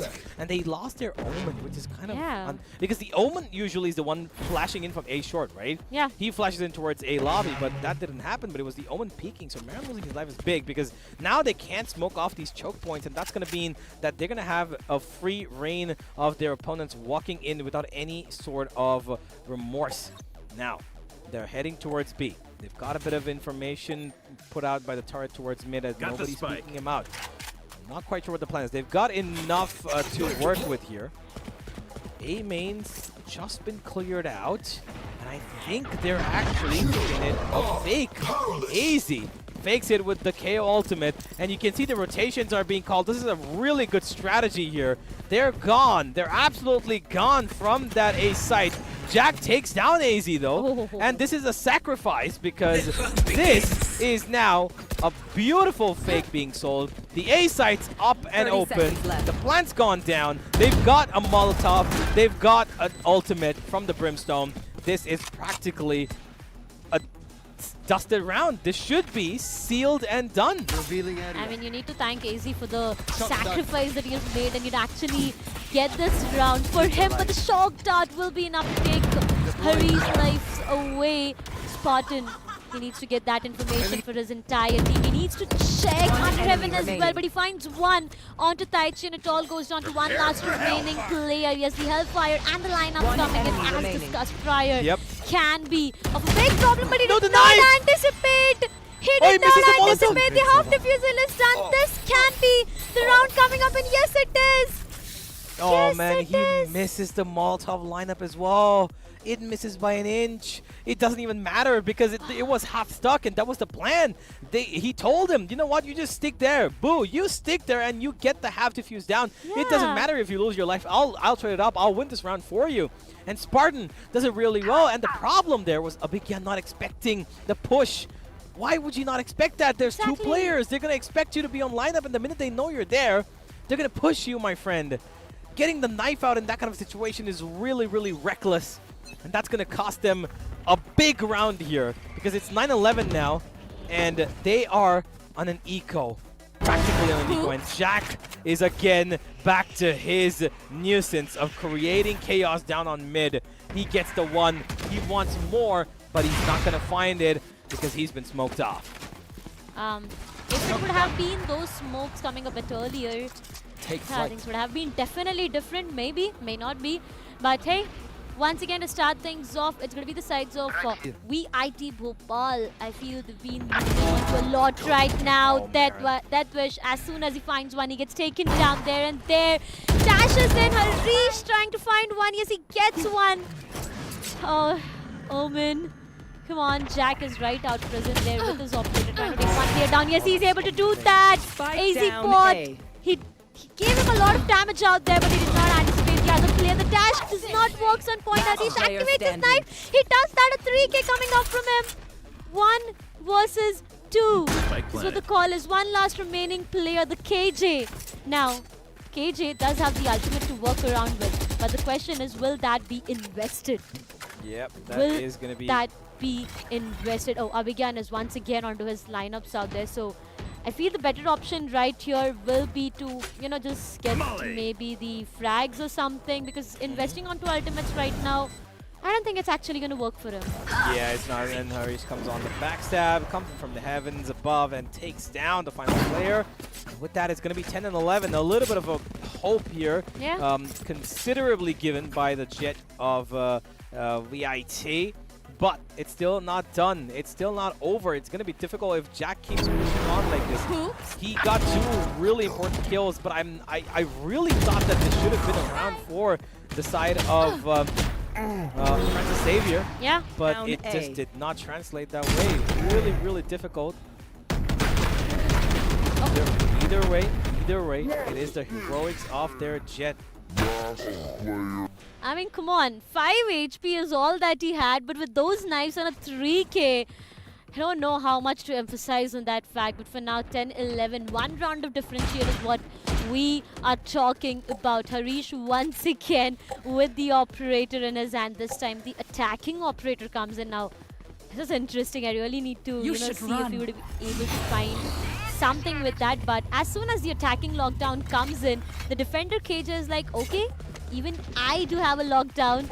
So it's going to invest both of these lockdowns coming up. And I don't think there's going to be a single player getting detained. Yup, no players getting detained whatsoever. For now, 55 seconds on board. Easy bot on the other side coming up from side of VIT Bhopal, checking each and every single corner. Not yet really sure on what side to execute onto Spartan. Spartan is just getting a little bit of information towards Yeah. mid. He doesn't want to give out anything whatsoever. That's exactly why he's playing so passive. FDR are being really careful. Okay. And ultimate out of nowhere. A little bit. I think that might have been a 30 seconds misclick, left. but he still gets an attachment of that. Give me the ultimate. Hunter Fury, Hunter Fury, yeah. forgive me. I just kind of lose my. Okay, Oh, easy. Jack. All right, then. Jack goes in for that kind of updraft, but little does he know that he's got practically shooting KO. 1 enemy remaining. Absolutely brilliant from the side of VIT as they bring it up 11-11. Make a wish, ladies and gentlemen. Come in. Let's go. Are we anticipating one more overtime coming up? Are we going to see one more Maybe. overtime coming up Maybe. on our screens? Maybe, may not be. I'm not really sure. Looking at the economy coming up from the defense side. I mean, the poverty is actually hitting them bad right now. They actually do not have the money in their pocket to invest onto. On the other side, I do see operators, Vandals, full shields. Operator and a half shield. Vandal full shield being brought in. But here's the thing, shields, it's going to be important. Here's a lot of discussion recently as well, right? The thing going on with Vandals and half shields. Yeah, the half shield. Yeah, the Fnatic debate. Exactly. Yeah, of course. Yeah, it's kind of in the air depending on how much utility. Forgive me, how much not utility. How much you know your opponent. If you know them, then it is of course a viable situation to go for, right? But if you don't know them, then you never know whether you should buy half shields or full shields. I think it's always safer if you don't know the opponent, because if they're all, people with phantoms, and then you take half shields, you're practically messed up, because then it's going to be really difficult. It's not going to be the plan that you executed at all. Economy-wise, yes, it does help. Yeah. But if you lose your fights, what's the point? 140 for one, you just, the point of having a Vandal is that it gets the one headshot. Phantom doesn't give you that. And the half shield protects that the full shield protects that very fact. And now, Jack, he needs to rescind from that big bad operator to a slightly smaller version of the same. He does get away from H-Rod, has activated his dash, which will be unfortunately forced to use. He will not have a dash anymore. And on the other side, FTR are being pressured on the B side especially. onto Boo, who has taken a big load of this. He does have one Nano Placing Swarm, swarm grenade. places it right at the entrance of the B side chokehold, and he's going to wait for these attackers to come through and maybe spam upon them if he can. Because as it looks like it is going to be a full-fledged B rush. 5 players all accommodated here. Yep, they are just waiting for the right opportunity to strike in. Boo, not really sure for, how long will he be able to hold this, being on that KJ. But with the Sheriff in his hand, I don't think he actually has that much to have that site completely under his control. But for now, it's going to be Taichi who will be actually rushing inside the site directly. 30 CTs seconds and the left. markets are being smoked off, no visions whatsoever. Trying to just spam those Sheriffs out there with the hope of connecting one, but everything just goes inside the wave. 5v5 is what the retake might just look like for now as the spike gets planted and now it all goes down. Retake on who will be hitting the match point very fast, but Boo! Come on! A wall bank Sheriff is what he hits once Last player again! standing. 3k Death Wish! Come no way you're hitting those shots in that way. One last remaining player coming up far. It's gonna be Jack for now. He gets taken down, more or less VIT Bhopal.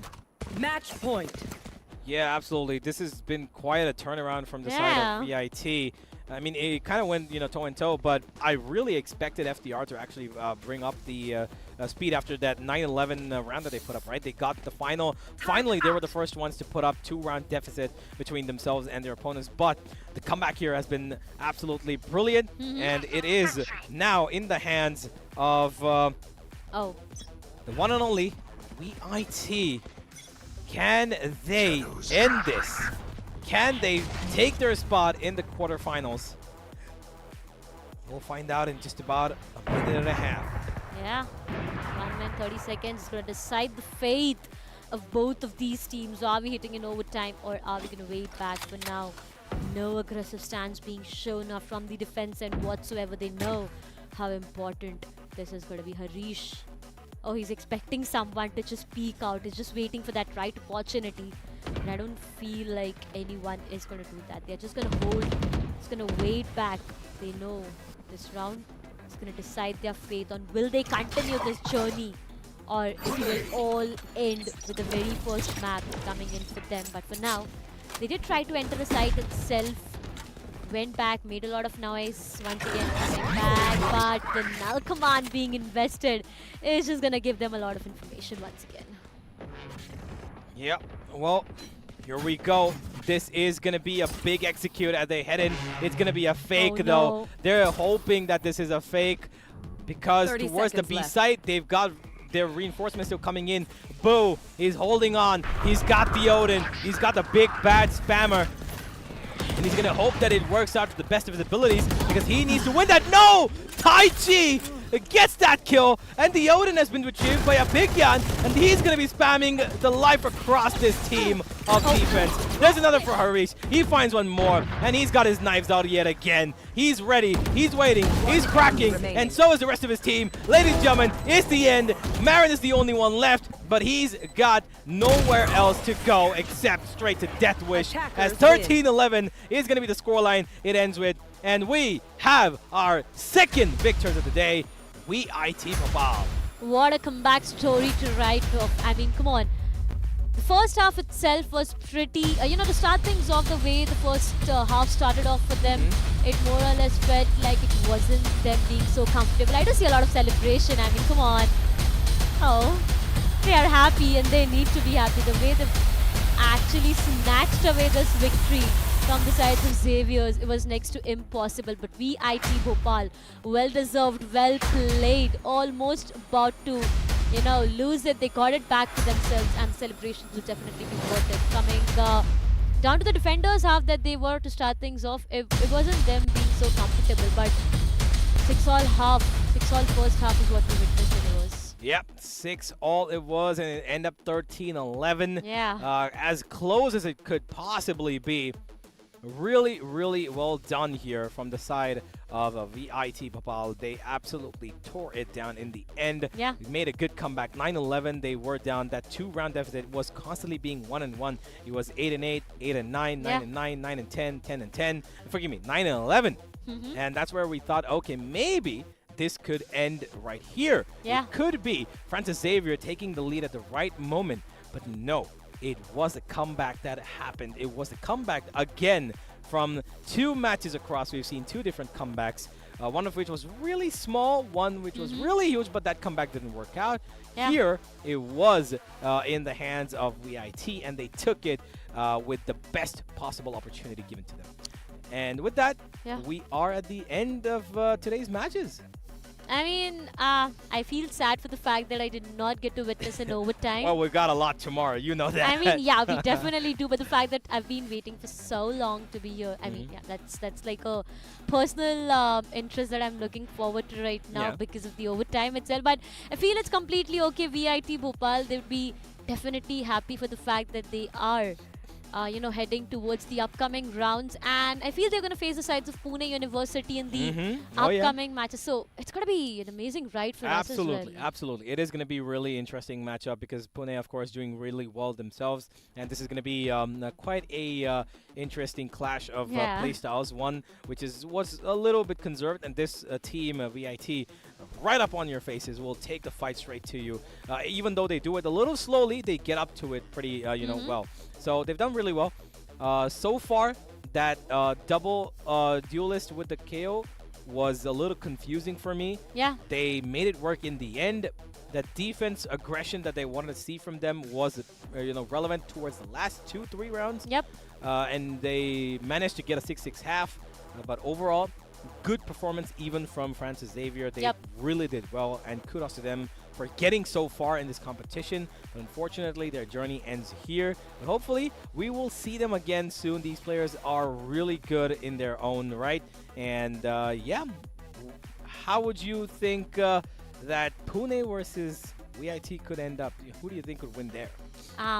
Now that's a bit of a difficult question, Yeah, I see. I ask it on purpose. More or less, I feel it could be Pune University. To what I feel like, there have been mistakes made coming up from the sides of Pune University as well. A lot of overcommitment I see, over-exaggerating some of the fights out there. Is a lot of things that I've been personally witnessing. I mean, come on, you guys were casting here. I was busy watching the matches out there as well. But yeah, a few mistakes here and there is something that Pune University is actually committed. So if they work onto it, I feel the team coordination is something which is already on point. I've seen proper flashes coming in, proper stuns, all of the teammates supporting each other, being on that duelist, the duelist getting the proper support. So everything seems to be perfect, but for now the overcommitment is something that might just bite them back. But rather than that, focusing on the match that just happened right now, both of the teams I feel gave their level best. Xavier's, yes, you have to actually feel bad for them right now. They actually gave their level best, but VIT Bhopal, a comeback story for real once again. Yeah, absolutely. We will be witnessing a lot more matches tomorrow too, ladies and gentlemen. So make sure you do tune in tomorrow as well. Yeah. The Mogo National Championship 2.0. Unfortunately, today, due to the delays, due to the technical issues, we had only 2 games. We've got a lot more in store tomorrow. All of our quarterfinalists will be decided tomorrow itself. We will have, I think, 6 games, right? Yeah. We're going to have the 2 games that didn't happen today happen tomorrow, and we're going to finish it all up and get ready for the quarterfinals. But more on that later. I do want to ask you, in the entire scenario of the fact that we saw a beautiful game from both these teams, both the Jets were really on top. We've got the statistics up on the screen as well. Clearly, there was a huge competition between both the Jets. Yep. One of them did come out on top, of course. But overall, I think it was a good performance from everybody. Abhigyan, yeah, a little bit here and there. You know, he had his moment of, humor. But overall, a really good performance. Well, the player of the match is what we are talking about right now. 3 first bloods, 289 of ACS. That's going to be Harish coming up with 25 kills for himself. With the operator, he was quite confident on the knives itself. I mean, coming up with the knives, he had... I remember one of the rounds, he had 5 HP left. Yeah. The dash was something that just Oh, yeah, got yeah, he messed missed it up. and Yeah, then he just he messed it up. right-clicked He it, yeah. activated the knife and he just got that kill for himself. And it was like, okay, I get you, Harish. But, yep, for now, Harish being on that player of the match, 3 first blood is what he has, to be very honest, to start things off, Harish wasn't looking that comfortable. Mhm. But then it was like he knew what he had to do. Yeah, he picked up his pace. He did really well towards the end. He got himself at the right position at the right time, found the openings for his team. He was creating a lot of space as well. So, you know, kudos to him, of course, for winning the player of the match. We did have, one for the previous one as well. Unfortunately, we couldn't show it up, but we will make sure that it comes up pretty soon, right? And yeah, well, that is the statistics of the game as well. We've gotten our first two quarterfinalists, and one of these two teams will also be our semi-finalists. So interesting matchup here between the first two games. Been quite a day, to be honest, or should I say quite a day actually. It's been quite a day, quite a night as well. Yeah. I feel for you and Zora, it was more like a podcast that you guys had discussing engineerings as well. I mean, I got to know that you both have been into engineering a lot, discussing. No, I quit. I quit midway. I couldn't handle all that much science, dude. I tried, but I think that my true calling was in arts. I've done arts, and I'm not ashamed of it. Every gamer has a story behind them, and you had a different one all over. But yep, once again, coming back to the overall day that we had today, two interesting maps, to be very honest, to start things off. The map that we witnessed again coming down to Ascent. I mean, I did not expect Ascent, to be very honest. I was quite interested to see a bind coming up. You know, I mean, you've got 6 more tomorrow. You never know. Bind could be one of those 6 maps that we watched tomorrow. I want one. I not just one bind. Come on, why one bind? 2 or 3 of them. You know what? Yeah, damn it. We want all of them bind. All of you guys playing tomorrow. You better get bind, huh? We got Darshita here asking 6 bind maps is what we want. Only if I get a chance to cast all of them, I would be really happy. That I don't know. That I do not know, but I'm pretty sure that you will be here tomorrow, and I hope that whatever game you cast just does become a bind. But for today, we've got Ascent and Split go down. A really, really interesting Split game, and a straightforward Ascent game, as you would expect. Really puggish, down to the wire. But ladies and gentlemen, got a small little break coming in. It is the end of the day, but we'll be back shortly after this small little break to maybe talk to the players. Yeah.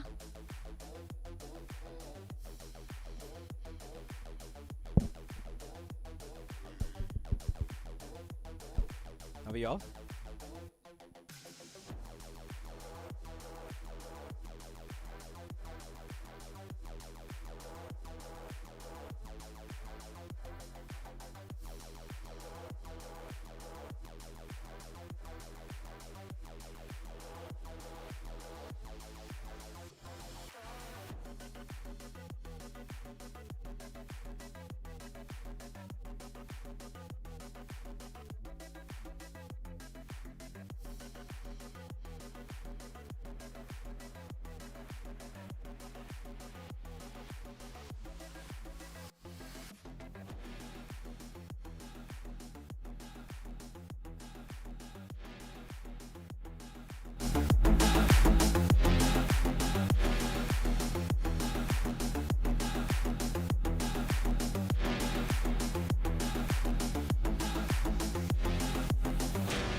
Solo boy.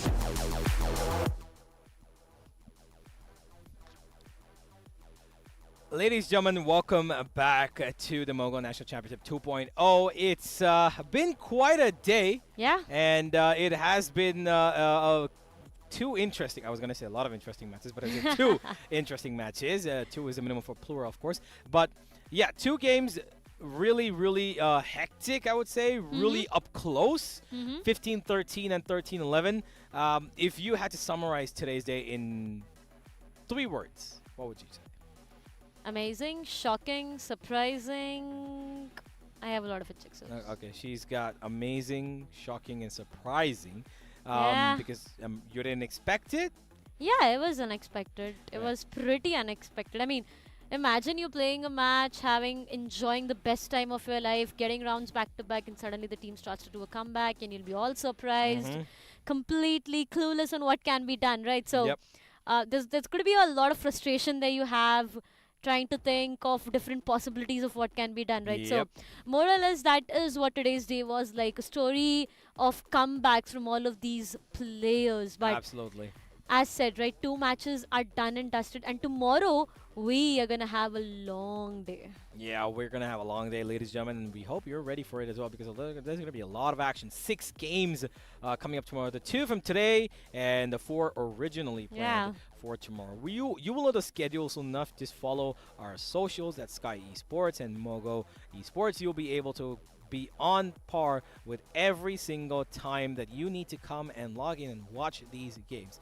But until then, we're going to be taking a small adieu. We'll be back tomorrow. We'll let you know the time real soon. Just make sure you're following all the socials, Instagram, Twitter. You will get all your updates that you need right there. And of course, make sure to like and subscribe at this stream, both Mogo and Sky Esports. And yeah, well, we'll be back with Valorant tomorrow. Until then, happy gaming and hope you rank up if you are playing Valorant after this. We'll see you all at the Mogo National Championship 2.0 Day 2 tomorrow. Good night and sweet dreams.